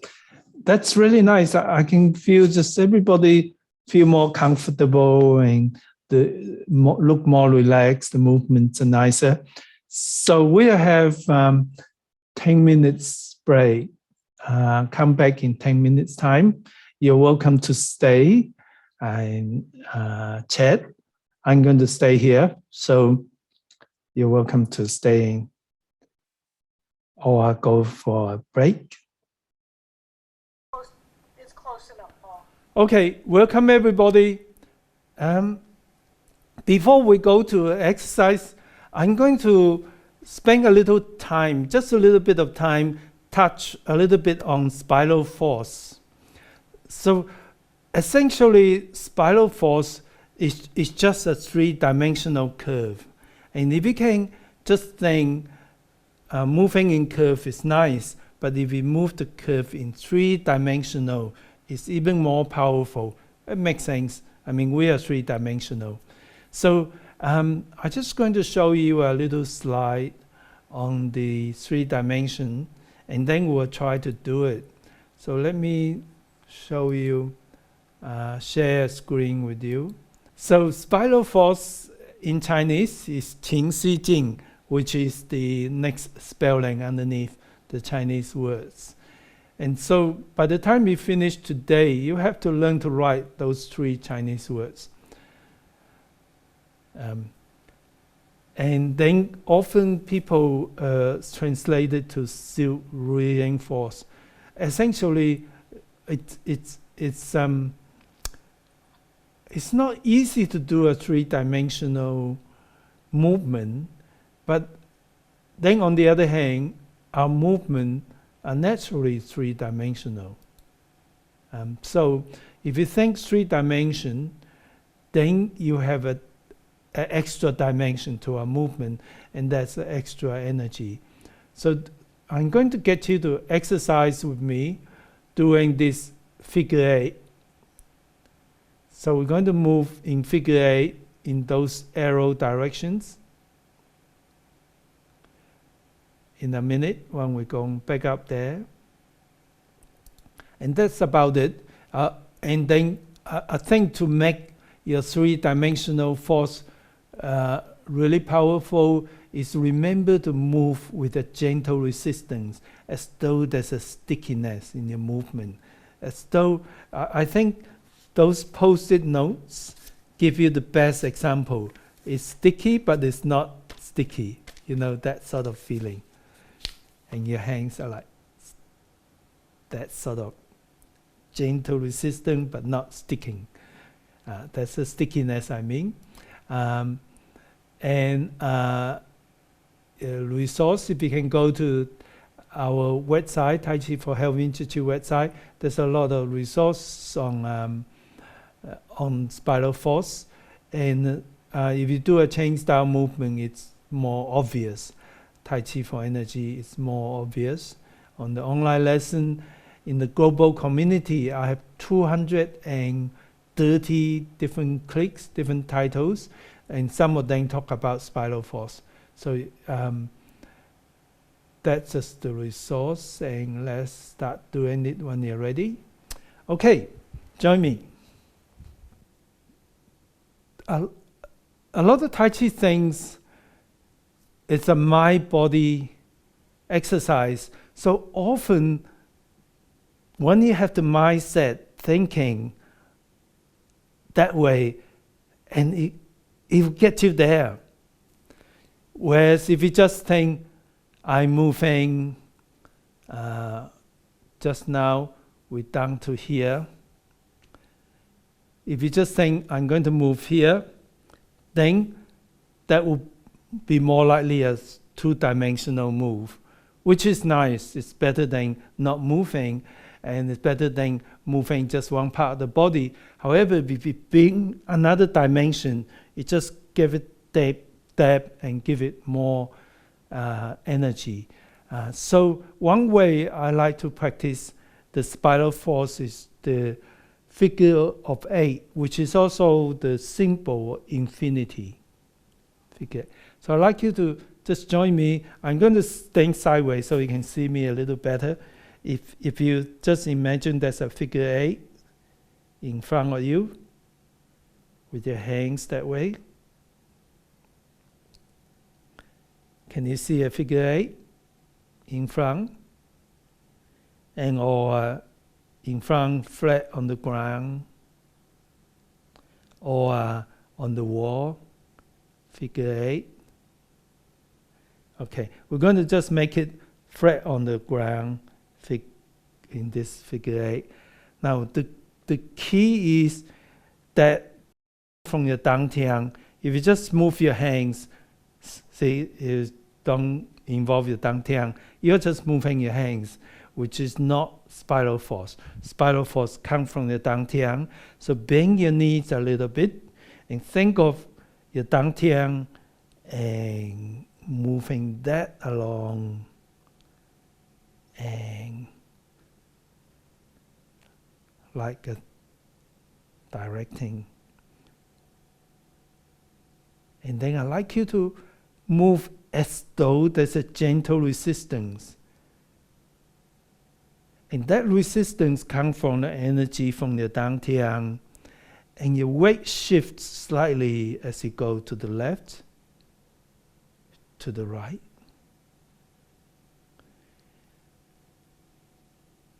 So that's a flat surface. I'm going to get you to visualize there's another dimension. So every time you turn, you go down, deep down, and then up as you go around, and then down as you make the turn.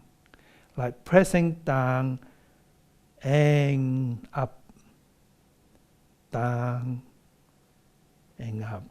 And again, using your dantian, push it down and lift it up against a gentle resistance. So then, if you use that one hand, you can still feel dantian connect if your hands go. That's still a spiral. It doesn't have to be the figure 8. The figure 8 gives us an idea of how to move with the dantian connected, three-dimensional. And then you take parts of it. This is just parts of it. If your hands go from here up, if you use a dantian, then that's a spiral. And this hand too, if you just go like this, it's more two-dimensional.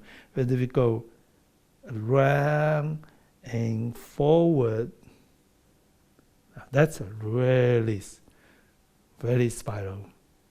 So you can do step, foot down, and using a dantian to spiral, two spirals. Here in this direction, as these hands go this direction, this hand go the other direction.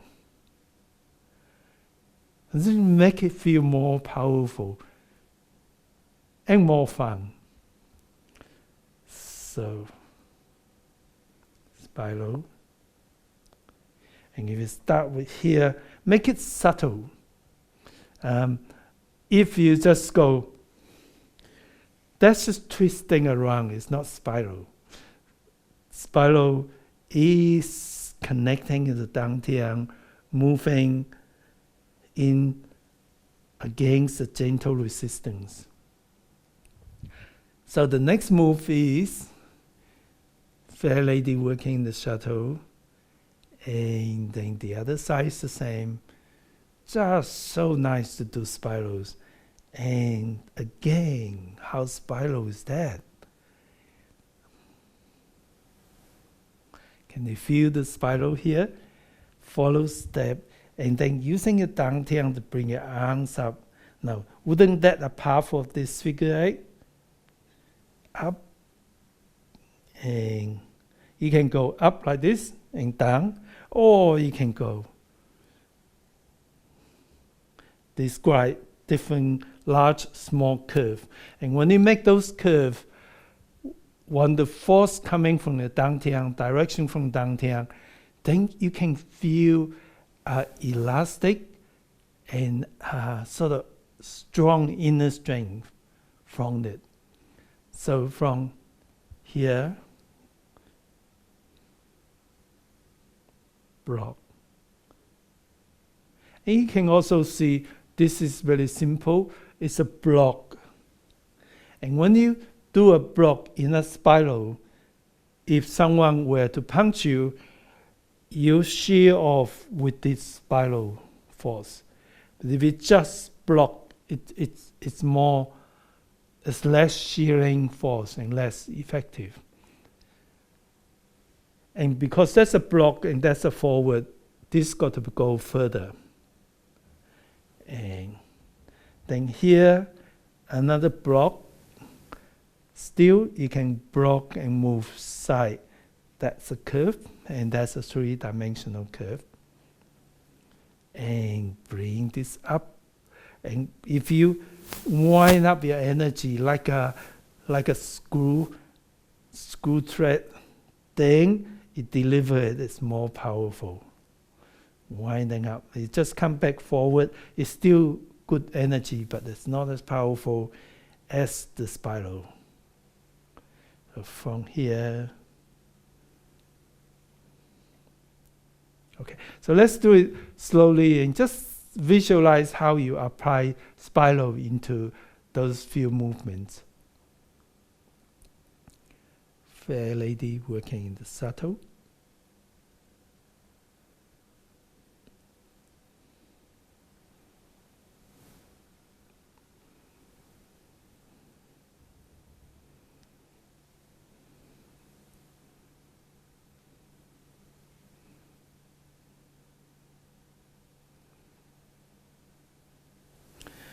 Up palm onto the wrist, turn your palm and open up. Just to make it more fun, I'm going to bring you more things. We often, when we do playing the root, often the palm are facing the joints. So this part of the wrist, there's 3 acupuncture meridians to go along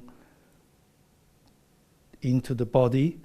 And in the center of the palm, there's an acupuncture point that controls the energy, the qi of the upper limb. So when acupuncture point communicate with each other, it grows strength. And also when your hands are in control of somebody's joint, it's obviously more effective. And likewise, here, the wrist has acupuncture meridians here, your palms onto that. Then when you turn, open up, this is a block and this is a forward. So from here,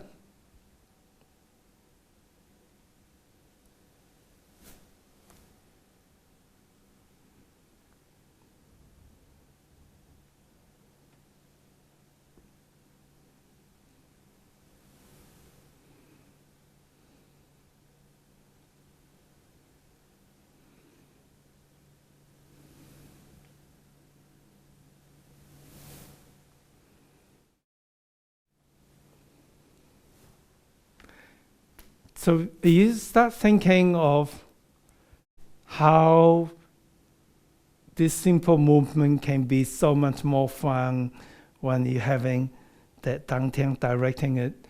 And first of all, when you do something that is a little different and you have a concept of using the dantian control, it's okay to exaggerate a bit, bring more movements, so then you're more mindful of doing that. And gradually, the dantian become like a little trackball that it is moving, but it's very subtle. And your movements, the curve become subtle, but you know, it just feels so much nicer and so much stronger and so much more fun. Follow me again.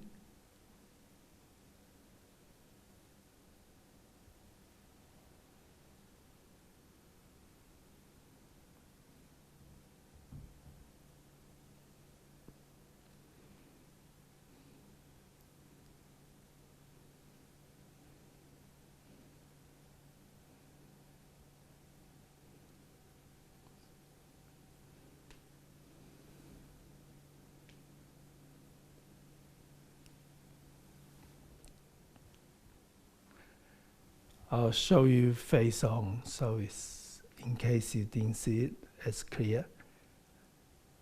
Follow me if you can, otherwise you can just watch if you prefer.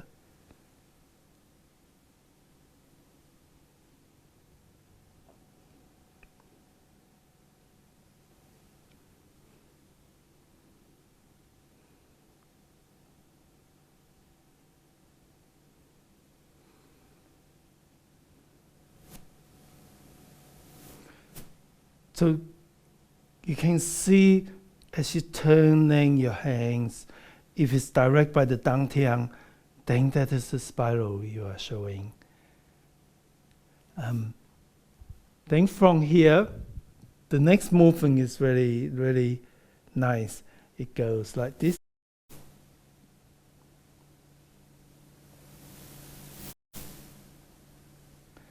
Just first of all, it come over, and then you turn your left toe in, and you hide your fists here, and then you do three things: block, punching in the nose, and stepping on the shin or the foot. So the three things: block, and from here you can see, you can make it spiral too, and your foot.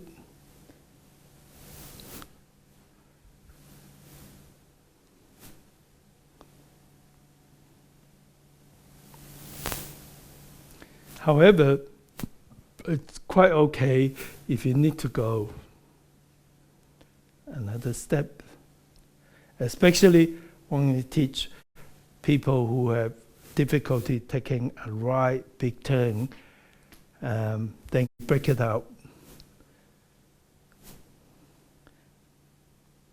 But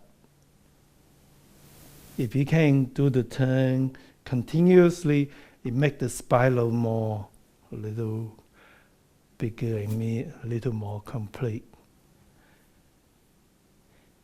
Yeah, I can see you doing really good, having fun with it. And you know, if you go back, and we will be later on going back to the movements, you see that even right from beginning, you can instill the spiral in it. It might not be obvious, but once you are aware of the spiral force and you feel that there's more to it, then you can do it and you can feel more of that as well. So that's what we're going to do. We're going to do from carrying the ball and then do the two shuttles, needle in the bottom C, and then turn and punch. Right, so let's do it once together before you go into the breakout group.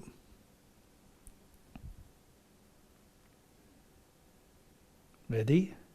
Go.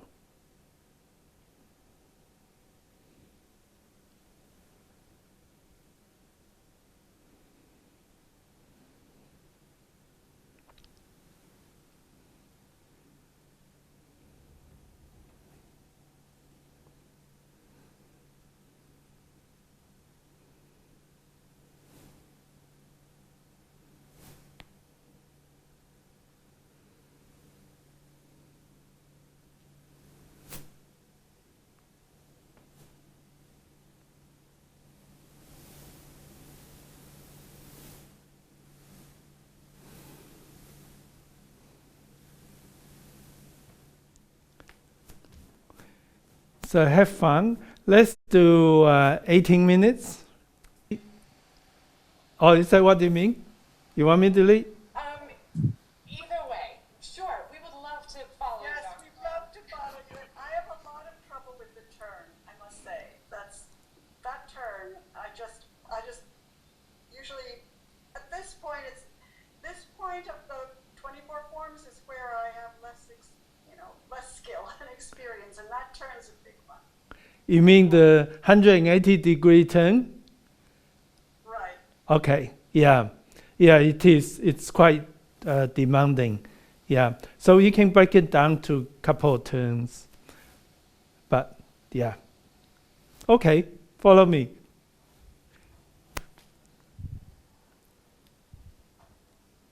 All right. Yeah. Yeah. Ready? Go.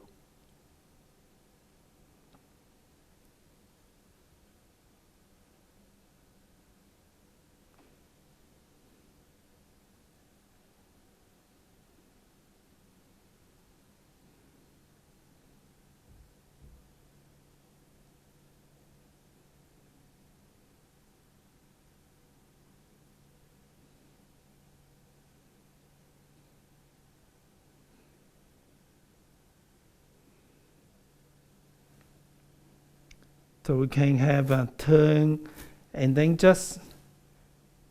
then one more turn to here and then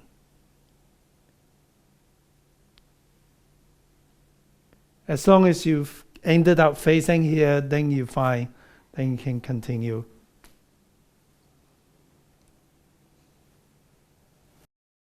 Let it set a little bit in your head. We're going to bring in the right foot a little bit, that little half step. Drop the right hand. Bring in the left foot a little pumping action. Left hand comes down and brushes the weeds away, and we reach into the weeds. Now we're going to take the left foot, we're going to put it out just a little. Oops, sorry, we're going to bring the hands up. Then we're going to put the foot out. There we go. We're going to shift our weight. The top hand, the right one, is going to roll out a little bit. So it's going to be nice and relaxed. So let's see if we can do those three together.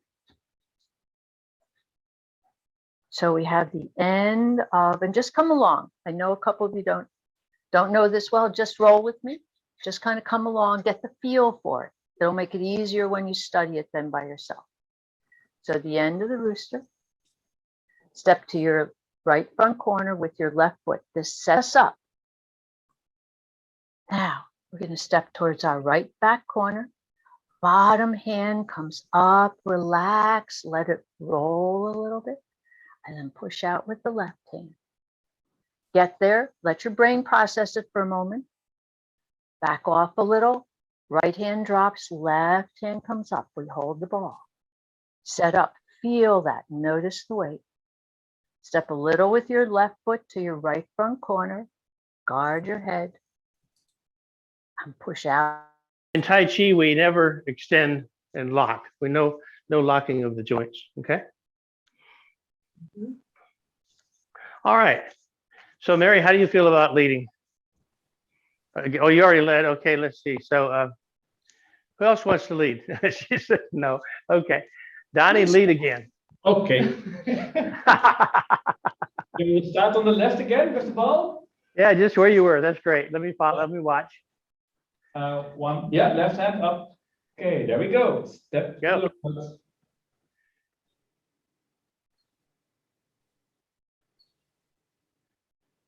Turn. Weight on the left.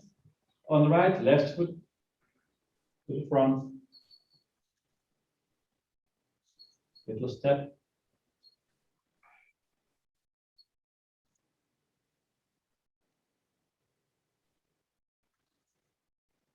To the front. Turn. Fist. And close. Really, really great. Dr. Lam has come to visit us. Any questions Hi. for Dr. Lam? Hello, everybody. How you doing? Oh. Any questions for Dr. Lam? I'm really sometimes I lose my hands with the needle. It's I think the same question as before, because you go down, then you go up, but the hands, it looks they are not communicating anymore with each other. If you go, if you're here, you step, you go down, and then you go this way, I think. Yeah. To me, you're just following your dantian, and your dantian is leading all that. But my hand keeps with the pulse. So if I go back, if I'm here, I go down. If it's this, you do it this way with the hands. So like this, and you do from here. That? Yeah. You know, Tony, your movements are fine. Yeah. And the precision of where the hands are, it's okay. Just look at the DVD. Yeah. What you can do is put more softness and more elasticity. Yeah, like a gentle resistance to create. Yeah. Yeah. More internal energy. Yeah, slow, gentle resistance, and then you get that internal energy. Movements are fine. You're doing it. Yep. And I'll let your joint open a little bit more. It's nice. Everybody's doing well. You look okay.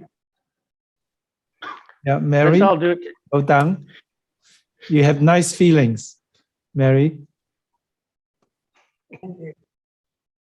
Go ahead. Do one more time. Let's all do it together. Okay.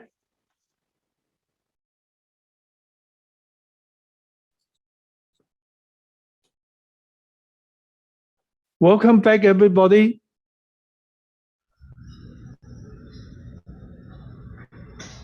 I can see we have, just now we have a bit more time to practice, and people having fun, more relaxed in practicing it. It was good.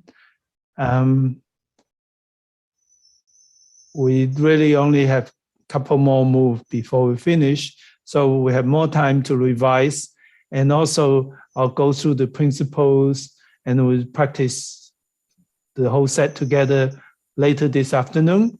But today, let's see how we're going. Start with Betty. Going great. Nice session. I like that it was a short little piece to review. And then we were able to spend time on dantian movement to make the hands go where we wanted them. It's great. Nice. Thank you. Yes, great group. We did the same thing, just a very brief little review of the dantian movement, and then integrating it into how it drives the feet and the arms and stuff into the various movements that we were reviewing. Thank you.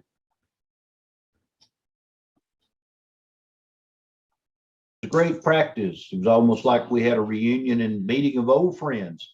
Dr. Lam came to join us, watched us, commented through one time. Very good. Just focusing on the turns and the little stuff, the nuances that we pick up with the little experience. Great practice. Thank you. Thank you, Bill. You're right. It's a family reunion. We had a great practice. We liked having the extra time, and then we could play with a lot of the dantian and how the hands move last and not first, and the head kind of stays with the body. So we really went through a lot of the energy processes and had a good time. Thank you, Katie. That sounds great.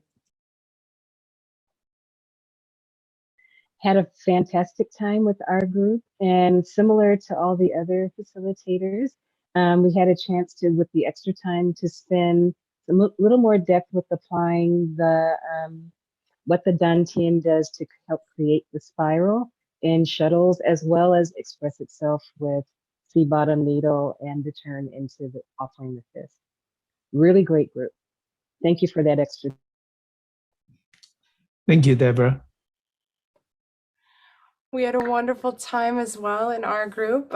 Brief visit and run through with Dr. Lam, and then we continued to talk about the ooey gooiness of the form and all of the spiraling and enjoying the dantian. It was a lot of fun. Thank you. Thank you, Julie. A good time. I always have fun with this form. We worked the forms a bit to get comfortable with them a little bit more, and then we started working on thinking about how to bring some of the spiral force in and use the dantian. Thanks, Orion. We had a great practice. Dr. Lam come to visit us. We got to go through the form many times and worked with the spiraling. And so everybody's really looking great. Thank you. Thank you, Richard. That's everyone. Oh, okay. Yeah, Well, Richard took Marianne's group. All right. Okay, everybody, this is right on the dot. We have half an hour for lunch or tea. So we'll see you in half an hour. Well, welcome everybody. It's time back. Everybody come back yet? It's half an hour too short for lunch. It's fine, Dr. Lam. They're just, they'll turn on their, as soon as they hear you talking, they'll start turning on their videos. Okay, fantastic. So we really done really well. We are just slightly ahead of the schedule. So we have the next few movements. I talk about the principles quite a bit. Sometimes I didn't clearly say it is. Spiral force is a sophisticated way to express your internal energy. And but where do we get internal energy? It's the Tai Chi principles that really bring us the energy, the chi, and the health. And like chi is like an internal power that when you express it in spiral, it's more powerful. So spiral is a sophisticated expression of the spiral of the chi. And to cultivate your chi, it's the Tai Chi principles, the thing that so typical, so much feature of Tai Chi. And we're going through just about all of them. The things that sound very simple, moving slowly. When you move slowly, you can integrate your body and mind. You can be more mindful. And moving continuously so the energy continue to accumulate. And also smoothly, that is so Tai Chi. You know, when we move with jerky movement,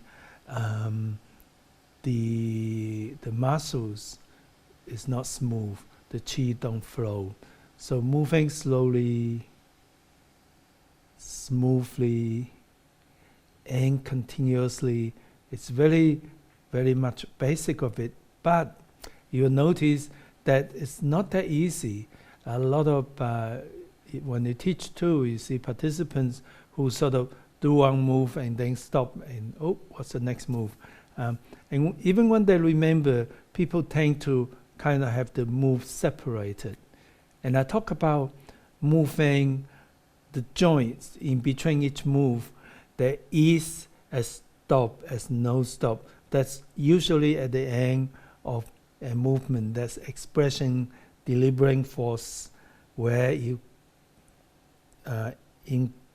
increase your speed by a tiny little bit, invisibly so, and then you slow it down invisibly, so that create the crescendo, the wave like that allow you to get ready for the next wave, each delivering force, ready next wave. And so moving against resistance allow you to grow the internal energy. Those are the principles. I will write it down and summarize it later on. Meanwhile, all you have to do is just listen and trying to make sense of it. I'll give you the PowerPoint, and then you'll get the PowerPoint in the recording, so you don't have to write anything down. The next part, again, we talk about body upright. Even when you move around, moving forward, if you lean forward, then you lost that upright structure. And when you are not as upright, you are not as well balanced. Also, when you're upright, that's when your deep stabilizers, the muscles that protect your spine, are activated, and your back becomes stronger from inside. Whereas if you lean forward or backwards, not only your balance is worse, it also stops the activation of the deep stabilizers, which protects your back. The other thing, balance. When you do your balance, when you're well balanced, balance is really Tai Chi. Balance yin and yang, and that's expressed by the way we balance ourselves as we move. And again, I'll come back to all that. Now, I want to just stress a point, the word song, and then we're going to do the next few moves. Keep that in mind about song. Song is a Chinese word, and they spelled it like a singing a song. And this Chinese word, you know, words same in English, it's different when it's used in a specific place. For example, a lot of medical terminologies might not be the same as what it means to the normal colloquial meaning. So the word song is a very much a Tai Chi technical word. It means not just to relax, and often people translate it to relax, but this is a lot more than that. It's about allow your joint to be open so that your qi can flow. And in a way, it's a consciously, a mindful control of relaxing your joints and also stretching it, stretch the joints from within. So for example, if you bring your hands in front of you, and you just think of, you're going to make your finger longer without being tense. So I don't want you to do this. That is longer, but it's tense and lock the joints. So it's still slightly bang, but you're going to think of gently stretching from inside as though you're pulling it. Oh, that's song your finger. And song your wrist joint. If you like this, it's very hard to song because it's bang and it's kind of little tight.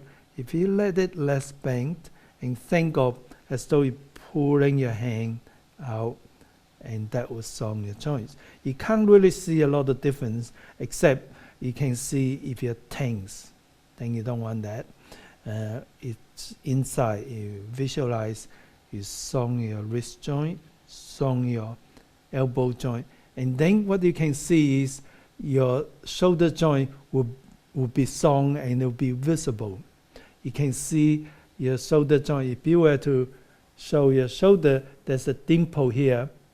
Can you see me? That dimple here? Okay. So what it is the shoulder is a ball and socket joint like this. And you actually pull out. Song is gentle expansion from inside, so you can actually pull out that joint, shoulder joint, and that dimple is the thing in between the joints. So it's almost like in fact it's sort of pulling your socket out of pulling the ball a bit out of the socket. And that's why you feel that dimple. So that allow us to check and get an impression of what it's like songing your shoulder joint. Likewise, when you song your spine, first of all, the spine is straight. And then you imagine there's a force from the chin going through the brain and pull you up from the top of the head. Without being tense, you feel your chin tucking gently and it's pulling it up. And then your coccyx, your back here, tucking a tiny little bit so that it's like a double pulling. So it pull down, this pull up. Yeah, that's the song of the spine, song of the upper limb. And the song of the lower limb is a little bit harder to achieve because the lower limb takes all our weight. And therefore, you cannot sort of like this, but what you can do is song as though, imagine a bridge. The ancient bridge looks like this, right? An arch. Arch is the strongest structure. So if you make your crutch an arch, then it's stronger, and it's the meaning of song in Tai Chi. And to do that, you kind of allow your hip to open up, your quad to loosen up. So if you're tight, your quad will be narrow, and if you allow it to open up, and by doing that, you create an arch, sort of the crutch. Another way to look at it is feeling the outer edge, a little bit more weight on the outer edge of your feet. So when you do that, you can see it's more rounded. By the way, many of you have attended our instructor forum, which is on the first Sunday of each month. And 3 forums ago, we talked about the quad. It's always that mysterious thing about the quad. The quad is the pelvis or your hip. And we talk about the quad, and then in my talk, I use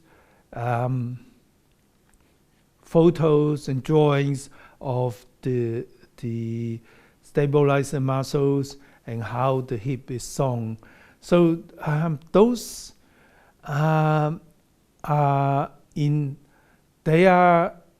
the talks are recorded, and they should be on YouTube or in the global community.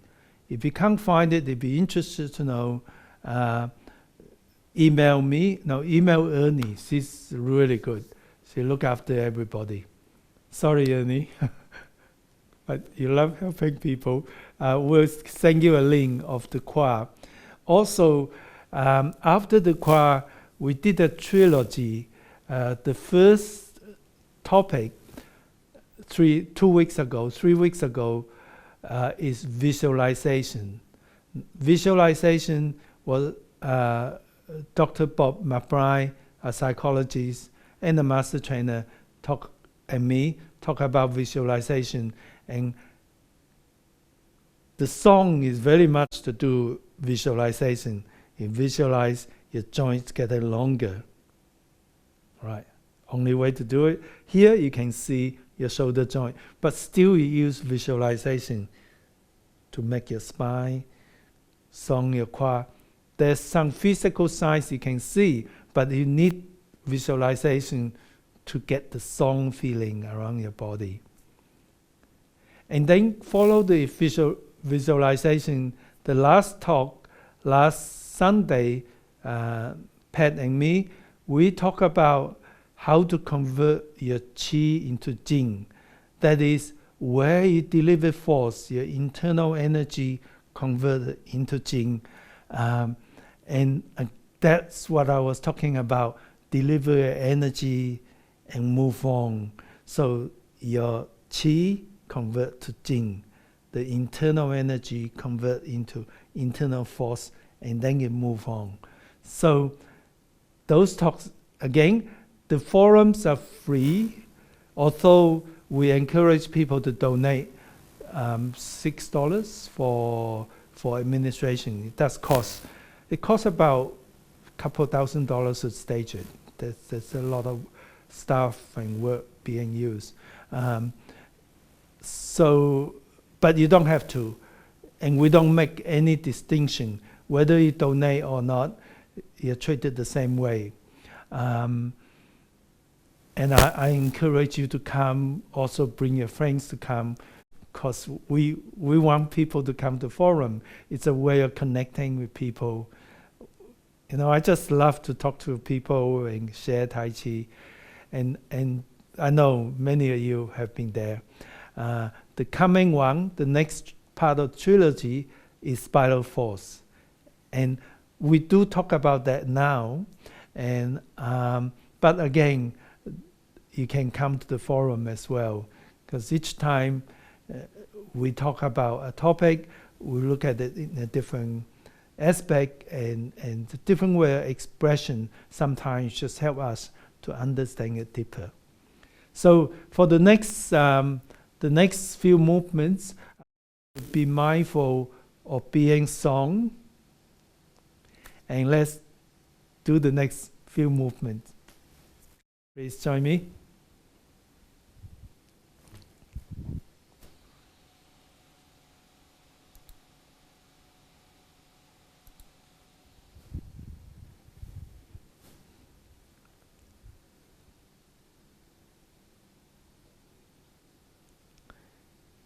We're going to do the 3 key warm-up exercises, and we can start with thinking of song. So when you stand here, think of allow your hip to be open, pushing it gently, so a little bit more weight on the outer edge of your feet. And body upright. Imagine that force from your chin, lip up, but not tense. And just feel that your fingers are growing longer, and gently stretch it down. Still leave a space here. If you're tight, then it's not song. Even overstretch is not song. Song is a gentle expansion of the joints from within. When it overexpands and becomes stiff, that is not song. That become stiff, and that impede the flow of qi. So here, that's why we have a small space here. Allow our joints to be song but not stiff. Then we're going to do the first key warm-up. Chin back, using visualization, pushing against that gentle resistance to create more internal qi.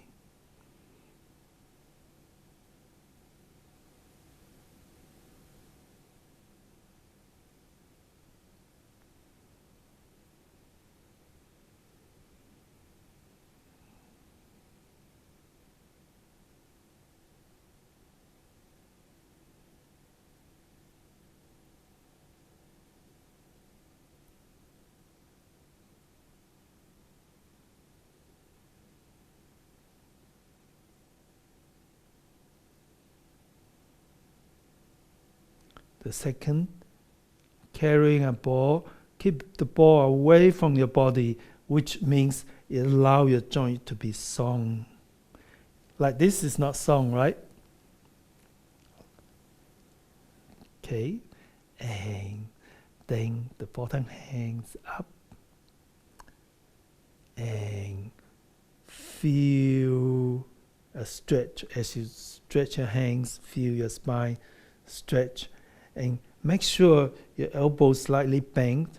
Remember, if it overlock your joints, it's overstrained. It's not song. The song is expansion from inside, even though it's not locked. So it's not locked, but song.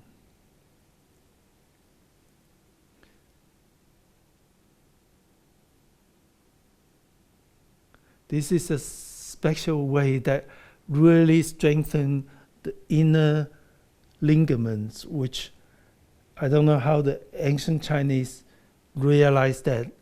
They certainly have no facility to find out the anatomy and the function of the deep stabilizers.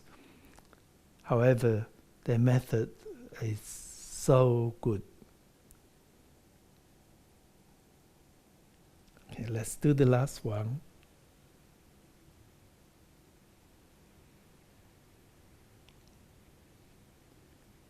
And part of that song lower limb also make the lower limb spiral.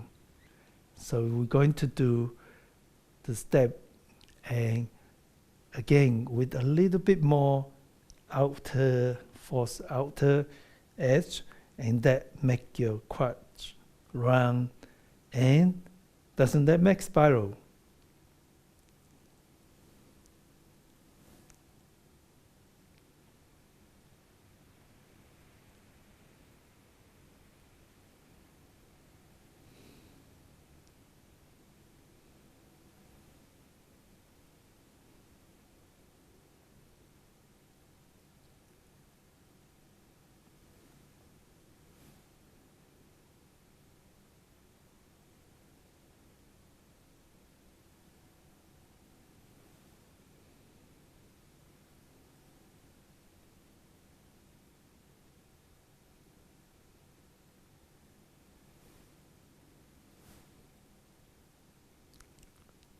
Okay, the last one coming up.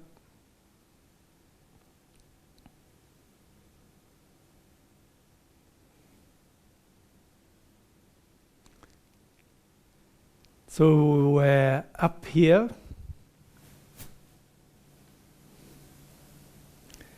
Then the next move, turning your dantian and around. Do you see? Everything is spiral. And interestingly, Chang style people talk about spiral force, Qing Si Jing, and they often give the impression that only they have the spiral. Of course, spiral is everywhere. It's just more subtle, especially Sun style. When you do open close, how do you follow in that? It's very subtle, but it's really, really nice. But this is quite obvious. A turn, spiral, using a dantian, step, and punch. And when your punch comes from here, that's a spiral path. And your hands. And remember, the emphasis is be mindful of song. Open up your joints. Open up your joints, but not tense. And that comes over to protect elbow. Okay. So from here, I'll go face you so you can see me better. Turn and step, foot, then weight. Yeah.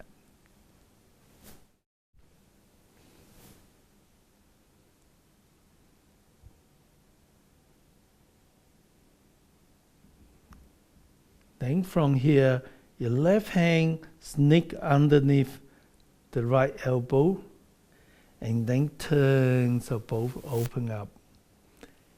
And again, you can make it even more spiral by coming back. Let me exaggerate it like this. But of course it makes it subtle. So from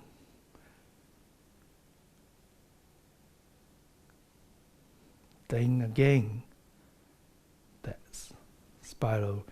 You can get a little bit more. Let me exaggerate it.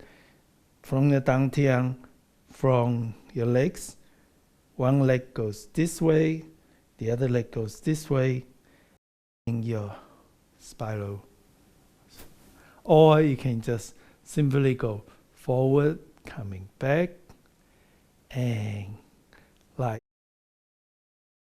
tail, and just push forward and up.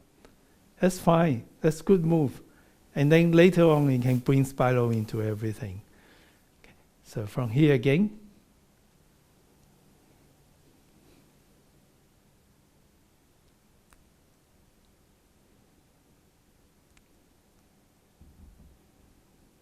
Underneath, open up, coming back,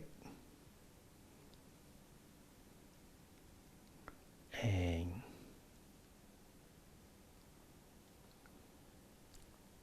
welcome your friends, join, and then hands up and down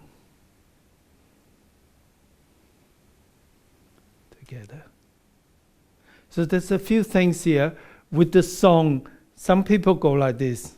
So that's not song, right? That's wimpy. Keep your arms out, still open but not locked. That's how we go down. Song all the way. Here, open up your joints, coming together. Join here, up, stand up a little bit, and then continue to stand up and keep your hand out here. That's continue to be song. And joining. Okay.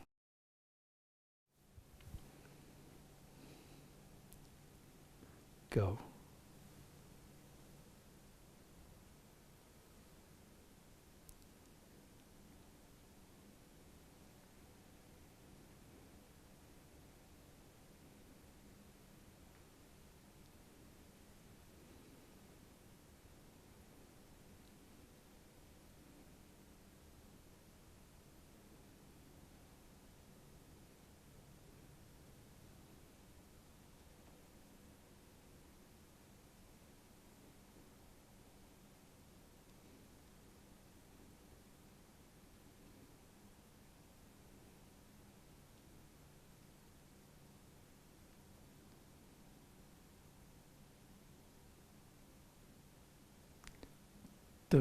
The conclusion is the same as the commencement.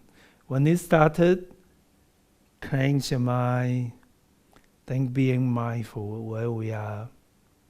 And when you complete, when you conclude, we do the same in reverse order, being mindful, body upright, but song, so it's relaxed, and being run a mental check over your body. Are you upright? Is your joint feel good? Your body feels nice? And then just let go of the thinking. Empty your mind. And then little walk around. So it's nice to do your Tai Chi, giving time to start. And then take your time doing that properly, giving time to finish. This way, if you just do one set of Tai Chi, it's better than rush through two. Slow is better in this way. When you do something nice, it allows you to bring the principle into your movement, then you bring the magic of Tai Chi. And you know, our body, we are part of nature. So our bodies make to have times that we're really stressed and rush, because we have to in certain circumstances. And a lot of times, our body slows down, allow the healing, allow the relaxation, allow time to think. So it complement like yin and yang. And unfortunately, that has been really disturbed over the last 100 years. Everybody, even retired people, have stress. Everything is a rush. And your body continue being tense, and that causes high blood pressure, causes tension, and all the chronic diseases are related to lifestyle. So Tai Chi allow to bring us back more to nature. So even if you have a breath of nature for half an hour, 4 days a week, it will create a huge improvement in health in general. That's been well studied and shown by many studies. So when you do your Tai Chi, take your time to start, move, think of the principle, and take your time when you finish. Right, let's do one more time with me, and being mindful of song, your joints.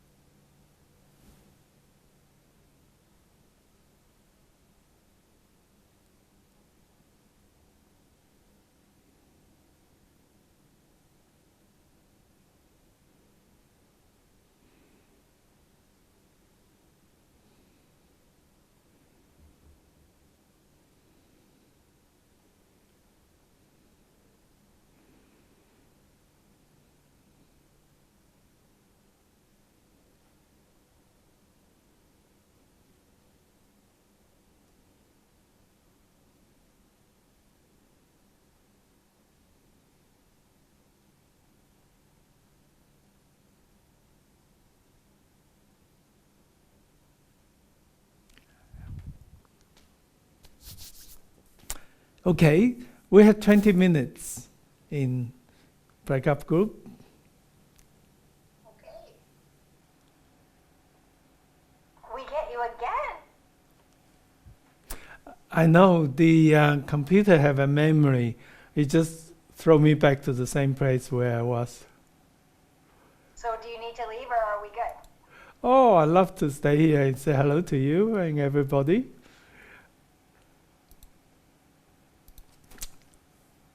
So what do you guys like to do? Becky, what should we do? I think they should work on that song. Okay, let's do once with me. Let's work on the song.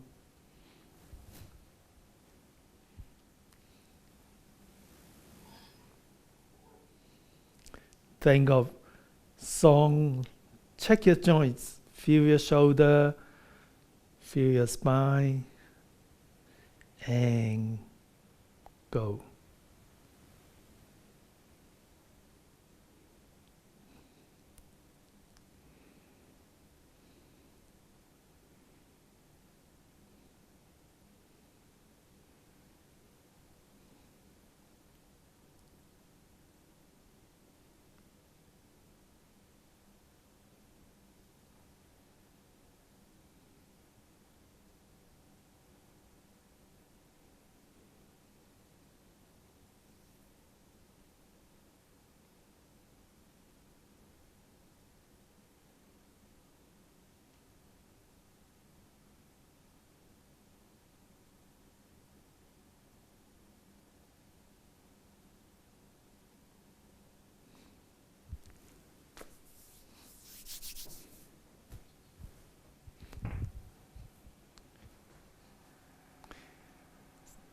So can you show me?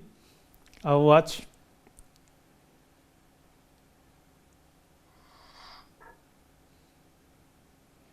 Ready? Go.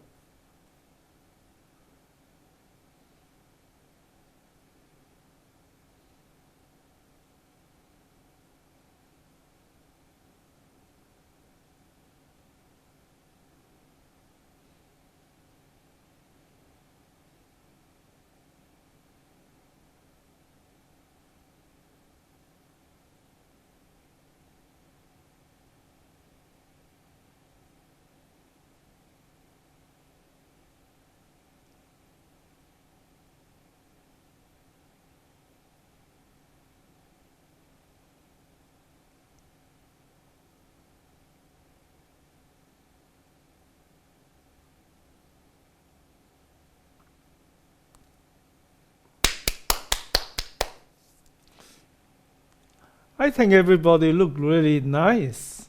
I think we should all have a cup of tea and have a rest. You did really well. But I'll leave it to you. I'll go and see what other people's doing.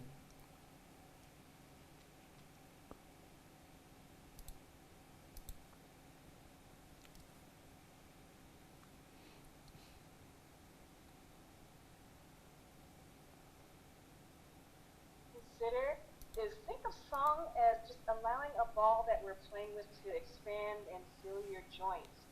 It'll feel a little bit different depending on where you are in the form as where you are in the move. So let's, oh, we have a guest. So let's just play together. Kay, do you mind leading our group this time and setting the pace? You know, I can't show my legs. I mean, because of the camera. So would that be okay? Yeah, that's okay. You'll just be setting the pace. All of you have this wonderful, beautiful Tai Chi. You just follow the pace of your movement. That'll be fine. Thank you. And I'll do the opposite view again so that I'm facing that. Ready? And begin.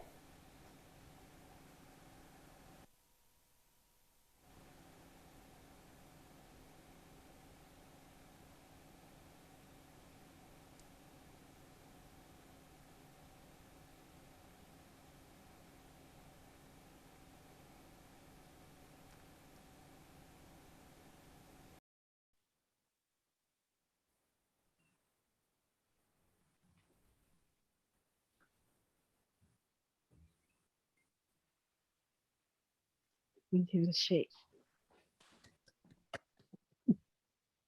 That was awesome. I could actually see you in the reflection of my pictures. I cheated. That was fantastic. Are there any feedback or comments? Or Dr. Lam, would you like to share anything? No, that's good. It's nice. Some movements are not as accurate, but the idea song is good though, which is really Yeah, so what I would like you to work at. Yes, and that's what we were focusing on. There's different levels of experience, and some are very brand new to the form. So we thought we could embody and feel what the expansion of the joints feels like with the movements that we know. And that's what we're doing. Question. Hey, you have a question. Yes. At the end, when you're punching, I've learned that I don't know where. Open the palm up before you bring it back. Is that the Dr. Lam is not the ending with the punch? I've learned to open it. So is that? Well, it seems to me it's very natural. When you happen at the same time, so as your hands go here, as you go under, it just open up naturally. Thank you. Sure. Thank you for that question. That's another wonderful opportunity to explore a little bit of a spiral that's happening there as well. Yeah, nice. Yeah, let's try it. So let's practice. Anna, did you have anything? No, sorry. I was just Oh, no, peeing. no problem. Okay, great. Would someone else like to set the pace for us today? Anna, would you mind setting the pace? Yeah, okay. Yeah.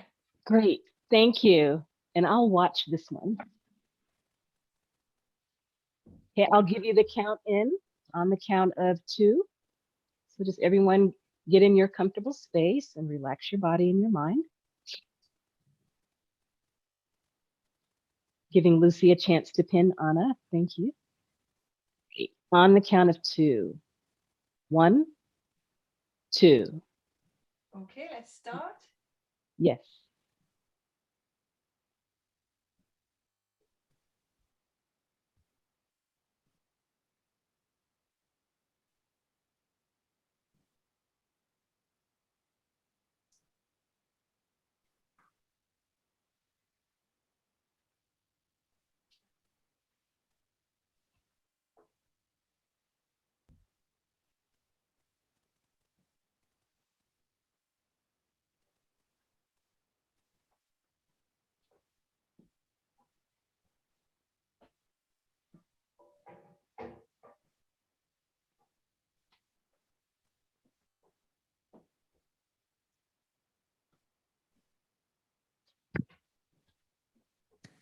Thank you, Anna. Awesome, all of you.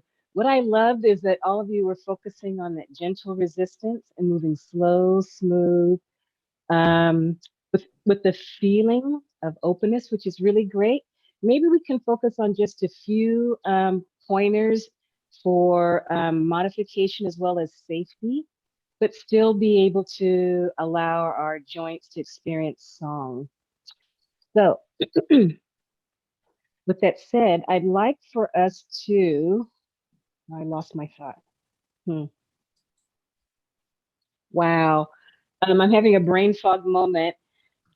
Oh, yeah. Okay, the punch. Thank you. So I'm going to go from the opposite side here so you can see what I'm doing. I may be straightforward. From here. So I'd like for us to think of a ball being literally. Okay, good. Now, all right, that's better. Now, if you would, hi, doctor. Hi, So Richard.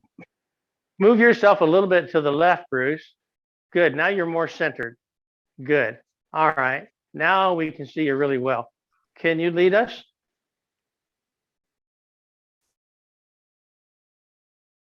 Okay, good. I'm going to watch.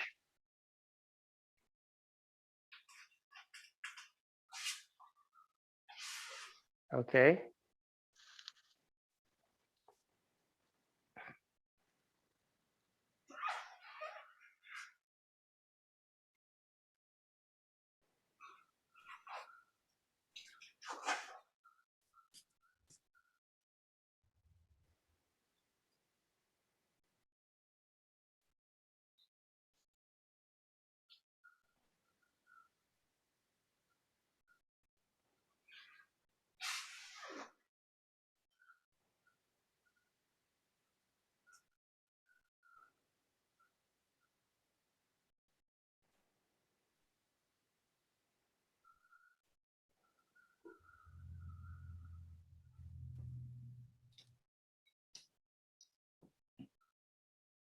Okay.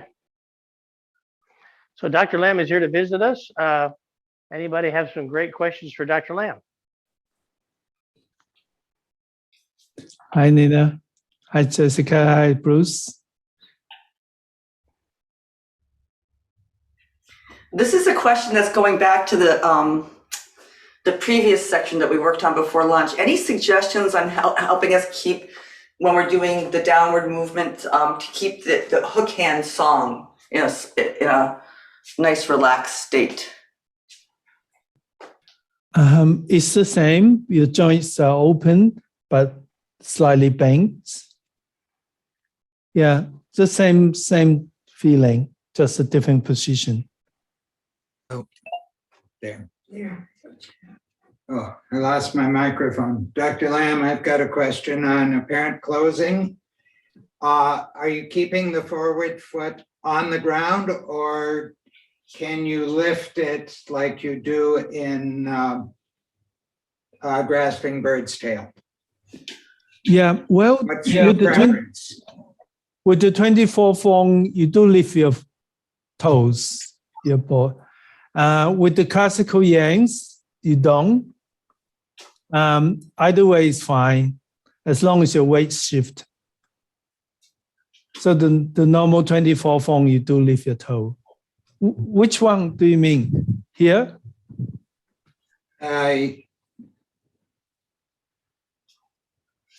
Yeah, this one.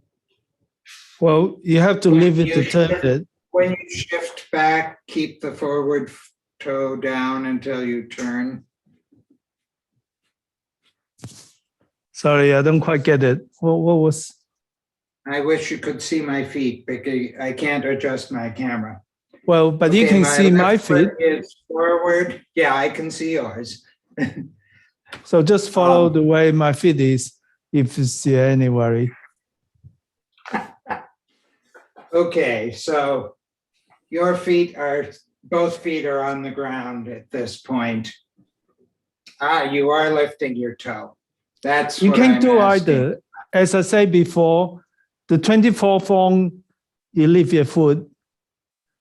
In classical, in the 40, we keep it down, I think. Yeah, And it really doesn't matter as long as your weight's back, the weight I'm right. losing the connection again. It doesn't matter as long as your weight is shifted, whether you leave your foot or not. You can do either, it's all right. All right, good. Well, let's just practice that. From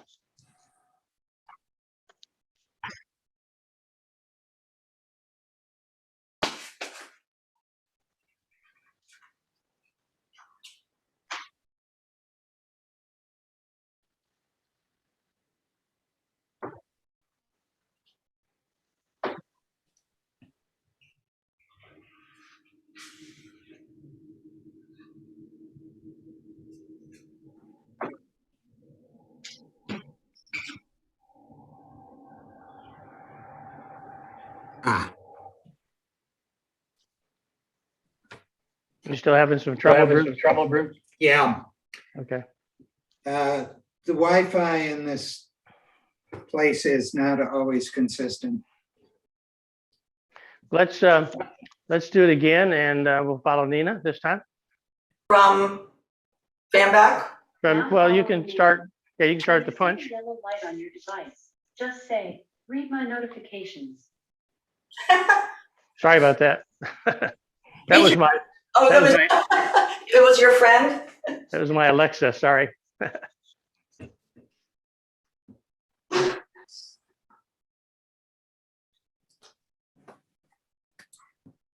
Welcome back, everybody.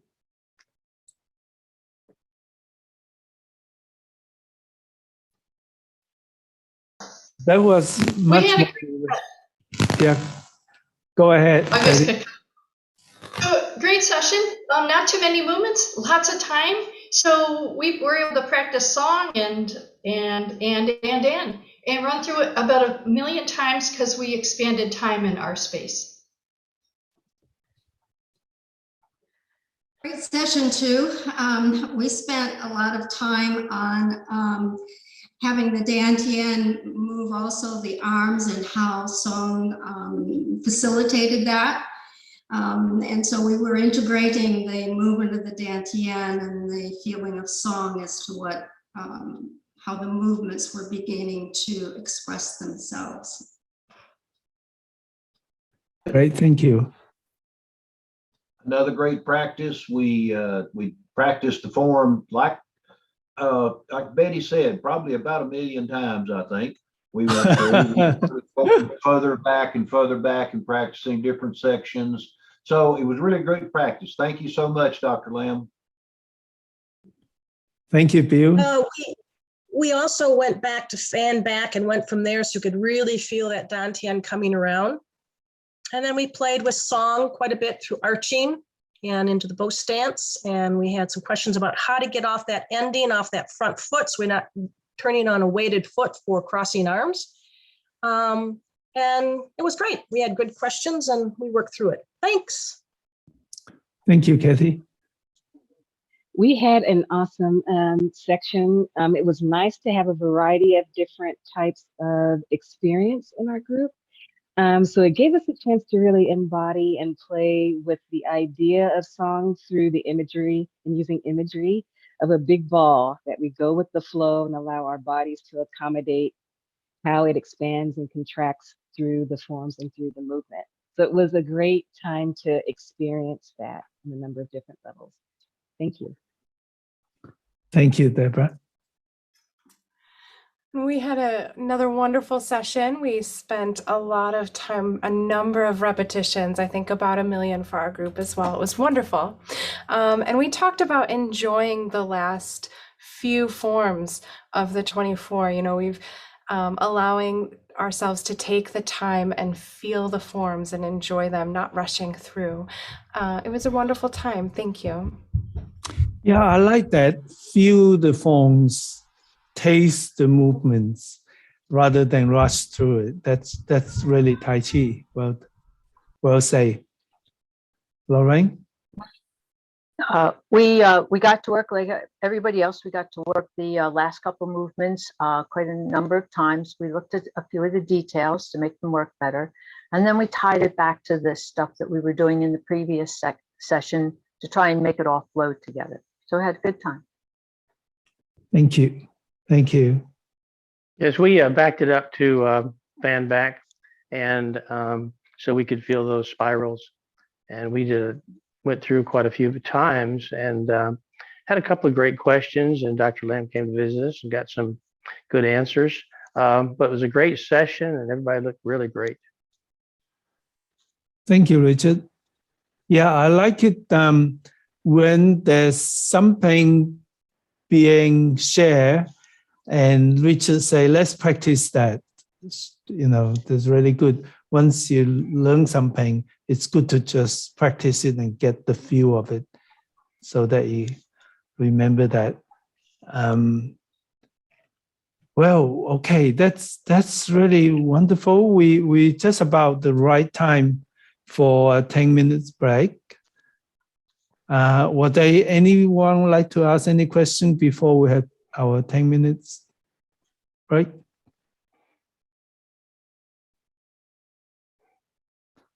Good. I'd like to ask a question. Yes, go ahead, Lucy. So back to wave hands and clouds. So I learned Tai Chi for arthritis really well. And I think that was the Sun style for wave hands and clouds. And I think this is a little different, what we're doing here.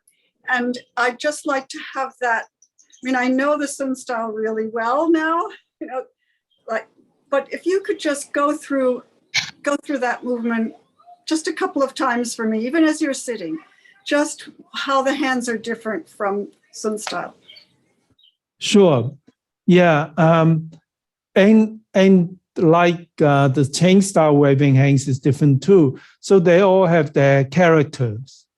The Yang style waving hands is the top hand face your chest, about chest high, and both hands are facing you. The bottom hand is a little bit further away, just a tiny little bit further away. So the top hangs, the chest, then turn to here, then turn out, and then change, scoop. And then you go to the other side.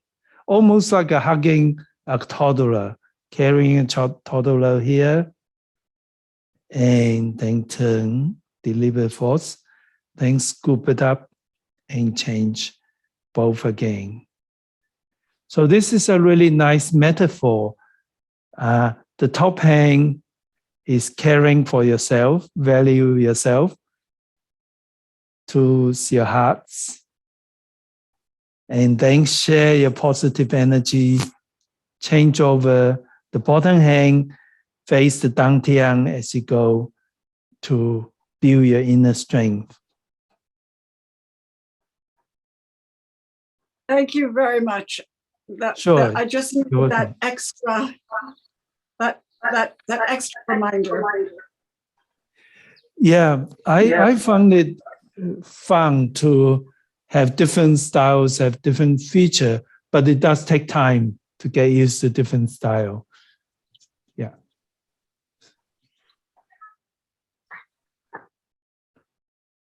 Okay, well, everybody, let's have 10 minutes break and come back again.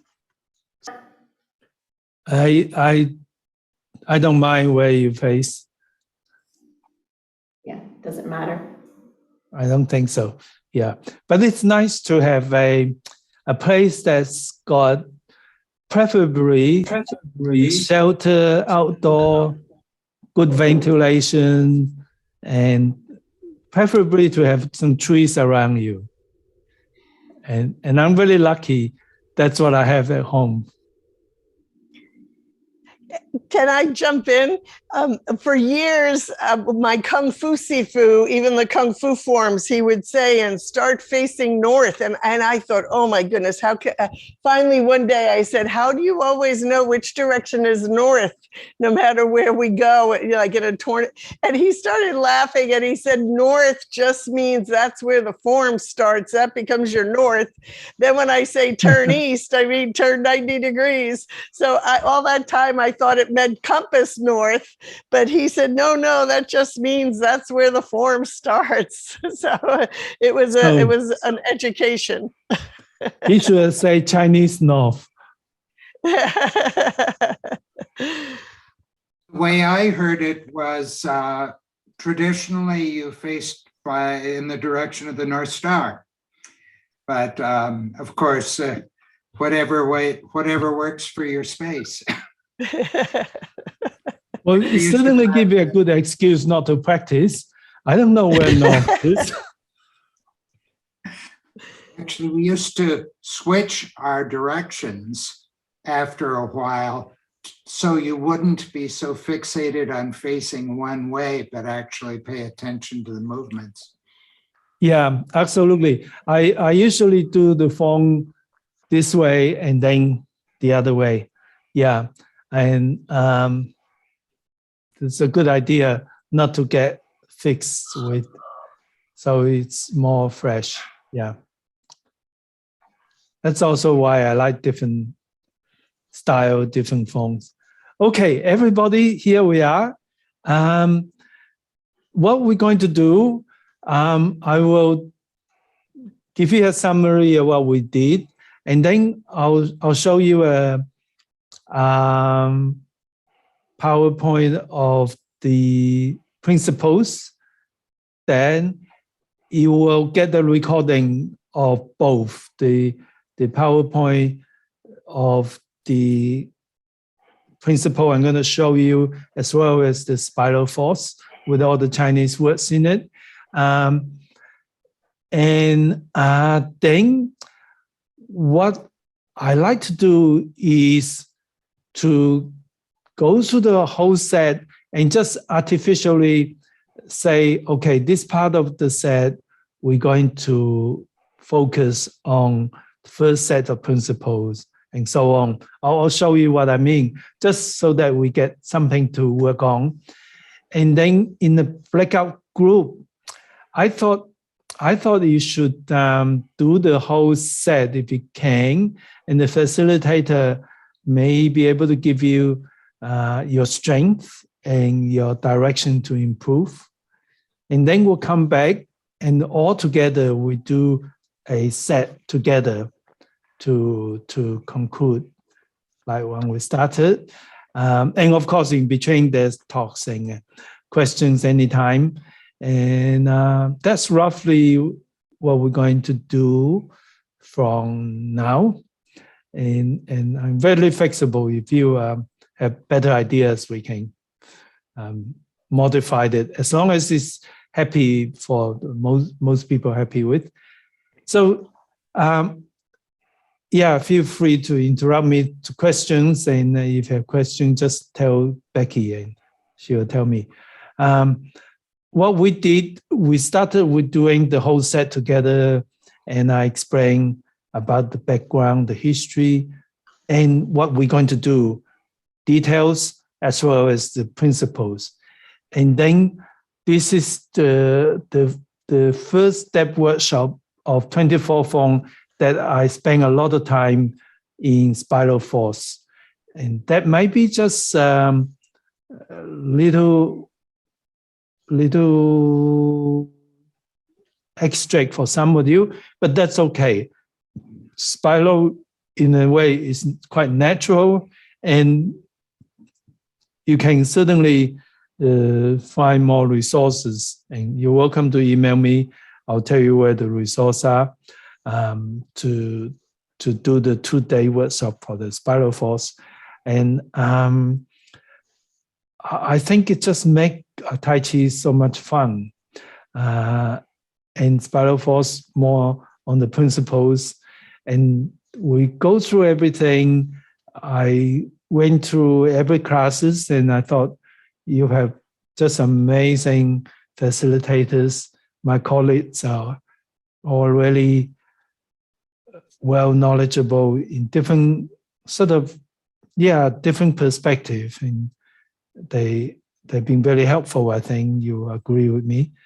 And then you did have a chance to practically meet everybody, so you get a feel of what our instructors are, and apart from the way we share Tai Chi, also we hope that you get the gist of what we do, sharing with our love and patience, and of course for your participants, you want to do it slower, one thing at a time. This workshop is different. It's for the elites, the people who know the form well. And if you don't, you can always catch up, work on that. So far, if you agree with what we did, I will show you the PowerPoints. Let me see, share screen. Tai Chi principles are basically derived from the ancient Chinese observation of nature. But Mr. Chen Wang-ting, he was a retired army general. He bring his martial art experience, but he also have great deep understanding of Chinese traditional medicine, which is very much a lot of natural therapy, observation of nature, understanding of how the universe work. And Chinese traditional medicine are very heavily based on the qi. That the way the life energy circulate along 14 meridians, and each meridians are connected, the 12 of the meridians connected to organs inside. And then from how the qi flow, they diagnose what's wrong with you, which organ is affected. If the qi is weak, you have problem. If the qi is too over fast, you have problem. And qi is being invaded by dampness, and they cause arthritis. So there, the logic is very beautiful and very holistic. And the Chinese medicine use herbs. There are a lot more study now on the herbs, on the acupuncture. I practice acupuncture alongside my Western family physician practice for over 40 years. And so I can see the great connection of Chinese traditional medicine and Tai Chi. In a way, I explain to my acupuncture patient that when something wrong with your qi system, your meridian, your body, and acupuncture give you a temporary fix to open up the meridian, strengthen it, or relax it. But Tai Chi is like healing yourself.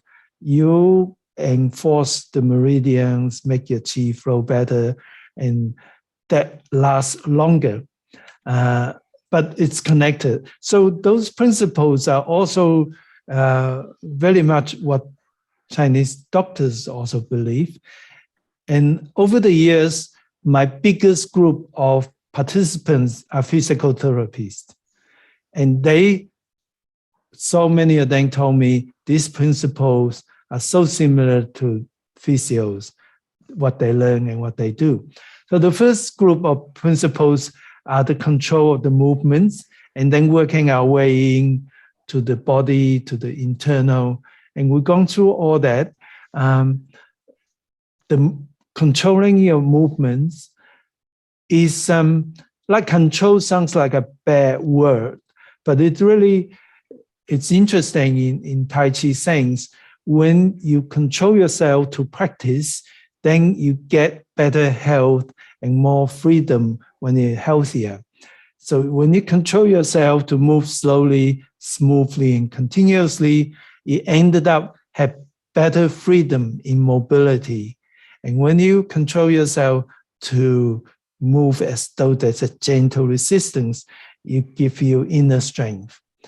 So from outside, movement control, then going inwards to the body, being upright make you stronger from inside. Being upright allow the organ better space. And of course, your body wears better when it's being upright. It's like a building. The upright building lasts longer. I don't know how the Tower of Pisa still there, but certainly most buildings will not be like that, or they will collapse. And the weight transference, the balance, mental balance, physical balance is very integrated. In the Tai Chi is about balance. Balance of yin and yang, balance of dark and bright, softness and hardness.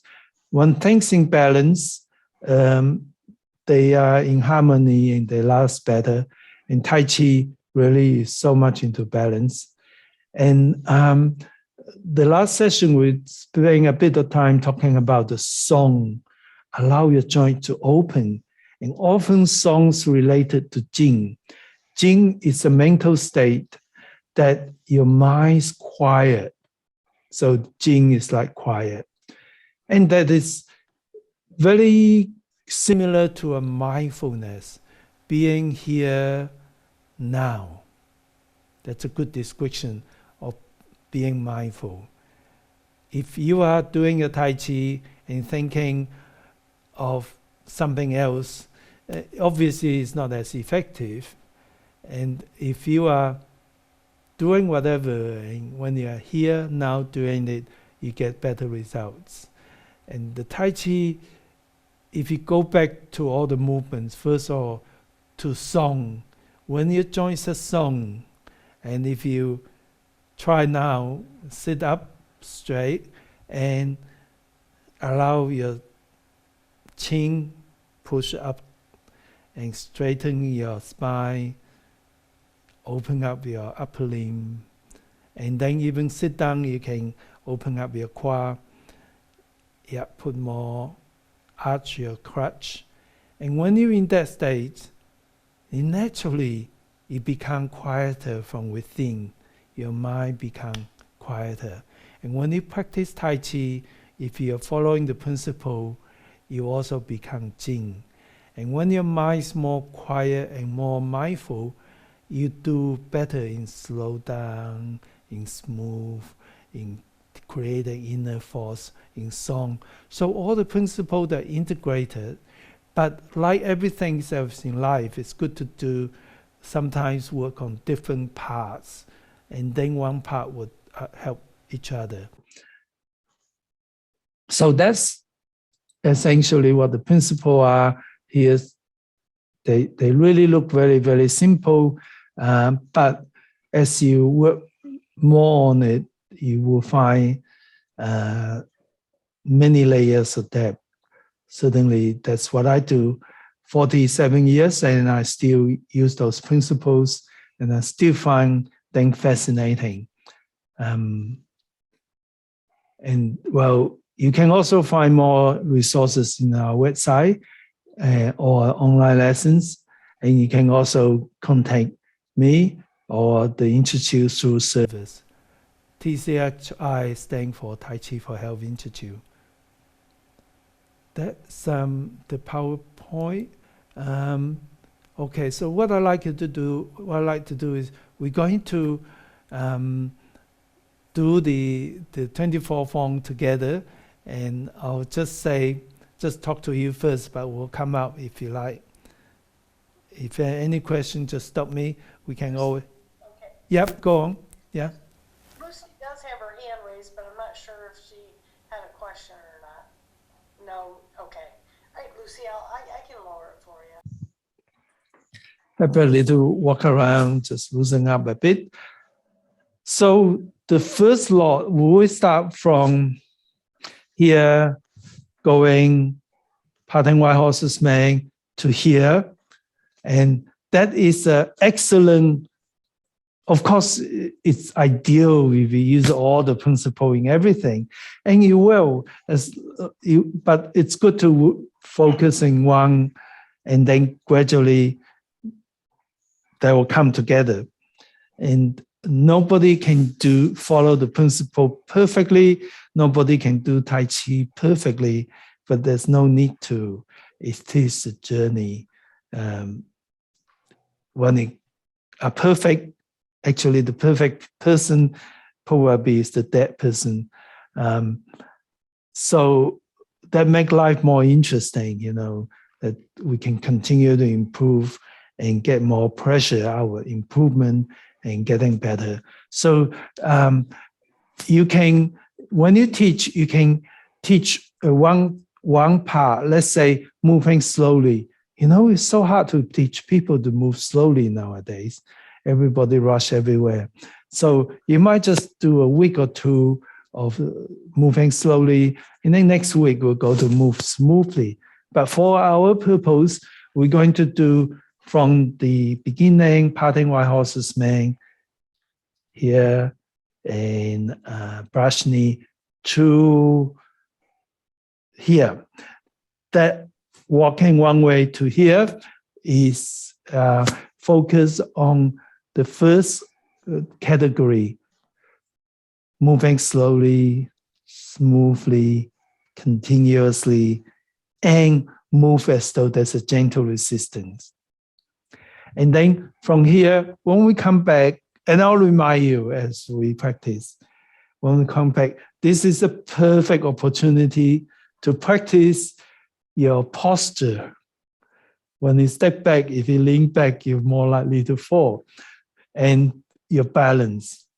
Mindful with your balance, shift your weight slowly, then you come back to here. Now, stroking bird's tail is the thing, of the Tai Chi movement. So here, I think you can just use what you like, give yourself some freedom, and then from after the stroking bird's tail, we're doing waving hands. And I think waving hand is so good for the power. So it's really good to song, working on the song to here.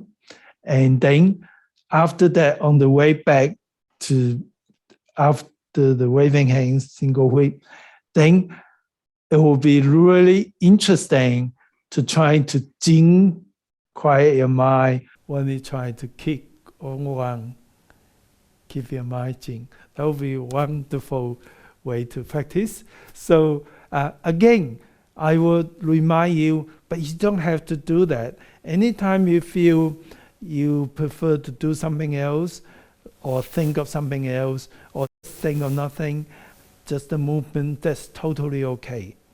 The principles, you only need to think of one of them every now and then, and that's all you need to do. And that would really make your Tai Chi develop very, very well. If you're trying to think of all the principles all the time, it's not possible, and it just give yourself too much pressure, and it's kind of really against the principle of Tai Chi. Okay, so I'm going to start, and then you're going to just play with that when you go to your group. When you cleanse your mind, it's like putting yourself in a Jing stage, the mental quietness state. And then when you come to the body, being mindful, think of song, your shoulder, your fingers getting longer, your body upright but not tense. And when you feel comfortable and ready, we're going to start moving slowly, smoothly, and continuously. push down against a gentle resistance.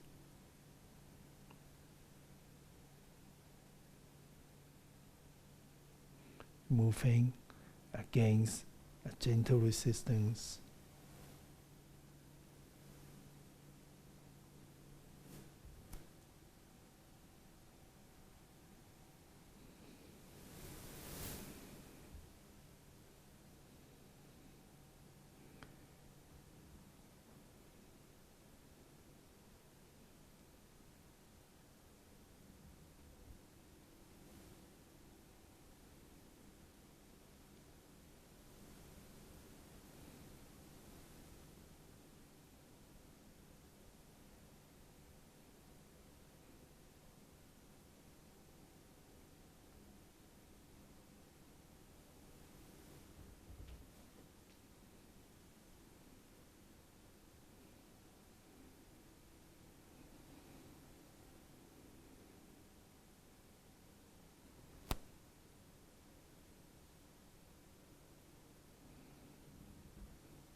Now really need to maintain your posture, body upright, and mindful of the weight transference.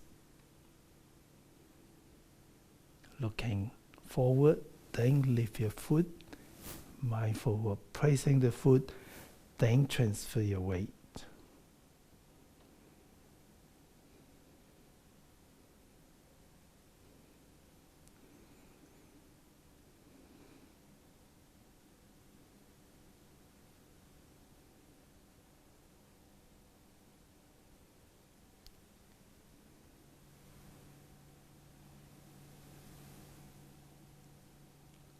Here, you choose what principle you like, or nothing, just work on the movements smoothly,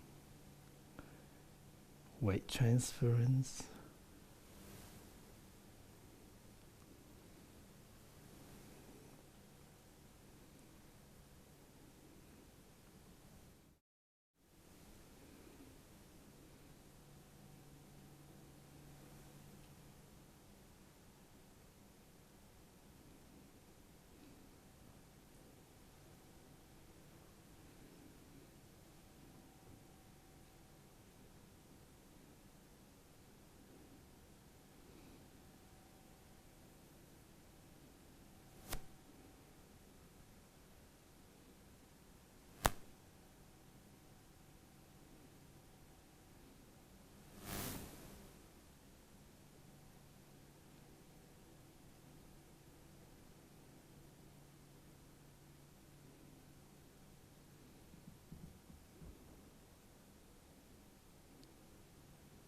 Open up your joints, soften your joints without overstretching it. Gentle expansion from inside.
So when you go to the group, I would like you to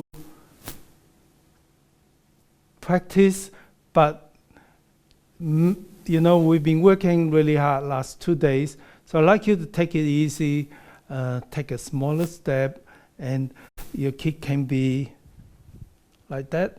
That's fine. You know, it's and make sure you don't overstretch yourself. You just want to get the feel and thinking of what we're going through, and while your facilitator, my colleagues will give you some feedback on what is your strength and how you can develop your Tai Chi further.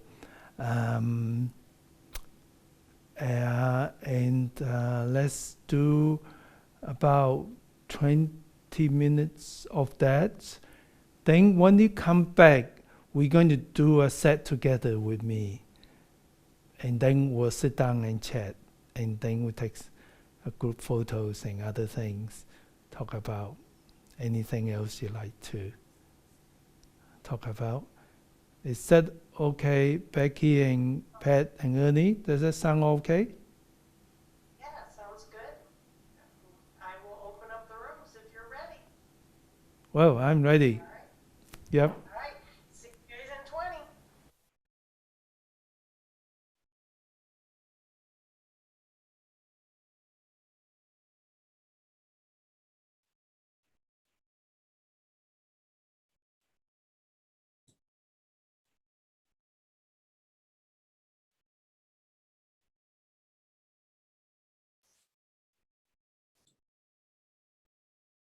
Anybody else? Okay, good. Well, hi, Dr. Lam. How are you? We were just talking about how good it is to feel. We did it silent and without any comments or anything, and I kept looking out at everybody, and everybody was in sync. And it was comment that we just let it go and feel through it rather than think through it. So that was the comments. Yeah. Huh. So is there any one point, anything, anybody thought of it and then let it go, any place they wanted to come back to? I'm kind of talking to my TV. I should be talking to my camera over here. Yes. Look at the camera. Yeah, look at the camera. Hey, so you are so lucky. You have such a lovely daughter who stay with you. I couldn't get my daughter to spend time with me anytime. Yeah, doctor, because she helped me, and anything that is the first time that they correct me, because only, remember, I learned only with the DVDs. Then it's the first time that then he said, okay, center, okay, move, it's the first time. And she said, no, Mama, you need to do this. No, it's Well, you are so lucky. You must be nice to her. Thank you, doctor. Would anybody like to set pace for us? It doesn't matter where we set our own pace last time. I mean, you guys, I saw you taking a peek at me every so often, but everybody was really into their own little chi bubble here. And should we run it? Does anybody want a little tip or anything? No, nobody wants a tip. I see some yes, I see some no. Yes, tips. Okay, so why don't we go through it again, and let's work on, and I'll watch. If anybody wants to set pace and say commence and go from there, I'll give an eyeball to some of the movements, and I'll give you a little tip. No. What do you think? Yes, no, maybe so? Yeah? Okay. Gotta go for it? Okay, who would like to just set pace? Anna or Saul or Hey or anybody? Okay, either one. Remember, this is your Tai Chi, so set your, okay, so Anna, this is your Tai Chi, so let's well, find our space here, feel into the floor.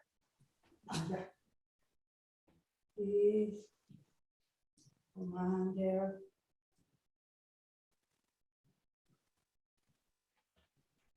Go ahead. And go ahead and commence when you're ready. Okay, everyone. So let's settle in the posture. And when we're ready, let's commence. Oh, what?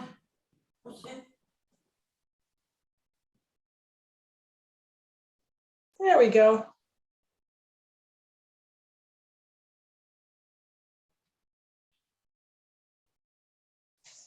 Go ahead. Start with your parting wild horse's mane. And do your own pace.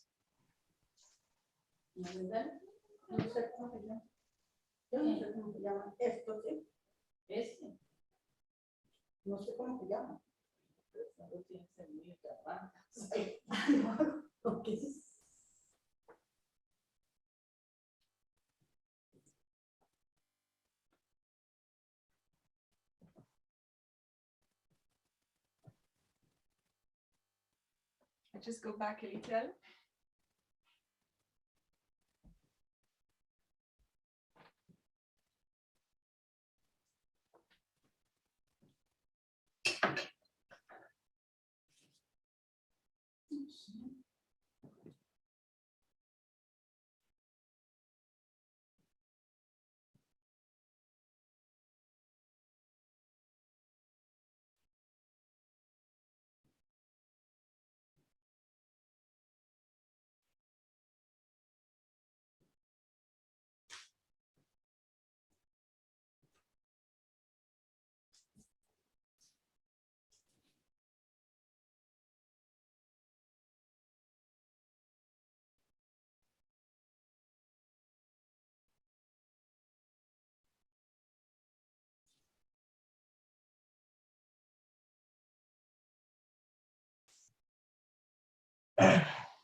I think we'll do is just everyone end at that point and step up.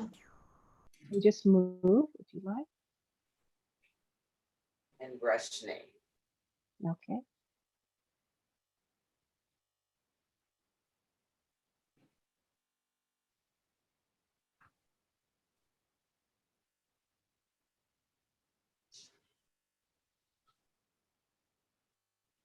And then play the lute. Okay.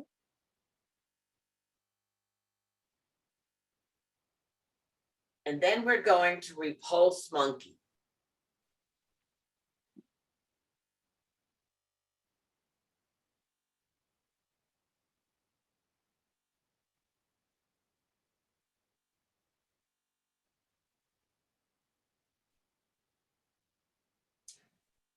And then after we repulse monkey, we want to stroke the sparrow's tail. Stroke the bird's tail.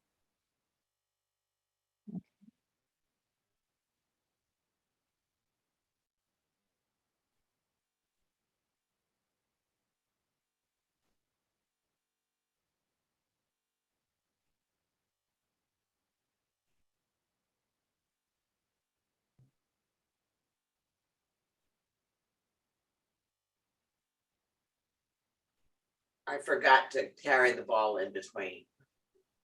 That's okay. So we're doing the second. The second, stroke the bird's tail. Okay.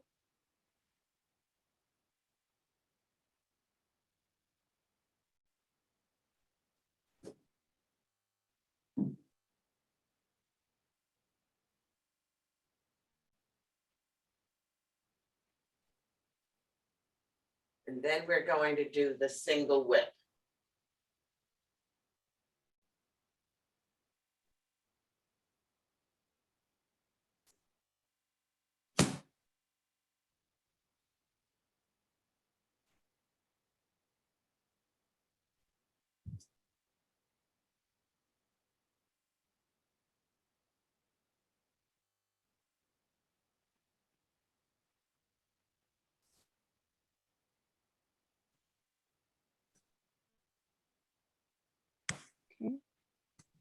And then the high horse. Okay, Mary, so I think the rest of us were in different places, which is fine. I'm sorry. And No, then that's okay. back to, we're going to do the heel kick right.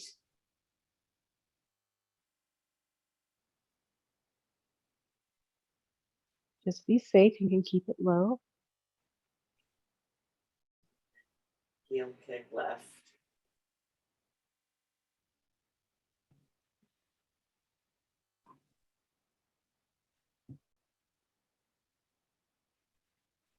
Lowering movement. Just remember, we're tracing the joint. So just be gentle with yourself. Adjust that back foot. Move the weight back so you can turn that front toe out to protect the knee. And you don't have to lift the knee. You just imagine lifting. Just pigeon toe. You place that right foot down.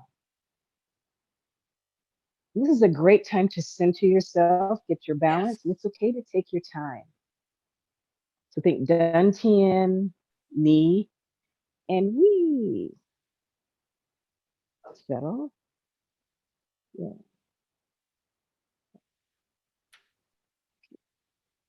Let's pause right here for now. So we have a guest. And give it a shake. Thank you so much, Marianne. Really appreciate that. Hi, guest. Okay, wait a So minute. what I loved about what I was able to experience through your pacing and the movement was that you were very mindful of where you are in the form because there's so much. And what I also loved in being able to kind of watch all of you a little bit is that you became much more mindful about weight transfer, even slowing down some, or even just in keeping up with the group. I thought that that was really wonderful. That showed a sense of synergy. And it's real obvious that you care about each other in being able to find your own place in spacing, as well as pick what principle that worked best for you in each segment. I thought that was really, really great. So plenty of tools to work with. What I'd like to share as we're moving into the next move is I want us to explore the next move of the shuttles, thinking of song as just allowing a ball to relax your joints. We've had 2 full days. So that's, oh, wow. The 24 forms. Focus. And commence.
Welcome back. I think we should start with a photo before forget.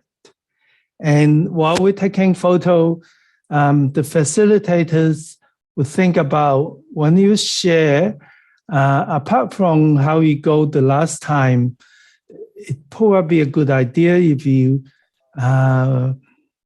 say something about what have we all learned over the last 2 days, what was done well, and any suggestions how we can do better. And of course, after the facilitators have a report on that, everybody can also contribute to that. What do you think was done well and what can be better? But photo first, shall we? Sure. Let me get that set up here. I'm just going to get rid of my second computer here so we have an even group. All right. So I'm not sure if Richard is there. Richard, if you're there. We're over there. That's all right. Yep. Everyone come up to your camera and smile. 1, 2. Oh, wait a minute, Bruce. I'll wait for you. I almost got Richard. All right, here we go. All right, ready? I'll wait till someone goes upstairs there. No problem, Jessica. At least he was dressed. All right, 1, 2, 3. All right, let me just paste that over into my email. And everybody do a movement. That's a good one. Maybe slightly offside. Playing the root.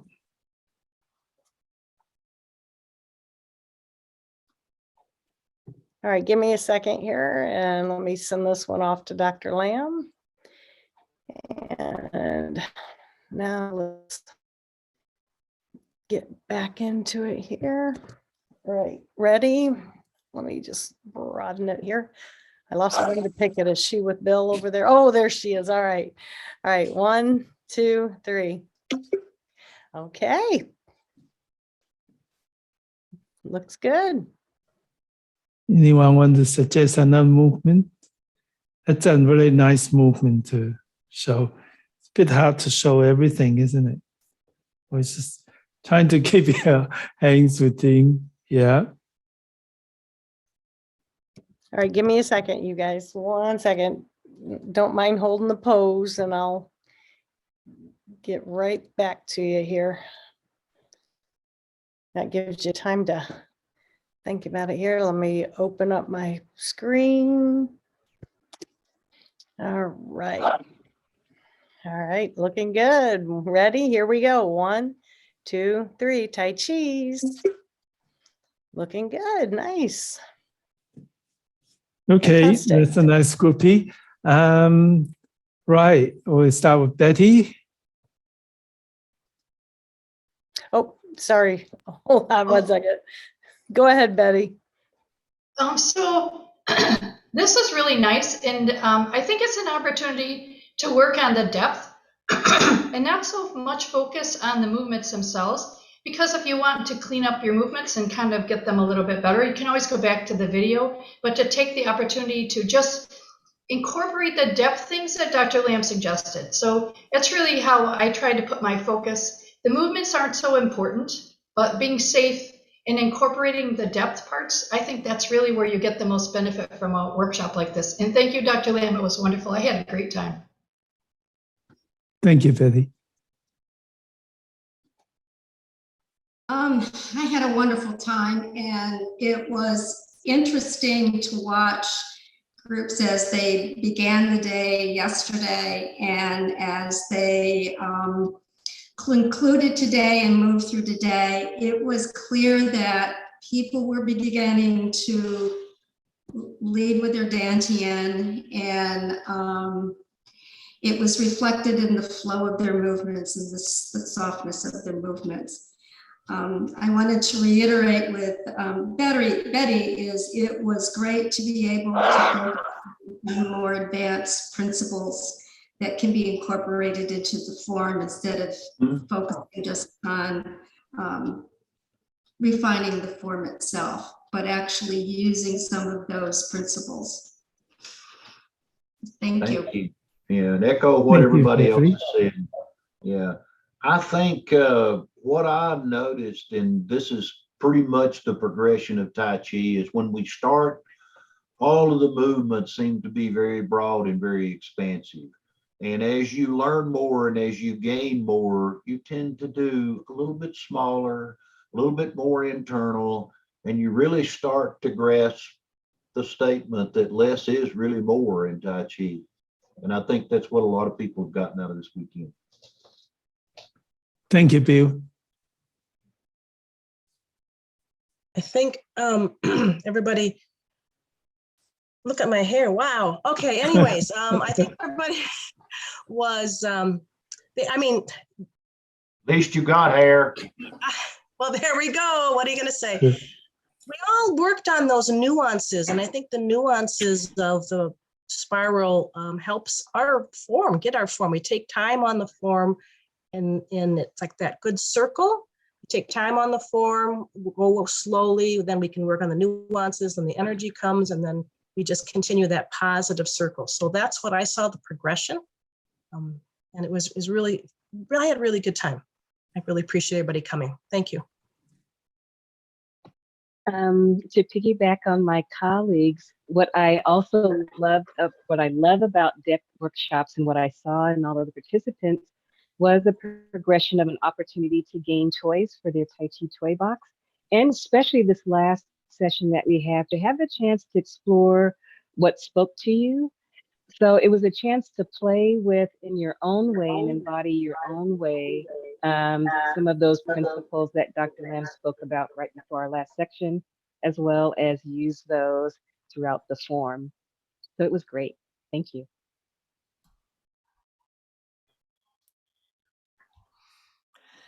It was such a wonderful 2 days, and time really does fly when we're in those breakout rooms. I had so much fun doing that. It was a wonderful opportunity to play with the principles, and what's so lovely is that we're going to get this recording so we can go back and watch the recording and continue to play with the principles and the spirals and all of the wonderful ooey gooiness that makes Tai Chi so magical. You know, this is just another beginning of our chapter in our Tai Chi, and so much more to play with. Thank you, and thank you, Dr. Lam. I think the last 2 days was certainly an example of Tai Chi as a journey and not a destination. Everybody worked really hard. I saw lots of improvement going on. I saw people trying to use their dantians, sometimes great, sometimes not too great, but that's okay. It's all part of the process.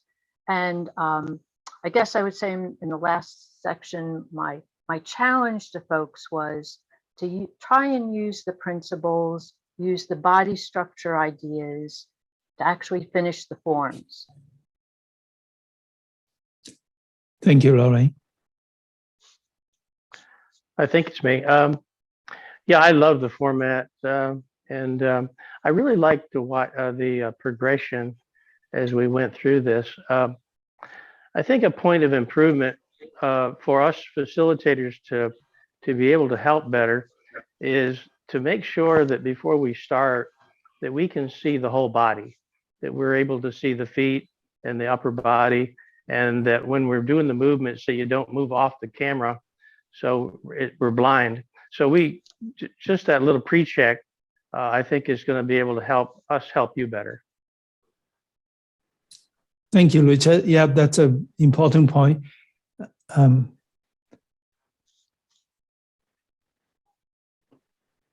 Well, it has been amazing 2 days. First of all, I'd like to thank my team and the facilitators.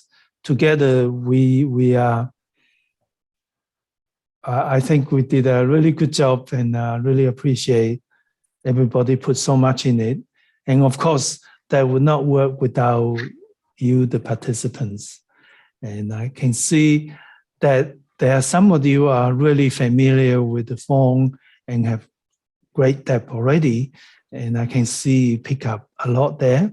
And some would not so familiar the phones, but I'm really happy that you come, because Tai Chi is more than doing the phones. 47 years later, I still fascinated by that. So it's when together, when we work on those principles, those internal aspects, it helped all us to develop.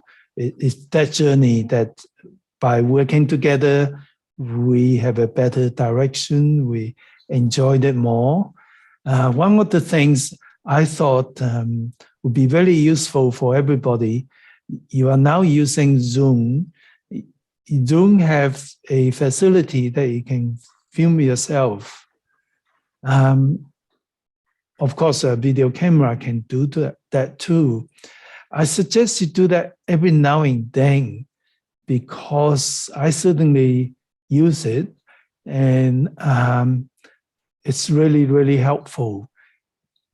The outside look is one thing, the internal is one thing, but when you look at yourself, you can see how much you have incorporated the internal to a certain extent.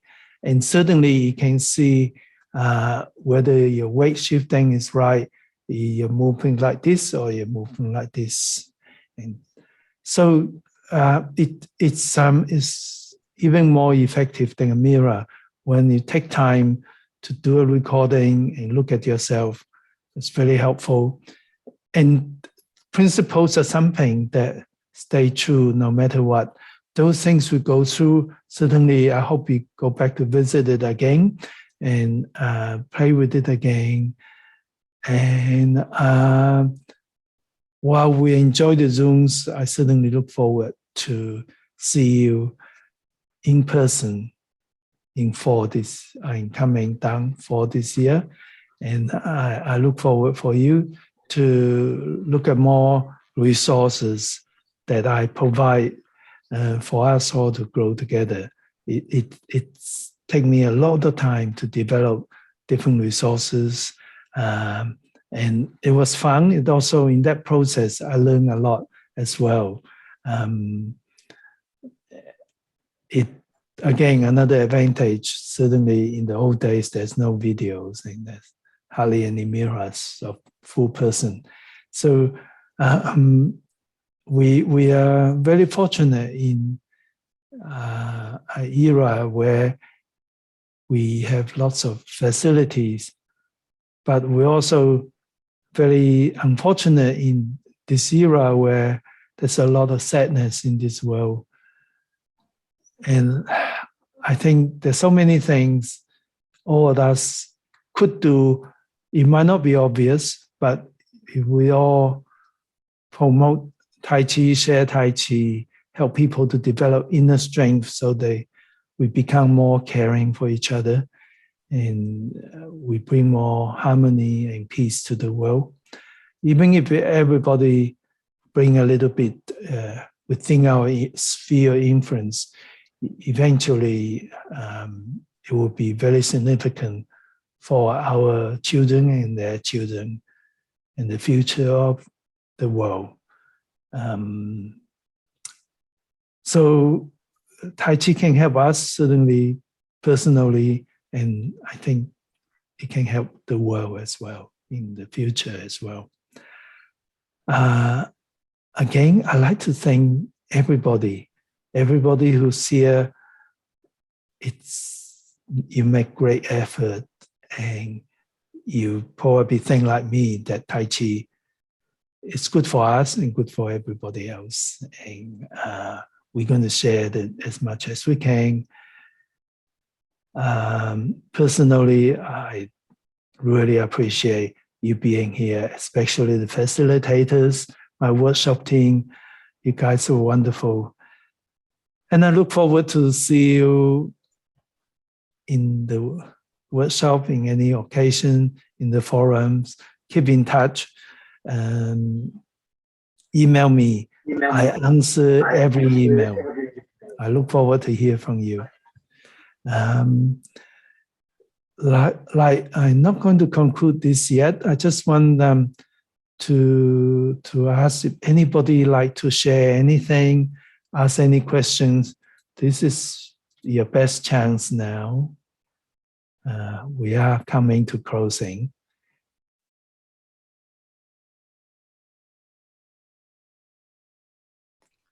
And my special appreciation of people from overseas, UK, yes, no traveling, but still the time it's quite a different time. So from where are we? From UK, from Amsterdam, that's not Netherlands, of course, America. Were there any Australian turn up? Except me, well, I'm Australian. And Belgium. Yes, Phil from Belgium. Singapore. Yeah, Singapore. Yeah. So that's really wonderful. Saul has something to say. Yeah, Dr. Lam, I will do the translation because my mom was like, I'm too tired, I cannot say anything. But she wanted me to say that she really enjoyed working with all the different masters and kind of seeing the different type of styles that everybody has and kind of what the tips that they pay attention to. It's very nice that they have the time. I agree with the previous person who mentioned that it would be better to see the whole body, of course. So, but she is very grateful about that. And the fact that she is fairly junior to the process and she was able to be with other people that have been more and more years of experience. From my side, and as I am a witness of this exercise, I just want to say to everybody that this is fantastic. And with everything happening in the world, this thing of Tai Chi and the beauty of it and the mindfulness and all is fantastic. So you all are changing the world in different ways. And I appreciate that my mom found this new way to channel in like her energy and everything that she has. So great job, everyone. That's it. Thank you. Thank you. You said it very nicely. And you're so nice helping your mom all this time. May I? Dr. Please. Lam? Yes, of course. You know, I've been doing this for a while. The more I know Tai Chi, the more I learn from you. It seems like I'm getting more and more from your teaching. So I really appreciate it very much. Thank you. Thank you, Hey. That is so wonderful. Yes, I really appreciate it. I keep practicing and I get sort of new insights, and it's really wonderful to have nice people to share. And thank you for saying that. Thank you. Thank you. I have a comment, Paul. Just to echo on what Hay was saying, is that as a facilitator in all of these workshops, from the start of the day yesterday all the way through the end of the day today, is that I think all the facilitators will agree that we learn just as much from the participants, probably more than they ever learned from us. So I want to say thank you to them, you know, for all of their patience and their hard work for putting up with us. Thank you. Thank you, Bill. That is so well said. Absolutely. It's a journey for everyone, and we learn from each other. And then I think most of you teach anyway. If you're not, I encourage you to start teaching, because, you know, by sharing, you gain so much. I wanted to talk about when you have a physical thing. Like I had a 6 centimeter mass taken out of my thyroid. And when I do the breathing in, I feel the lopsidedness of my body. At the same time, I feel my body wanting to move into better balance. And it's a really interesting sensation. I've broken this clavicle, this arm, this femur, this ankle. and I have an adenoma that's kind of big on this adrenal gland. So this side of my body is kind of like it gets welcomed in Tai Chi. And I don't know, I'm sure so many other people here, like you, have arthritis and have other issues, but that feeling, I just wanted to acknowledge it. Yeah, thank you. I think I understand what you're saying. Certainly, having arthritis for so many years, having done Tai Chi, I felt there is something healing, not just the physically, but the mentally about the body, knowing the body, being mindful of it. Yeah. I think I know what you mean. Pat, please go ahead. And I just want to say on behalf of the workshop team, the facilitators, all the people, I've been on all sides of that myself. But a long time ago, Dr. Lam, you said that you always felt you were a bridge meant to bring the Eastern healing in line with Western healing and have Tai Chi exercise that was good for health and would help people. And I'm so blessed to know you for 22 years now.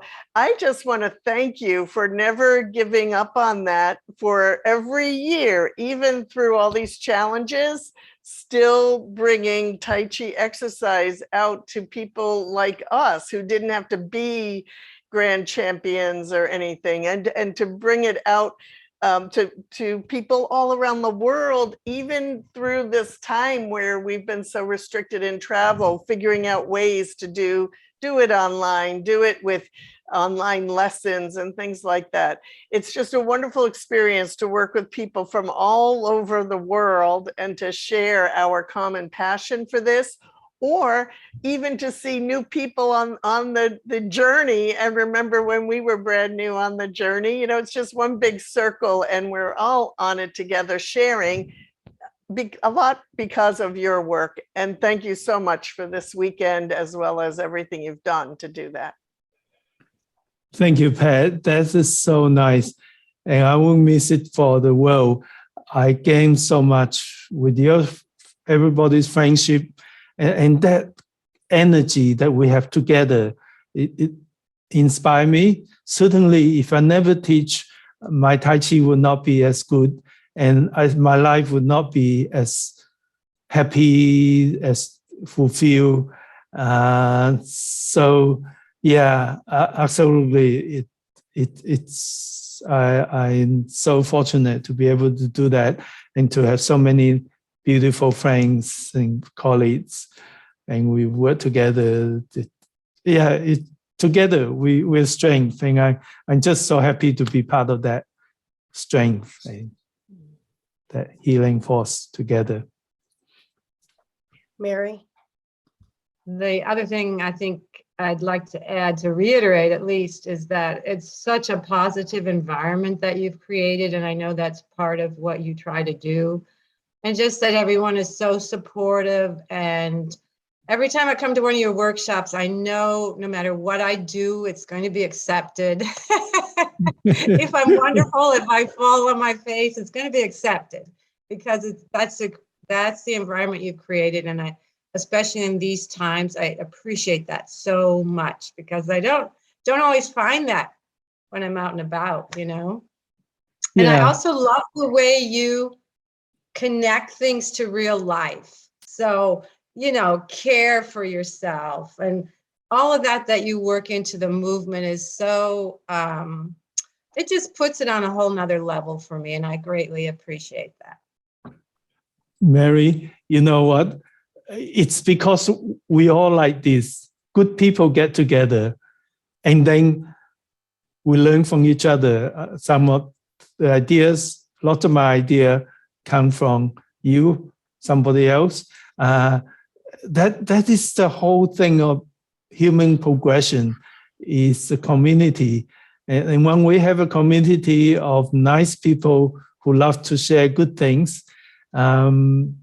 we all benefit, and certainly thank you. But I really appreciate that I'll be a big part of that. And yeah, it's great. Deborah, go ahead. I'd just like to say I love coming to these workshops, even whether it's a facilitator or a participant, because I enjoy learning from all of the different experiences of all of those who attend. So regardless of your level of experience, there's some wonderful things to learn as a facilitator, but also as a participant from others. So you're still bringing something special regardless of where you are in your Tai Chi journey. So thank you for providing a forum to be able to have that. I think that's really, really special. Yeah, totally agree. Well, I look forward to see you guys again. It's you know, in time like this, it just shows how resilient we are and how strong we are, and challenges are making us stronger. Tai Chi help us to meet those challenges better. And with Tai Chi, you really have true friends that you only share good things. So accepting, we all accept each other. That's so beautiful. So I'm going to say goodbye to you, and do keep in touch with each other. And certainly I love to hear from you. My email address is everywhere. It's my name, ended with tchi.org. And keep Tai Chiing. Have fun. See you next time.